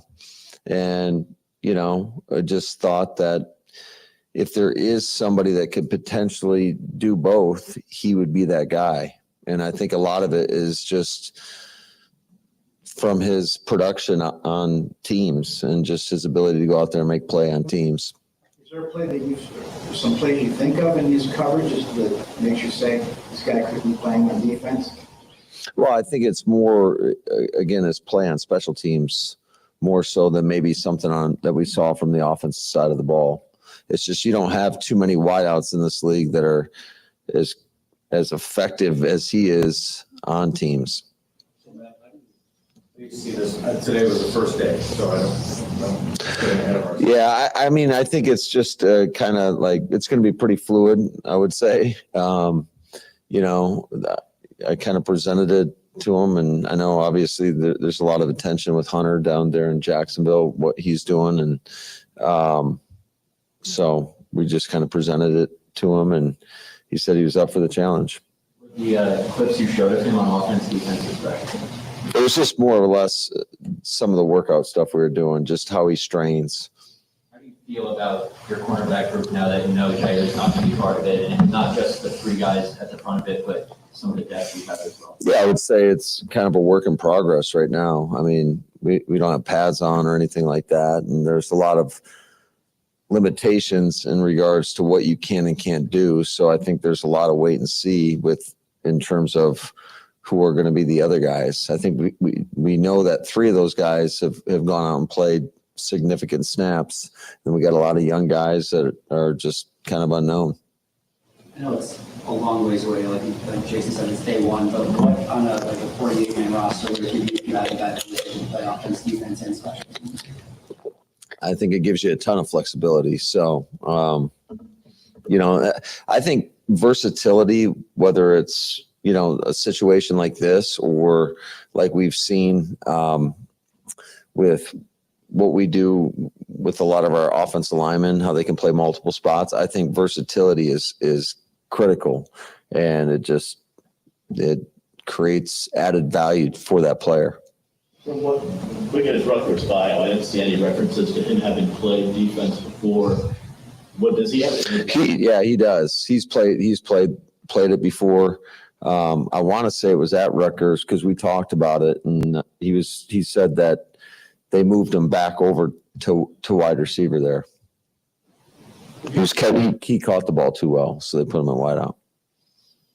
It's a joke, but yeah, he's got. I mean, again, it's kind of hard right now with just the time that we're in. But yeah, as far as like his movement skills and all that, he looks great. When you hired Covington or since then, have you seen anything to suggest that he can get a little something more out of your pass rushers? Yeah, I love how our guys have been working. I think just the drills, are very game-like, and just the emphasis on what we're trying to get accomplished. A lot of it is on just getting off the football. I think he does a great job with all that. I've been really impressed with him, not only as a coach, but getting to know him and just the type of person he is. I think the guys have done a great job responding to him as well. Matt, you mentioned the three corners that play a lot of snaps. As the new guy, how does Hobbs kind of fit into that? Yeah, he's done a great job, and obviously he's very versatile. I mean, he's another guy that can. We believe that he can go inside or outside. Yesterday, Mark Murphy said that in some ways we're playing without Jair so much that you know how to handle it. Is there something to that there's, you got to see these guys as much as you did, that you know what it's like playing without a guy who was your number one court? Like, is there actual value in that, or is it just sort of I mean, yeah, I think that can be the case with, it's football, right? There's things that happen, and you've got to be able to pivot and adjust, and maybe whether it's game plan wise or just guys going in there and picking up kind of where the other guy left off. So, but that's just the nature of the beast. Obviously so good as a man-to-man cover guy and taking another one wide out. The guys that you have fit better what you and Jeff want to do from a coverage standpoint, or at least? Well, I think the first thing you always look at from a corner is, can they play man-to-man? And if you got it, but it's not just, you need multiple people that can play man-to-man. So it's whether it's safeties and backers. I mean, there's always, matchups that you got to account for. So I would say, but one of the first things that you look at when you're evaluating a guy is their ability to go out and play man coverage, because that's arguably the toughest thing to do. I know we're not supposed to read too much into who's report group, but Donovan Jennings have the ability to work with the one space. I didn't even notice it, to be honest with you. So, excuse me? Sorry, what have you seen of him in your team? Yeah, I think he's competing again. Like, a lot of this is jog through. So like, it's just hard to get a real evaluation on. I think we'll have a better indication once we get into camp and start going full speed. I mean, the only thing we did full speed outside of the 7-on-7, which obviously O-line, D-line aren't involved with, is the 2-minute drill. And even then, just there's so many limitations because you can't have contact. So it's like full speed until the contact. But as far as just his work habits and showing up and giving great effort, I think he's done a nice job with that. He's helping out and coaching the other guys right now. So he's worked on the side, but we thought it was best to keep him out today. Can I ask you about Anthony Dalton? Your sense of where Luke was one of Clemens' primary position to start camp. What this kid brings. Yeah, I think he's another guy that just kind of fits the mold of somebody that can play multiple positions. So I would say he can play any of the four. I think that he's that talented of a guy, and he's obviously, there's a lot for him to learn, but he's done a nice job. I always talk about competition, and obviously with the specialists, there's competition not on the roster. But do you feel good about the idea of going into training camp and potentially the season? I know Alex is here in the international program, but do you feel good about potentially going into training camp with your 3 specialists taking a set? Very good. Yes. Why do you feel good about that? I mean, have you been watching out there? They look pretty good. So, and they played a lot of ball. So, and they've done well in games. So I feel really good about it. More, please. It looked like Clemens played safety exclusively. Do you see him being be sort of a hybrid guy eventually, you know? Like sort of a- Safety? Yes. Wasn't he playing safety? He's been like that. Well, you're right. I was like, am I missing something, Spoon? I swore I saw that safety and you're right. I mean, if you did, they did something today with a lot of times, especially once we get going in the 2 minute, I was just like solely focused on what was happening up front to make sure that we're doing it the right way. So what does he give you as a linebacker? Can you see some things that where he can Well, I mean, his athleticism shows, and especially like this time of the year when we're out there and doing a lot of 7-on-7 and his movement skills. I think he's done a great job on teams. So, it's just getting him up to speed so he feels really comfortable with what we're asking him to do so he can go out there and play fast. I mean, we've had a lot of experience going against him, not only in Arizona, but also with the Giants. So he's a guy that you definitely have to account for. Some of those less experienced quarterbacks. What did y'all see from King last year in the practice squad, and what is he kind of dealing with right now? Yeah, he it's nothing long term. He'll be back for training camp, but he'll be out for the duration, or the last. I guess we got 2 more days. But he's done a nice job. I think he's much better physically than he was a year ago. I mean, he's a young man. I think he came into this league. He's 21 years old. So that's to be expected that there's going to be some maturity with his body and his mind for that matter. And I think he's done a great job attacking it the right way. So I'm excited to see him when we get back to camp. Russell, you said he was well ahead of schedule, or at least it looks like he's out there. It looks great. He's doing a great job too, being a leader and doing what he can do in terms of trying to help those young guys get up to speed. You drafted Jenkins. There was a lot of talk about him possibly being a center at some point. It's been a long road to get there, but what is it about him that makes you guys think that he could be not just fine at center, but a really good one? Yeah, he's done it for us, and when he went in. I don't know how many games last year and played. Was it 2? Yeah.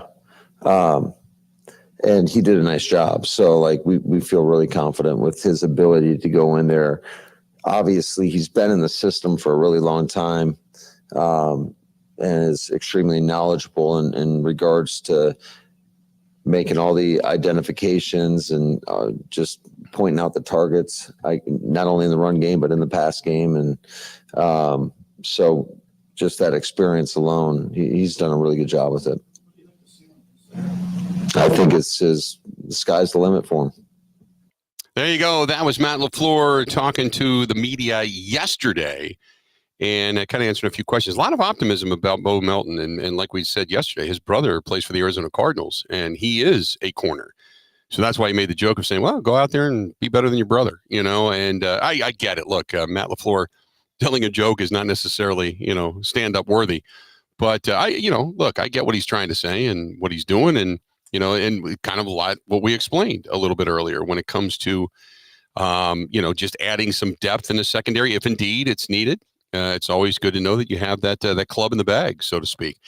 This portion of the program is brought to you by our friends over there, by the way, at the Bud Pavilion at Wisconsin State Fair Park. You know why? Tonight is Wednesday Night Live. It is back, and cherry pie. And now, if there's anything that could really kind of make me go, oh, when I'm here in Rice Lake, it's because cherry pie is taking the stage tonight. Going to be a big night out of the Wisconsin State Fair Park. Big night. Get out there early, 6 o'clock. The gates open up. 7 o'clock, the band takes the stage.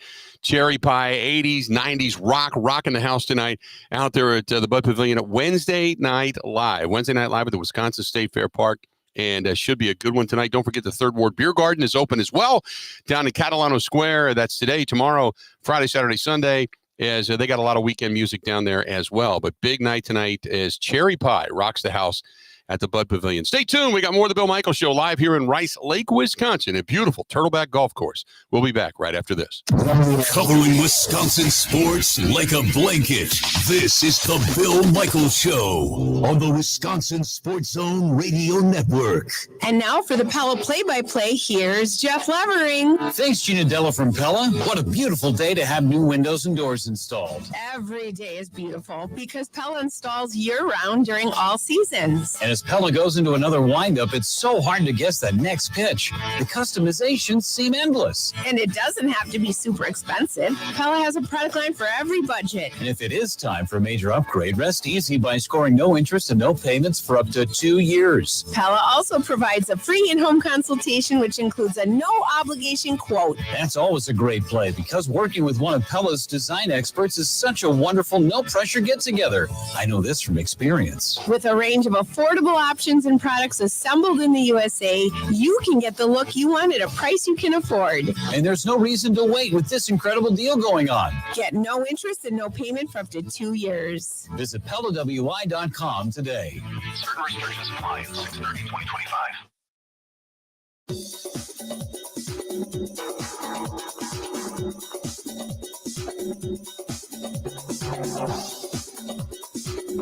Bill Michaels will resume in 3 minutes.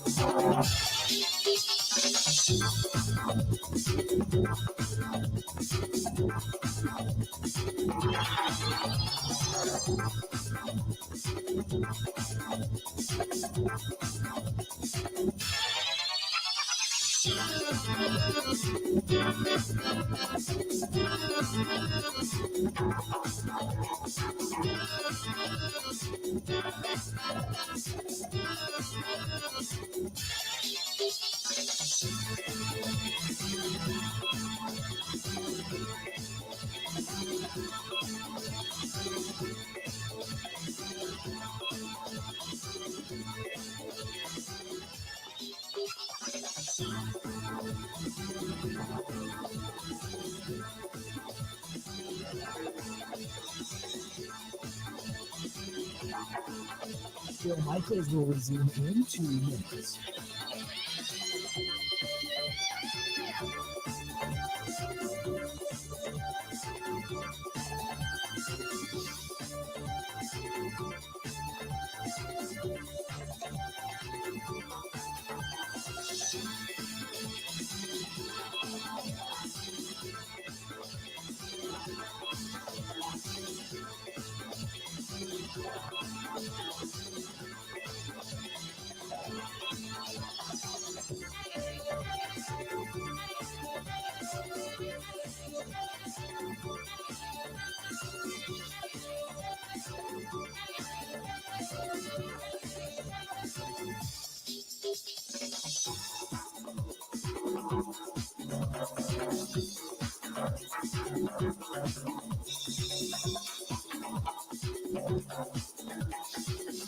Bill Michaels will resume in 1 minute.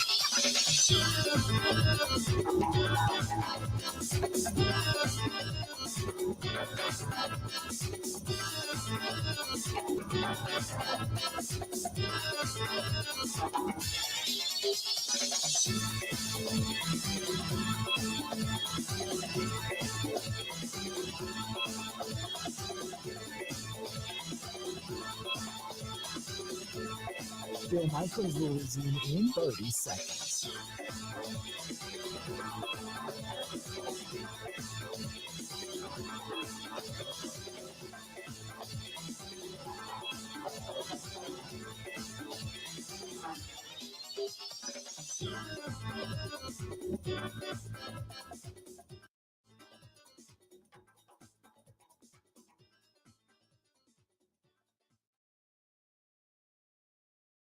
You got to hit it, bang it, rock it, put it in the pocket. Hit it, bang it, rock it, put it in the pocket. Welcome back. We are live. We're at Turtleback Golf Course in Rice Lake, Wisconsin. Bill Michaels Show. We are here, and it is the temperature's perfect. The wind has died down. Cloud cover moved in, but everything's just awesome. It's like 70 degrees. No high bright sun. It's not 85 or anything like that. I know in Milwaukee tomorrow it's going to be relatively warm. 84 plus, I think, depending on where you're at. But great stuff here. And good to listen to Matt LaFleur. So we got all that. Coming up here in the next hour, we're going to hear from Tucker Kraft. And we're going to take a listen to what he has to say as he's in camp and obviously had a breakout season last year with the Pack.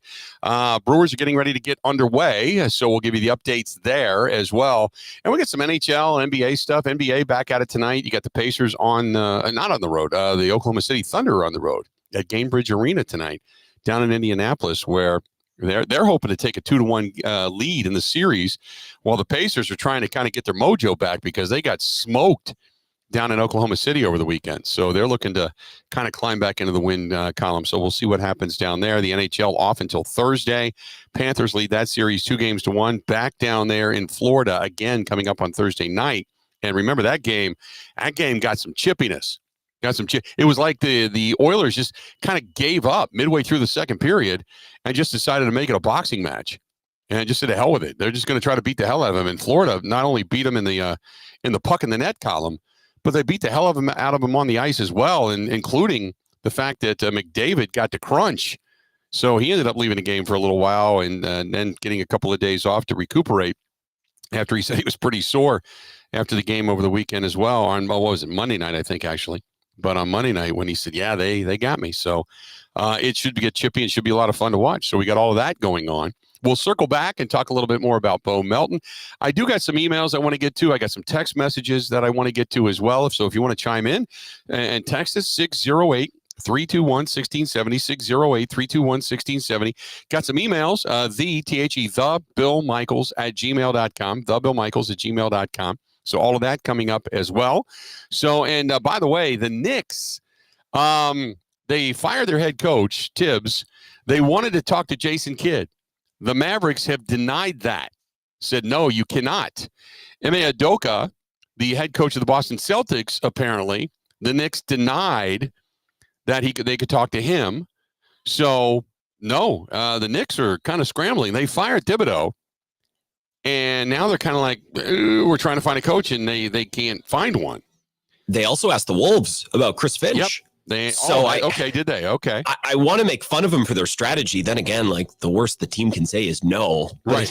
It does seem a little odd to fire their guy who just got him to the conference finals. And then, all right, let's ask other coaches who are currently employed. Right. It is kind of funny. Right. And you kind of wonder if they're going to knock on the door eventually over the guy that I thought did a really good job. Unfortunately, he just was on the wrong team. At what point do they maybe contact Darvin Ham? Remember, Darvin Ham, he did a good job with the Lakers. He was being undermined by LeCrap. So you got to think that at some point maybe they look at him, but they want somebody that they believe that's going to take them to the finals. I don't know. We'll wait and see. Stay tuned. We got a whole lot more of the Bill Michaels Show in Rice Lake coming up next.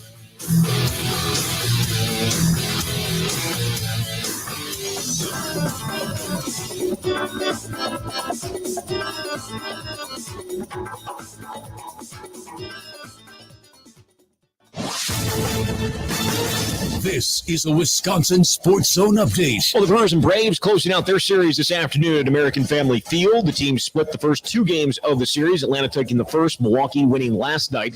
Today, Brewers going to send Chad Patrick to the mound. He's 3-5 with a 2.84 ERA. Braves counter with Spencer Schwellenbach. He comes in 4-4 with a 3.24 ERA. First pitch is at 1:10. Meanwhile, manager Pat Murphy said this morning that Aaron Savale is going to go to the bullpen following the call-up of Jacob Mizorowski from AAA. Murphy admitted that Savale not happy about that move. Turning to the Packers, they returned to the field this morning for the second day of minicamp. That included quarterback Jordan Love. It comes a day after Aaron Rodgers practiced for the first time as a member of the Pittsburgh Steelers. Packers and Steelers going to play in October. Love was asked what it's going to be like facing his former teammates. It's going to be fun. It's going to be very fun. I'm excited about that. I'm excited just to hear, him finally signing with the Steelers and knowing that we're going to face off. And I think it'll be very special for him, obviously, to be able to come back and play the Packers. So it's going to be a special game for him. Definitely, like I said before, I want to get that jersey after the game, be able to swap. Minicamp marks the end of the offseason for the Packers. ABC of Wisconsin is the largest apprenticeship program in the state, with more than 2,000 active apprentices in 12 different skilled trades. In the ABC apprenticeship program, you earn while you learn on the job, get paid to go to class, and graduate with a job in your craft, but without the huge college debt.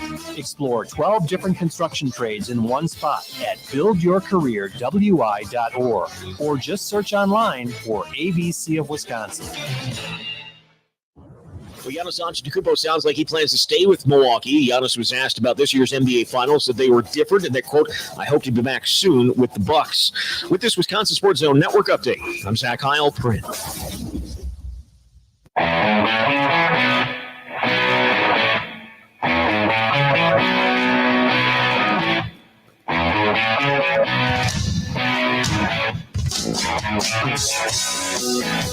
Welcome in the Bill Michaels Show.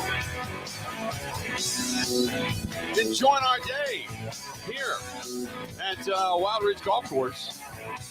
And you never know who's going to swing by. And every now and then, you get one of the people of purple that come over. I'm going to have you swing over here so we can get you on camera. So Betsy Glenn is joining us here. 12 years in the NFL, and you are doing a radio show at Petco Park, trying to get out of the way of ground ball, and that's how you tore your hamstring. If I would have known you was going to tell, I would have kept that to myself. No. Yeah, that's great, though. That's I mean, it sucks that you got the injury, yeah, but it's great that you played all those years in the NFL. You had different injuries, but it was getting out of the way of a ground ball, and you just don't move the same anymore. That's the irony of it, and that's why it's so traumatic for me, is that you get through your NFL career, you're beat up, but pretty much unscathed, and you wait till you're 55 years old to tear a hamstring. How are you? No, you're not playing golf today, are you? I'm riding around rooting people on, but I'm just getting back into where I can get my balance to swing the club. Yeah, I know, because you were kind of like moving kind of slow. No, I move slow. I tell people, man, just go on by me. I move slow. I don't even try to like rush and all that. I just go by. I'm just that old dude. So, get out the way. What are you're doing a radio show now, right? Yeah, I do the with the fan and out of Duluth. I do the Vikings pregame show. Okay. With Brian Pudenham and Dave Cook. On Saturdays, and it's been fun the last 4 years, 5 years actually. Well, you got to give a shout out to our buddy Paul Allen when you talk to him next PA, time. he's my guy. He's the fan guy. I'm the football guy. I have one rule on the show. I talk football, not fan ball. Right. Well, but so Paul's connected, man. He's the man. He's well respected. I respect everything he says and all that. But I just come from a different point of view when I speak about the game. Right. No, you know what? And it's kind of like once you've been in the locker room and you've seen film and you get it, it's you look at the game completely. You can never just watch a game. Yeah. Doesn't matter if it's not even teams that you're rooting for. You can see it. Because you're looking for me. I look from a defensive point of view most of the time, but understanding offenses that it's how you work together. Yeah. And a lot of times they say this guy getting beat or this guy got ran or whatever, but it's the schematics of the sport that makes it work. Right. And if you want to ever believe that, just watch the Super Bowl, what the Eagles did to Kansas City. Yeah. They put that thing on Mahomes like it was never done before. Yeah. And it shocked them, and they had an answer for everything he tried. It's funny because we were talking about the Packers picking up a defensive lineman after getting rid of Jair Alexander, and Jair was the only guy that I thought you could say, "There's Justin Jefferson, go get him." That was the only guy that could do that.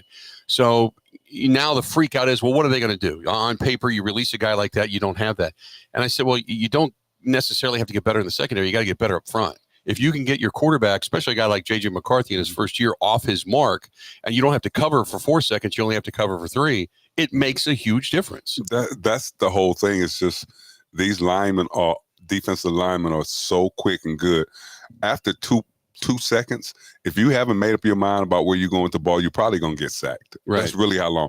And if you look at the quarterbacks like a Matt Stafford, Joe Burrows, they get rid of the ball. They know where they want to go. Right. Sam Darnold, he's kind of waiting for plays to develop, Jefferson to get downfield and things like that. And so when you get those kind of quarterbacks, that's how you get the sacks. That's how you get the injuries. That's how you get old linemen hurt. Yeah. And so it's about understanding where your guys are going to be and getting the ball out of your hand, because these defensive pass rushers are coming. Is that what they saw in the game against Detroit in the postseason? What they saw was that he reverted back when it comes to releasing your quarterback and say, hey, we're going to go with JJ McCarthy because we believe he's ready? Or was it like Sam Darnold played really well, but when the pressure was on, he wasn't the guy that was going to elevate the team? I don't think Sam Darnold would have even been on the field if JJ didn't get hurt. They drafted him to put Sam Darnold had his shot, and he's been on a few teams since then, in the 5 years he's been in the league. And he had his shot, and he capitalized on a great opportunity to come in as a backup and play well. And he's smart. He understands the game. But, in the playoffs, it's a whole nother level. It raises, the bar is raised, and teams know you so well in what you do, especially being a divisional game. And they just beat him up. Yeah. They beat him up good. And he didn't know what to do. He's not a mobile quarterback, so he's not going to get around. So if he's not getting rid of that ball in 2 seconds, he's going to struggle. And that's exactly what happened. Tell me about the Vikings this coming season, because I think they got better defensively. Mm-hmm. Obviously, they have weapons. Now it's just a big question at the quarterback position. Do you feel they're a 14 wins last year was remarkable? Oh, any year, I don't care if you got John Elway in there. You winning 14 games in the league, that's more than just your quarterback. Right. That's a team playing well at a high level every week and understanding what they need to get accomplished to win a championship. But they brought Sam in to just be the backup, and he became the man. And JJ, I think, is going to be even better because he had a year to sit there and watch. And if you look at Green Bay Packers, that's all they do. They bring quarterbacks in, they sit for a couple years, and then they get their guy. They've only had like 3 quarterbacks in the last 20-some years. Yeah. So it's not like they go outside the organization to get quarterbacks. You need to learn the game. And you got to think about the era I came in, it's like quarterbacks never started when they first got there. Right. It was rare. Right. You had to learn the game. The game is happening so fast, and that's the hardest position on the field is the quarterback. And it's happening so fast, and it's not a college level. Right. You're not playing against not very good guys out there that are going to the pros. You're playing against guys that are good at what they do. And so that's the difference. The division has changed. It went from being a team where just the Green Bay Packers dominated. You were expected to hand them the crown. Detroit's obviously play well. Vikings have gotten better. And now you've got kind of the unknown down in Chicago.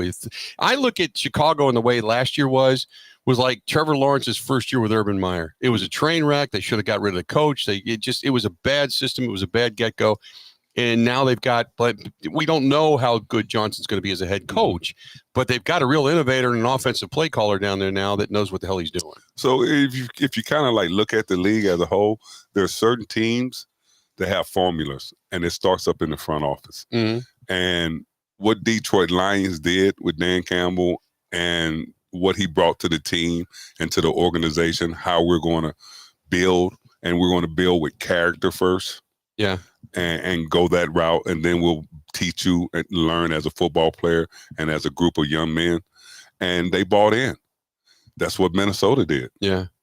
That's what the Green Bay has always done, because they've always brought competition from within. Right. And that's one thing I respect about the Packers. They breed competition within. Yeah. They don't go out and get a whole lot of big name free agents and all. They breed within. So if you're a starter, you're going to play every week because that guy behind me, he's playing well. Right. Even though he's the backup, he can play. He's ready to compete. And so you like that. And so Detroit, if you look at them, they had like, 15 guys that were like injured and different downs. 16 guys on the IR. Yeah. So they're playing with backups out there at a high level. So everybody bought into the system, and that's the system that's winning in the NFL now. And so a lot of organizations are going to get those kind of GMs, pro personnel, and directly getting those guys and saying, hey, you're coming in, this is your job. If you don't want to do that, we're not signing you. Yeah. We're not going through this game signing, playing money, holding out, don't want to play because you're hurt. And I think that's one of the things that they got Alexander in Green Bay, and he's never on the field. Yeah. Great player when he's held when he's well, but when he's sick, he ain't much. Yeah, right. So as a player, take me in. I've talked about this time and again, because people that love statistics cannot quantify a good locker room. Mm-hmm. There's something to be said, because it's like going to the job that you hate, but you can do the job, versus the great people that you work with in a job that you love and you want to go into every day. How much does the locker room, how much does that camaraderie, how much does that character all mean inside the walls? It's everything. It's everything. I've played on teams that we all loved each other, but we didn't necessarily play as a team and weren't bought into the system that the head coach was bringing. But nowadays, you have to buy in. It's just game is too hard. It's too fast. There's no longevity in it. So you have to buy in, and that stuff is real. When you go and you know you're playing with three guys in the secondary that you get along so great with, on and off the field, you love them. You cry when they cry and things like that. It becomes a bond, and it's bigger than football. And you don't realize that till you get out the game and you start seeing old teammates and stuff, and you know how close you guys were and what you went through at that moment together in that moment in time. And it's just an amazing feeling. And if you never had it, I feel for you. You need to go get on a team or organization that really loves their players and everybody loves each other in the locker room. What sticks with you today? When you just said, when you see guys, you cry with guys, you have joy with guys, if you had to say, my career as a Minnesota Viking, this is what I remember the most? An incident, a moment, whatever. What I really think about is the opportunity I had to play with 5 guys that are now Hall of Famers.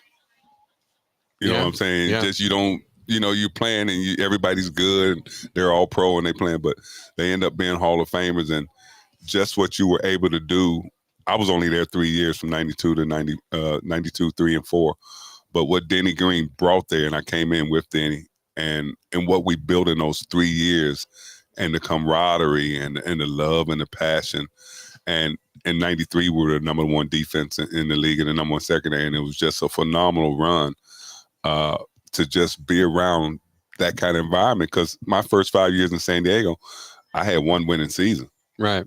And I'm not a guy that likes to lose, man.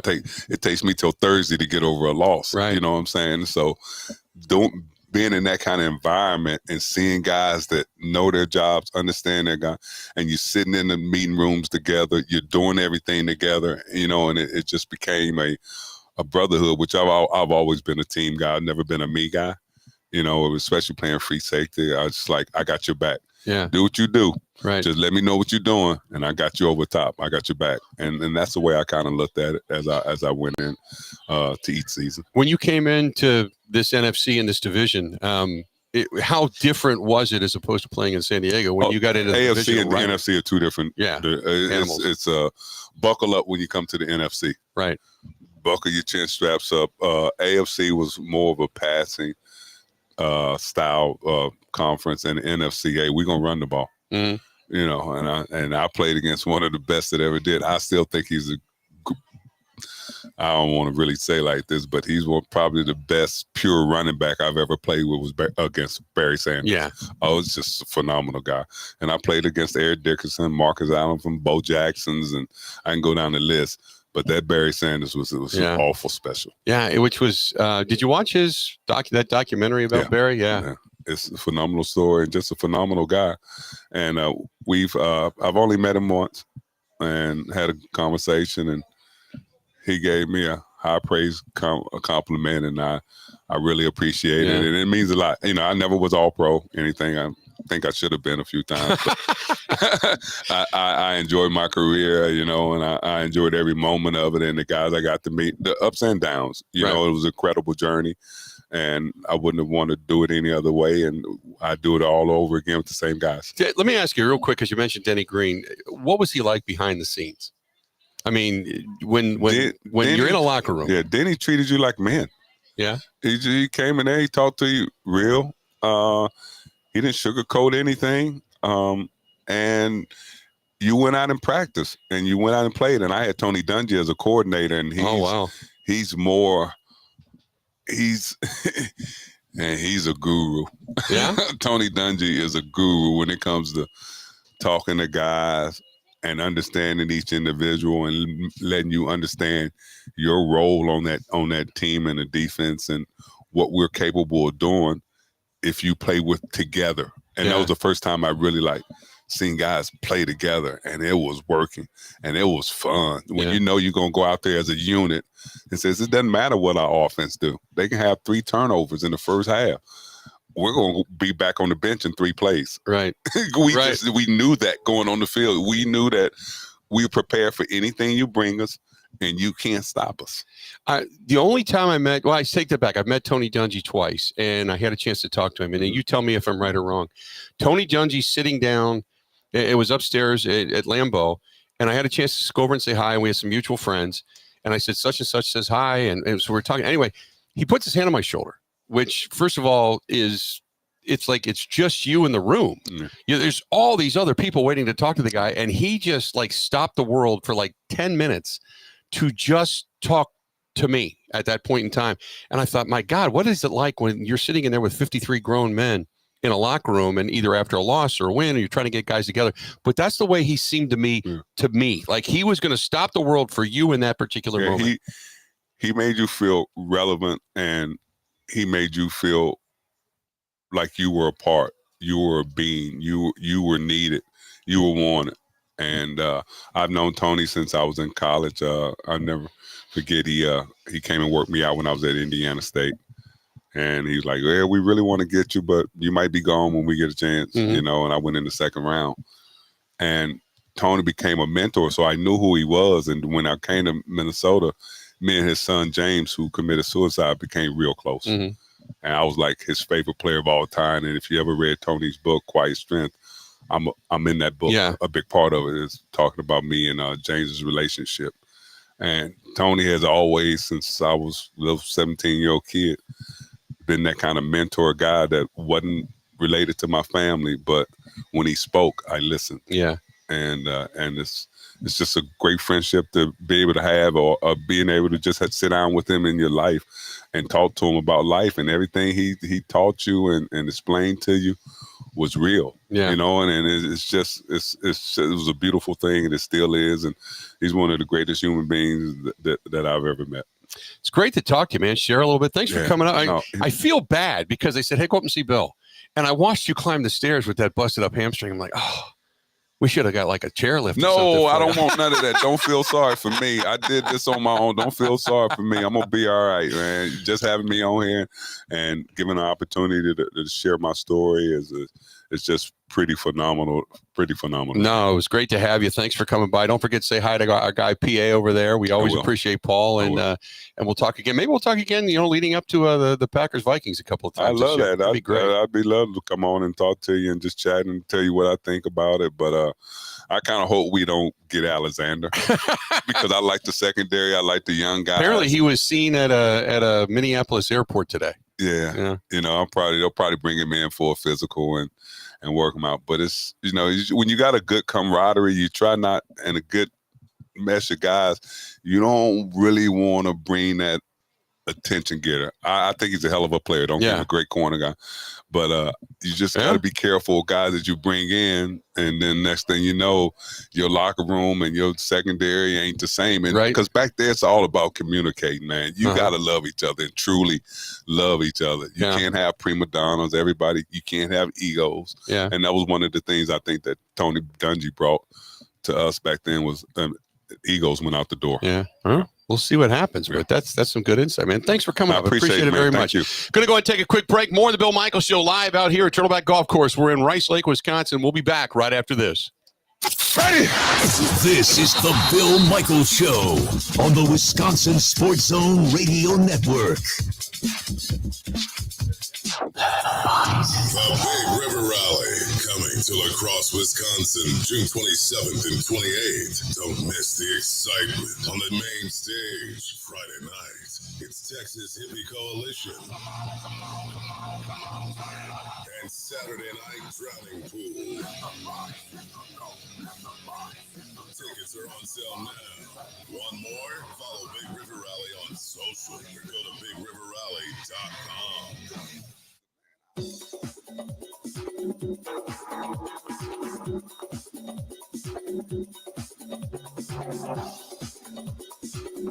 Bill Michaels will resume in 3 minutes.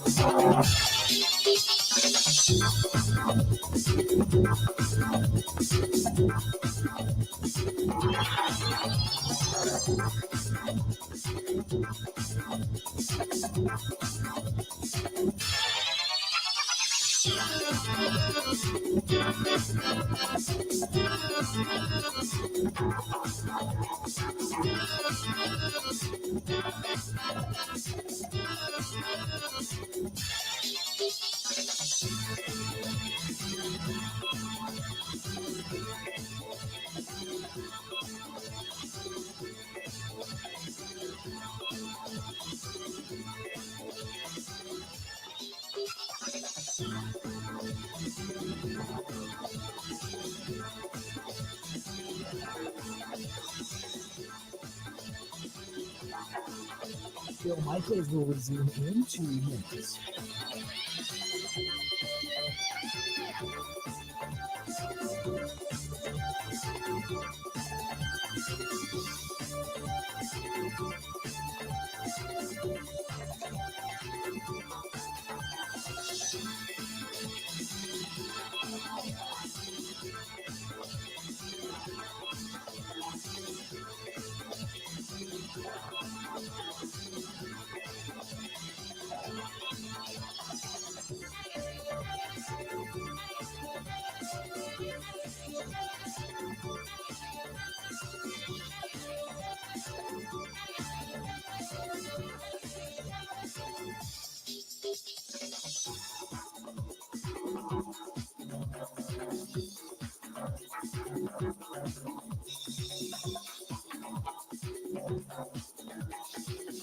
Bill Michaels will resume in 1 minute.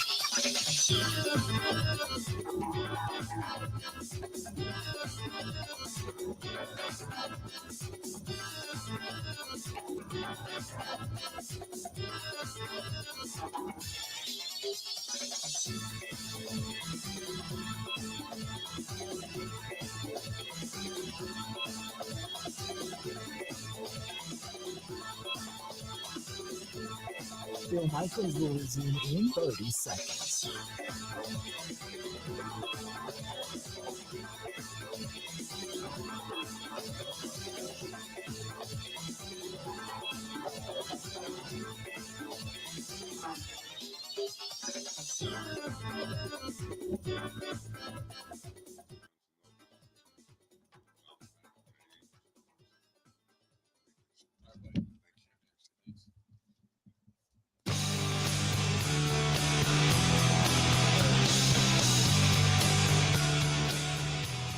Welcome back to the program, the Bill Michaels Show. We are live. We're here in Rice Lake, Wisconsin. It was great to get Vince Glenn on, man. Former Viking, still does some radio work for the Vikings on Saturdays. And good to get him to I saw him come up, and I'm like, man, what happened to you? And he started telling me the story. And he was like, I'm embarrassed. I was trying to get out of a way of a ground ball and out at PNC Park. And was on the field. And ground ball almost took him out. And then he went to move, and he said, my reflexes, my mind told me one thing, the reflexes told me another, and popped the hamstring. So, man, just hobbling around. But just that was great. But get Vince Glenn on. So it's been a good day when it comes to all the people that we've had a chance to hear from. Obviously, Lynn Dickey a little bit earlier, Paul Kaufman a little bit earlier, former Packers, Vince Glenn, former San Diego Charger and former Minnesota Viking as well, working with the Minnesota Vikings radio network. So good stuff there. We had a chance to hear from Matt LaFleur, Jordan Love coming up here at the bottom of the hour, Tucker Kraft. We're going to get a chance to hear from him as well. So a lot of good stuff today on the program. If you want to chime in, you can, 877-867-1670, 877-867-1670. You can find us there. By all means, if you want to do so. I want to let you know that right now the Brewers, top of the second, Brewers and Braves are scoreless. Cincinnati getting trounced right now after 4 innings. The Guardians up 7-1 early on in Cleveland. Pirates coming up, Pirates playing now, I should say. Pirates 4-2 right now over the Marlins. Bottom of the fourth, Phillies jumped out to an early one over the Cubs. They're up 4-1 right now as well. So come on, Brewers. Get a win and watch the Cubs continue to fall and go to 4.5 games back in the standings, which would be absolutely fantastic. Bottom of the first, down in St. Louis, the Cardinals and the Blue Jays just now getting underway. Blue Jays go quietly in the top. Cardinals now coming to bat in the bottom. So hopefully the Cardinals, that'd be nice, boy. If they took a loss today, the Cubs took a loss today, and the Brewers could pull one off. to win the rubber match of this 3-game set with the Atlanta Braves. That would be fantastic. Chad Patrick on the hill today for the Crews. So kind of hope that giving up only 1 hit, by the way. And the Brewers right now, top of the second, nobody out, and just beginning the top of the second. So there you have it. 877-867-1670. Got a couple of text messages I want to get to, some emails I wanted to get to as well before we get to the bottom of the hour. By the way, Adam in Chippewa Falls says, glad to hear you're in the Northwoods representing this part of the state. Love the show. Listen as much as I can. Thank you. Just did a project with Todd's Ready Mix yesterday on a bridge pour. Great guys for sure. That's Adam from JT Engineering. Adam in Chippewa Falls from JT Engineering, using one of our local sponsors up here from AM Sports Talk, by the way, AM 1090 and 107.7 FM up here in Rice Lake. That's Todd's Ready Mix, serving Northwest Wisconsin with rock and gravel and dirt, cement, and ready mix. Call them 715-234-2626, 715-234-2626. Matt in Eau Claire says, guys, remember when Patriots played wide receiver Troy Brown as a defensive back? He actually had some pretty good plays and a pick.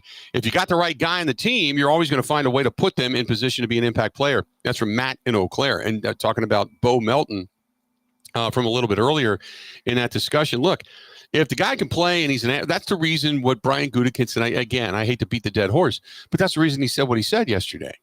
He said, look, we love him on special teams. And we love what he can do, and they love his work ethic. There's a character there. So all of that is the reason that they're looking for a way to figure out to keep him on this team. That's the big thing. They want to keep guys of high character, much like you just heard Vencie Green say, they want to keep him on a team. So, when you look at it in the grand scheme of things, when I went through the list before, when you're looking at 5, 6, 7 wide receivers that all might be ranked ahead of you, you got to figure out a way to stay. And they really like the work ethic. They like the character that he brings to the locker room. So that's the reason Bo Melton's getting a look over at corner, and his brother plays it. So he's got somebody maybe, externally to lean on outside of the Packers organization that he can lean on and say, hey, help me, man. Help me get a little bit better and keep myself a position on this team. Maybe he adds some depth. Who knows? But we'll wait and see where it all plays out. But right now, like Matt LaFleur said, if you heard him a little bit earlier, like there's a lot of things that you can talk about, a lot of things that you can look at, right place, right time. But you really got to wait until you get the pads on to find out when you've got a defensive line getting after a quarterback, when you've got the true rush, the true hands downfield, you're going man-to-man, you're doing press coverage and what have you. Then you got to wait and see what you really have in a guy that's trying to make a transition from a wide receiver to a cornerback. So there you go. Because we had a great time. We did go a little bit long with Vencie Green because he was, or Vencie Glenn, I should say, because he was fantastic. But I do got to take a quick break. When we come back, though, we'll treat you. Tucker Kraft. You're going to hear some of that conversation upon return.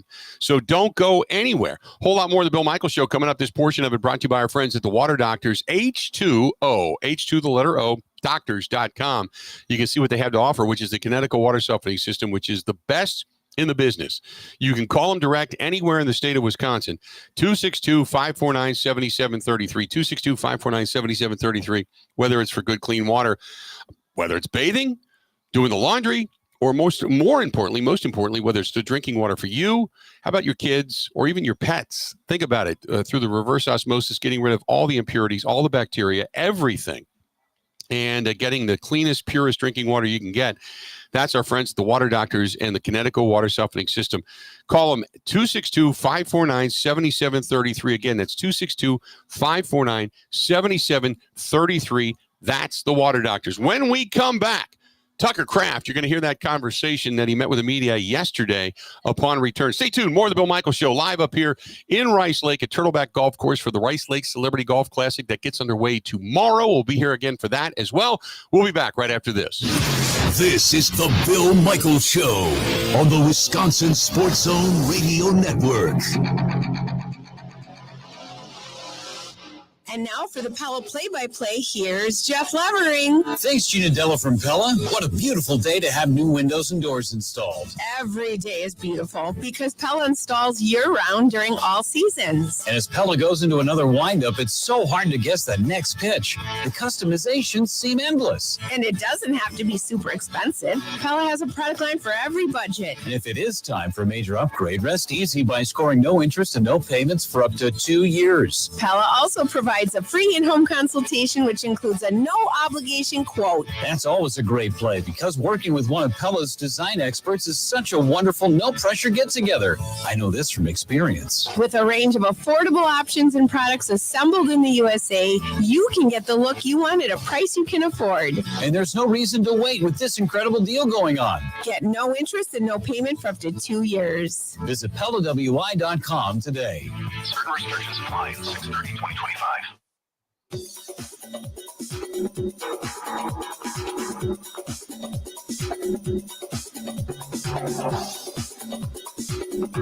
Bill Michaels will resume in 5 minutes.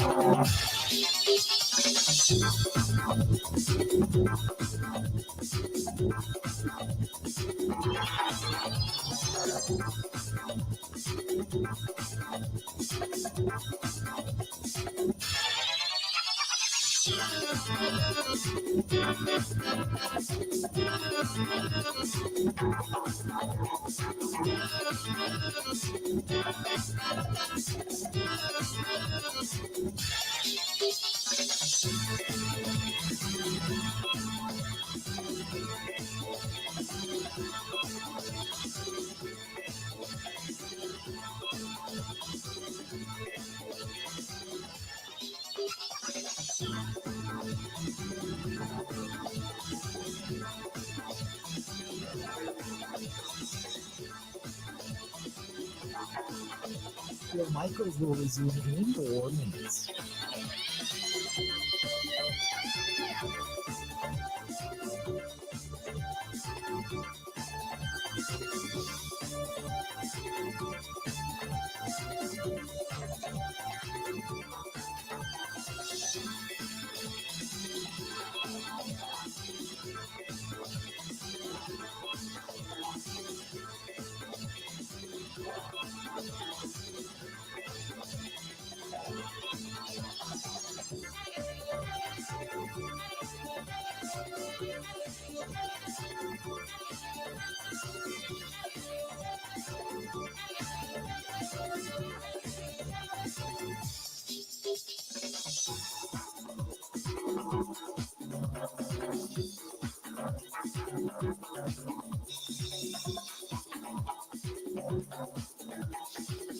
Bill Michaels will resume in 3 minutes.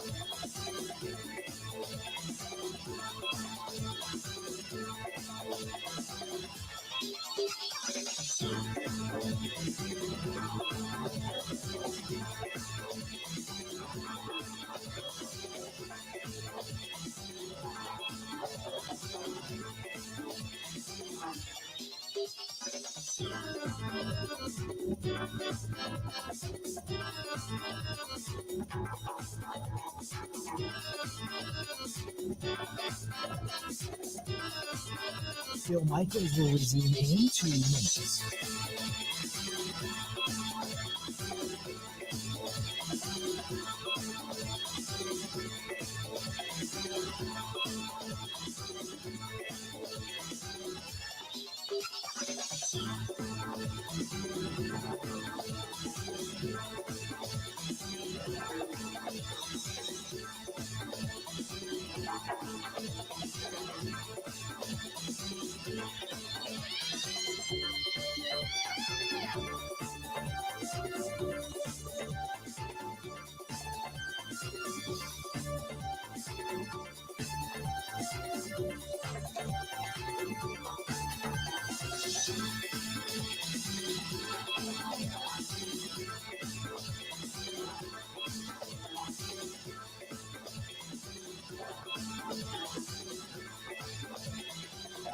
Bill Michaels will resume in 1 minute.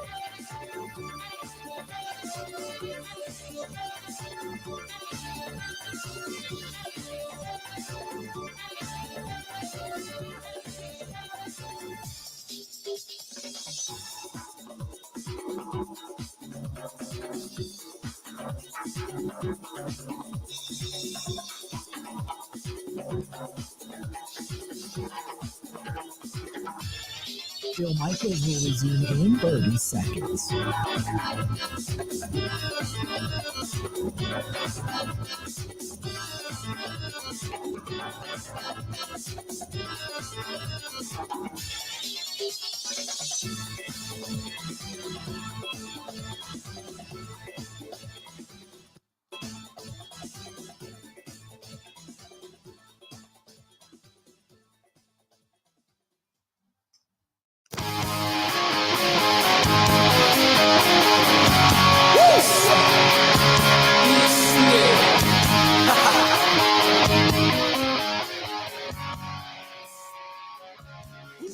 Welcome back.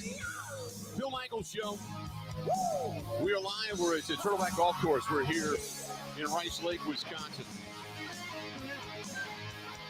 Great to have you on board today. As always, we certainly appreciate you being a part of the program. Hey, I want to remind you that coming up on Sunday, August 31st, it's the 18th annual Big Unit Poker Run, benefiting in support of Big Unit Foundation in Fisher House, Wisconsin. And we need all the riders we can get. Please put it on your calendar. Save the date. Again, Sunday, August 31st. We ride yet again. Going to leave the Harley-Davidson Museum in Milwaukee, and then we're going to wind around to a beautiful ride and ultimately end up at Suburban Harley-Davidson out in Thiensville, Wisconsin, kind of getting back to the roots. One of the discussions in the off season was about kind of getting back and partnering with a Harley-Davidson dealership and getting all the chapters involved and really, and not that we're, closed to Harley-Davidsons, because we're not. All bikes are welcome, but they've always helped us. And really, we had numerous dealerships that reached out and really wanted to be a part of it. Todd and his staff over at Suburban really said, look, we want to do anything and everything we can to make this a huge success and be a part of it and support it. And so lo and behold, they did. And it was kind of a no-brainer. So our friends at Six Pack Sammy going to be playing music after the fact. And there's going to be some vendors, going to be some food, beverages. The dealership's going to be open. We're really looking forward to this, kind of getting, like I said, back to the roots. The famous Wheeler dealer, Suburban Motors in Thiensville, Wisconsin, on Main Street in Thiensville, suburbanharley.com. Go to suburbanharley.com. And if you're looking to get on two wheels, if you're looking for an upgrade, if you're looking for a new bike, they have got it all. And Todd is the man out there. Todd Berlin, he's the guy. He can make it happen, basically, to say the very least, whether it's service, motor clothes, parts, or you're going out to buy a new ride, or maybe trade one in. And that's our friends over there at Suburban Motors, Suburban Harley-Davidson, Main Street in Thiensville, Wisconsin. Really, really fun stuff for them to be a part of it this year. We're really looking forward to it. Tucker Kraft, the tight end for the Green Bay Packers, had a breakout season last year. And excited about getting back into camp now and getting back at it. Take a listen to what he had to say. Seemed like you caught like 103 balls today. A pretty active day, or was it just another day at the office? At the point that we're getting in with the off season, I caught a lot of passes. Everything just feels pretty fluent. I feel like, trust the guy on the field. I've always been one of those guys that can get us out of sticky situations, and check down wise. So, yeah, I'm having a great time out there. Everyone seems to be flowing in their own. You feel pretty confident you would have gotten out of bounds there in the 2-minute drill? We'll leave it up. The DB, Carrington, CV, he had in a good position. He actually beat me to the spot, but I think physics would probably be in my favor. Do you believe in dad's strength, and is that something that you're going to acquire for this season? Yeah, I'm looking forward to it, really, see if that pans out. Hopefully it doesn't actually make me feel any worse than I do in the mornings now, but still young. So, yeah, looking forward to dad's strength, test it out. But what's the next step for you as a player after the season you had last year? There was a discussion that I had with the coaches. One thing I feel like I could have done better was separating man-to-man. Most of my game was check downs underneath and my yards after catch ability. So I'm looking to put it all together. I'm looking to have every resource I need based off the repetitions I've gotten over and over and over this offseason. Last offseason I had a torn pec. I didn't get a chance to have the opportunity to do any of this. So really being able to apply my technique and stack like reps on, coverages and schemes and fronts, I just got a much better feeling in the game this offseason. With all that you do in the blocking game, we just haven't seen a lot of opportunities down the field from you, but when they come, you do something with them.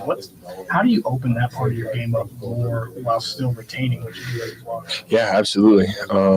We'll take like a seam route, for example, like not, being able to push my width past my landmark on the field, be able to stretch the field vertical, identifying if, the linebacker in front of me is about to mash me inside or if he's going to drop to the hook. Just, read my keys, triangles in defense, just becoming more efficient pre-snap. But, and then also, as I stated previously, just separating man to man. Can you still, the seam route, can you have that be a bigger part of your game while still being that classic and foundational to the scheme? Yeah, and that's what you guys are missing out on. Usually you're at training camp whenever we're drilling these routes and stuff like that. But that's the familiarity with stretching vertically, period, is, just your how you apply all your techniques and all your routes, but also becoming more efficient down the field. What was your reaction to seeing Bo wearing a white jersey on defense? Yeah, I actually caught a pass, and I saw someone I turned up, took a few steps, and saw someone do a flyby on my peripheral. I was I turned around. I'm like, who was that? Like wide receiver just decided to just mess around and come tag off on me or something like that. But no, yeah, Bo was out there taking snaps at defense. I was very surprised, to say the least. I know his brother plays DB for the Cardinals, but the more you can do, as they always say, your greatest ability is availability. So the more you can do on the field. Matt said he was showing you guys clips of him just on special teams. That's kind of why they thought he could work at defensive back. You know him obviously on the offensive side of the ball. How tough would that be if he is a guy that's trying to do Yeah, he's just gonna. It's just probably more zone stuff for him, because he plays the corner on punt. So being able to take read steps attached to somebody's hip, match their speed, break with their speed. He's a great athlete, and he's super, super fast. But I would say the most difficult thing, probably would be, having the instinct to learn how to backpedal a game and drop into the hook. That'd be. Tucker, when you look at the offense as a whole, obviously, have plenty of bright moments, but I guess what do you think is the next step for this offense, and how do you even build on what you guys did last year? I would say there's a lot of guys I was a large offensive draft class, and a lot of us are still here. I would say it would be us, taking that next step forward, and really cleaning up a lot of the mistakes that we saw last year. So just full on accountability moving forward. Tucker, last season you told us a lot about your hunger going into every single game. We talked to Josh, Jaden, Jordan, everyone. And they said that it just seems heightened, that hunger to win and compete and get better. Can you sense that on the offensive end? Yeah, I mean it's the toughest part about this part of the year is we're doing jog through a lot of non-competitive stuff. We just want to turn it up bad. We want to play hard. So. Yeah, just seeing a general rise in maybe just knowledge of the game this offseason for sure. People are more locked in. This time of year, do you envision, Tucker, this is going to be my role in the offense, this is what I can do in this offense as things start to come together? Yeah. Also, the coaches, they play a key role in that. Telling me what I need to work on, showing me how to do it, putting me on the field in position to work just, the same routes over and over again, against different coverages. So it's really been just the best part about this is the monotony of it and just growing. When did you feel 100% after the torn pec? So I technically recovered in about 12 weeks, but there was no push to get me out there because it was training camp. So my first real practice is back out there were the week before joint practice versus the Ravens. That's when you felt 100%? Yeah. There you go. That's Tucker Kraft talking to the media. A lot of discussion about kind of the breakout season last year and about how he's feeling, and obviously getting a look at Bo Melton across from him, playing back in the secondary. But I'll tell you this, when you start to look at the tight end position for the Green Bay Packers between him and Luke Musgrave and what they have then coming out of the backfield, what they have now as a bevy of quality, I'm not going to say top notch because I don't know if there's a true number one in that group of wide receivers, but the bevy of wide receivers that they have, you're not going to have a lack of weapons when it comes to the ability to throw the football if you're Jordan Love. And you've got a guy like Tucker Kraft who can block as well, in addition to what he does with his hands. And when you look at the bigger, beefier offensive line, at least once you get Elton Jenkins in and signed and under contract and back into the fold, there's some, I'm telling you, there's some legitimate optimism. And when we were talking with Lynn Dickey early today in the program, and I had mentioned it to him and I were talking for a couple of minutes off the air, and he said, I wish I had all those weapons to throw to. And he had some pretty good weapons to throw to. But you can go to almost anybody at any time, and they're going to win. It's just whether or not, like I've said all the time, it's whether or not the quarterback is capable of delivering the football on a consistent basis. And I am now more optimistic after talking to a couple of guys here about injuries from Jordan Love's last year, and talking about the groin injury and the issues that he had and how long it takes to really heal. And I admit I had a groin pull years ago, but I wasn't out there running around on a football field. I wasn't out there trying to twist and turn and core injuries and all that kind of stuff and do it all, in a split second instinctually. And he was saying, no, it takes a while. He says 2 to 3 weeks at least just to sit and do nothing before that thing starts to even feel good, before you even begin to trust it again. And that's part of it, is the mental aspect of that, is whether or not you can even trust your body. So I'm really looking forward to a healthy Jordan Love this season, because there's a lot of optimism there, a lot of reason to be optimistic when it comes to Jordan Love and this Packers offense. And like he said, it's now the question is the defense, and whether or not the defense is going to hold up and really be able to put pressure on a quarterback and then work hand in hand with, the secondary, and obviously the emergence of Edrin Cooper and how much Quay Walker comes back and adds, and, the next step for Devontae Wyatt, what that defensive front is going to look like as they start to rotate big bodies through there. I'm a little excited, although I have to admit, and again, I say this all the time, I haven't seen anybody in pads yet. I haven't seen, the good, the bad, the ugly from the other teams in the NFC North. You got, I try to temper it as best I can, because a lot of it's right now talk and great things, and you really don't hear too much bad unless somebody drops a pass, or because there's no blocks being missed. There's no pressure being put on a quarterback. There's nobody hitting a quarterback or a wide receiver or a running back or any of that kind of stuff yet. So none of it, and I keep trying to remind myself, none of it means a hill of beans until they're actually getting after it. Then we'll wait and see. Then we'll find out. But at least there's, on paper, quite a bit of talent in the fold in Green Bay. So excited at the very least about all of that. 877-867-1670 if you hit us up. Otherwise, you got some text messages to get to as well. So I appreciate everybody that is, by the way, has texted us today. Eric and Brad and Matt and Adam and Bobby and everybody, and Duck. Everybody's been just fantastic. So thanks to everybody for shooting us a message via the text messages. By the way, John said they just said on the Brewers pregame show a little while ago the X-rays were negative on Yelich's hand, and maybe the image that they were waiting on, that's why they were waiting for the MRI, just to see if there was anything that he needed to really kind of have go examined. He said, I'm just speculating, John said, but they did say the X-rays are negative, so that's good.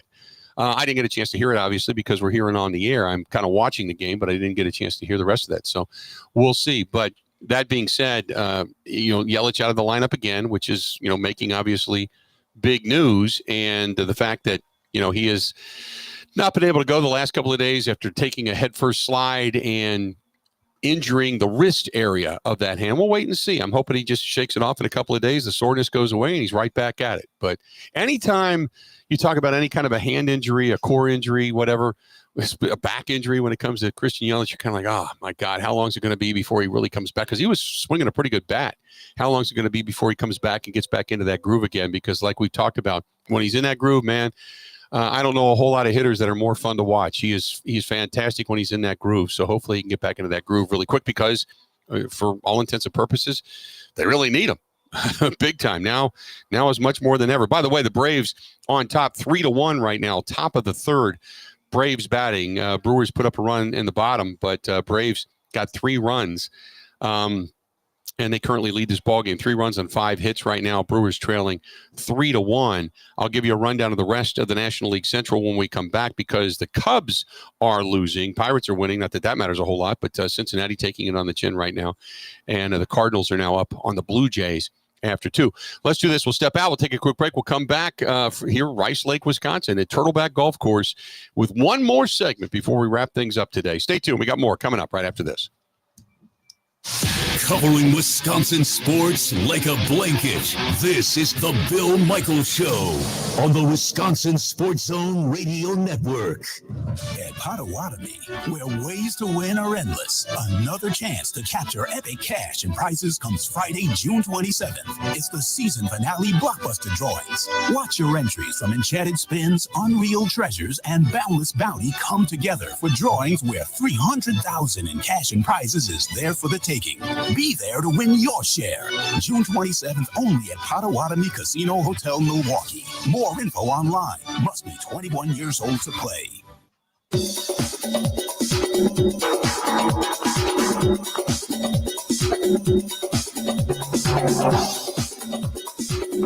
Bill Michaels will resume in 3 minutes.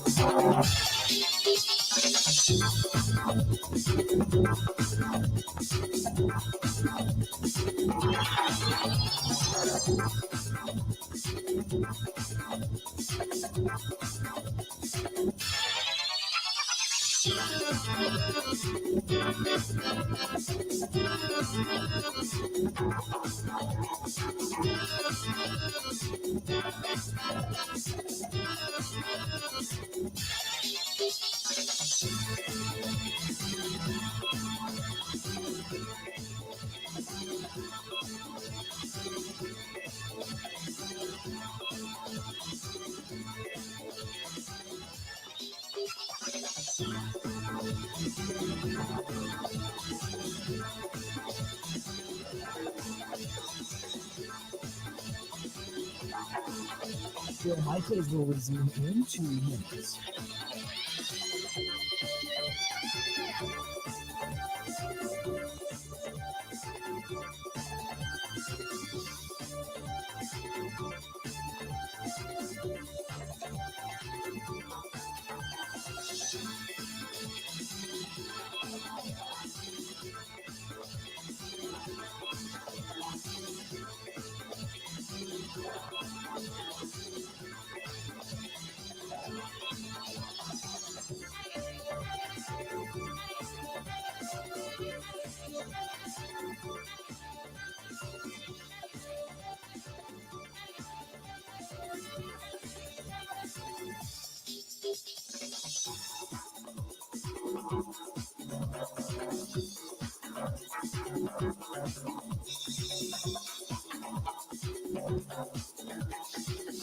Bill Michaels will resume in 1 minute.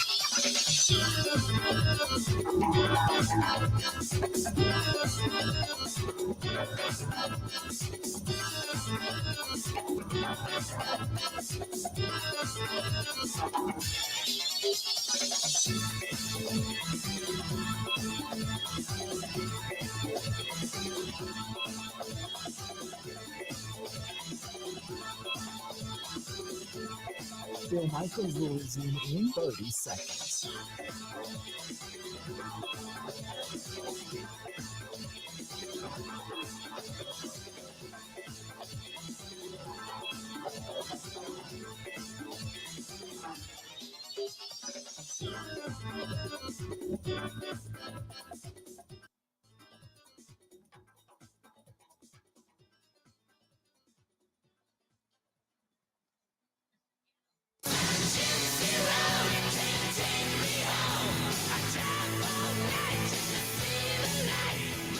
Welcome back.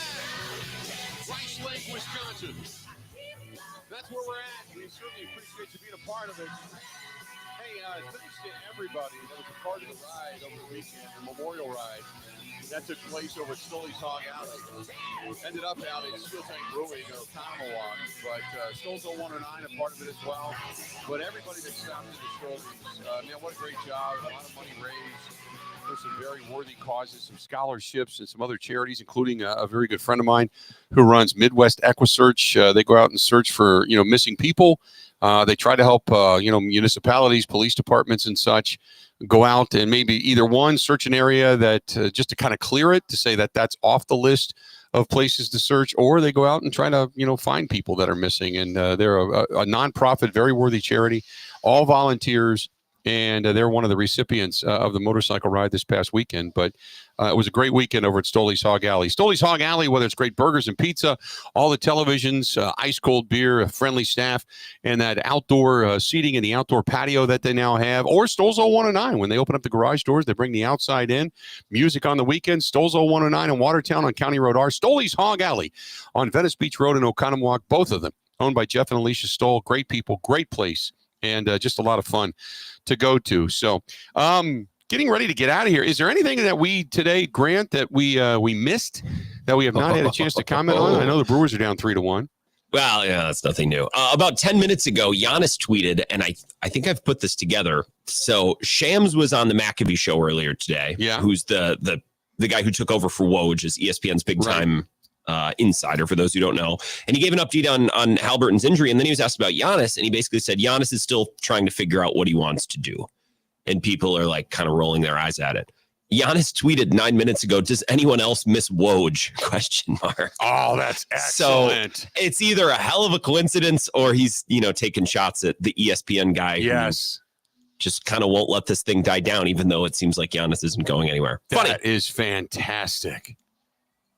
That is How many times does he have to talk about the Bucks? And just to be clear, to say, I'm not going anywhere. There's no rumors of me going anywhere. And like I said, Brian Windhorst is really the only voice of reason in all this thing. No, there's nothing going on. That's fantastic. Very funny. Very funny. So good for Giannis. I laughed. I assume he has plausible deniability here. Like, oh, what do you mean? Woj was great. I loved, talking to him. So there'll probably be no official way or very specific way to connect this tweet with what Shams said on TV earlier today, but I think we can read between the lines. Yeah, oh God, I love that.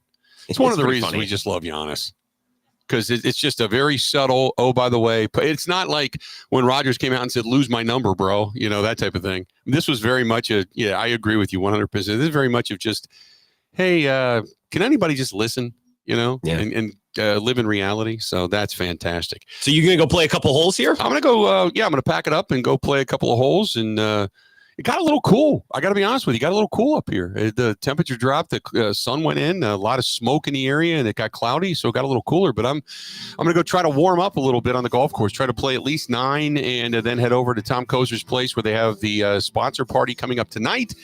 And then back at it again tomorrow, and with more guests tomorrow as well. But man, what a great day. Vincey Glenn joining us from the Vikings, former Viking. We had Paul Kaufman, Packer Hall of Famer. Lynn Dickey joined us as well. We heard from inside the Packers locker. Man, what a good day. Fun day today. Back at it again tomorrow. So until we talk again, which would make it 20 hours from now, same place, same time for us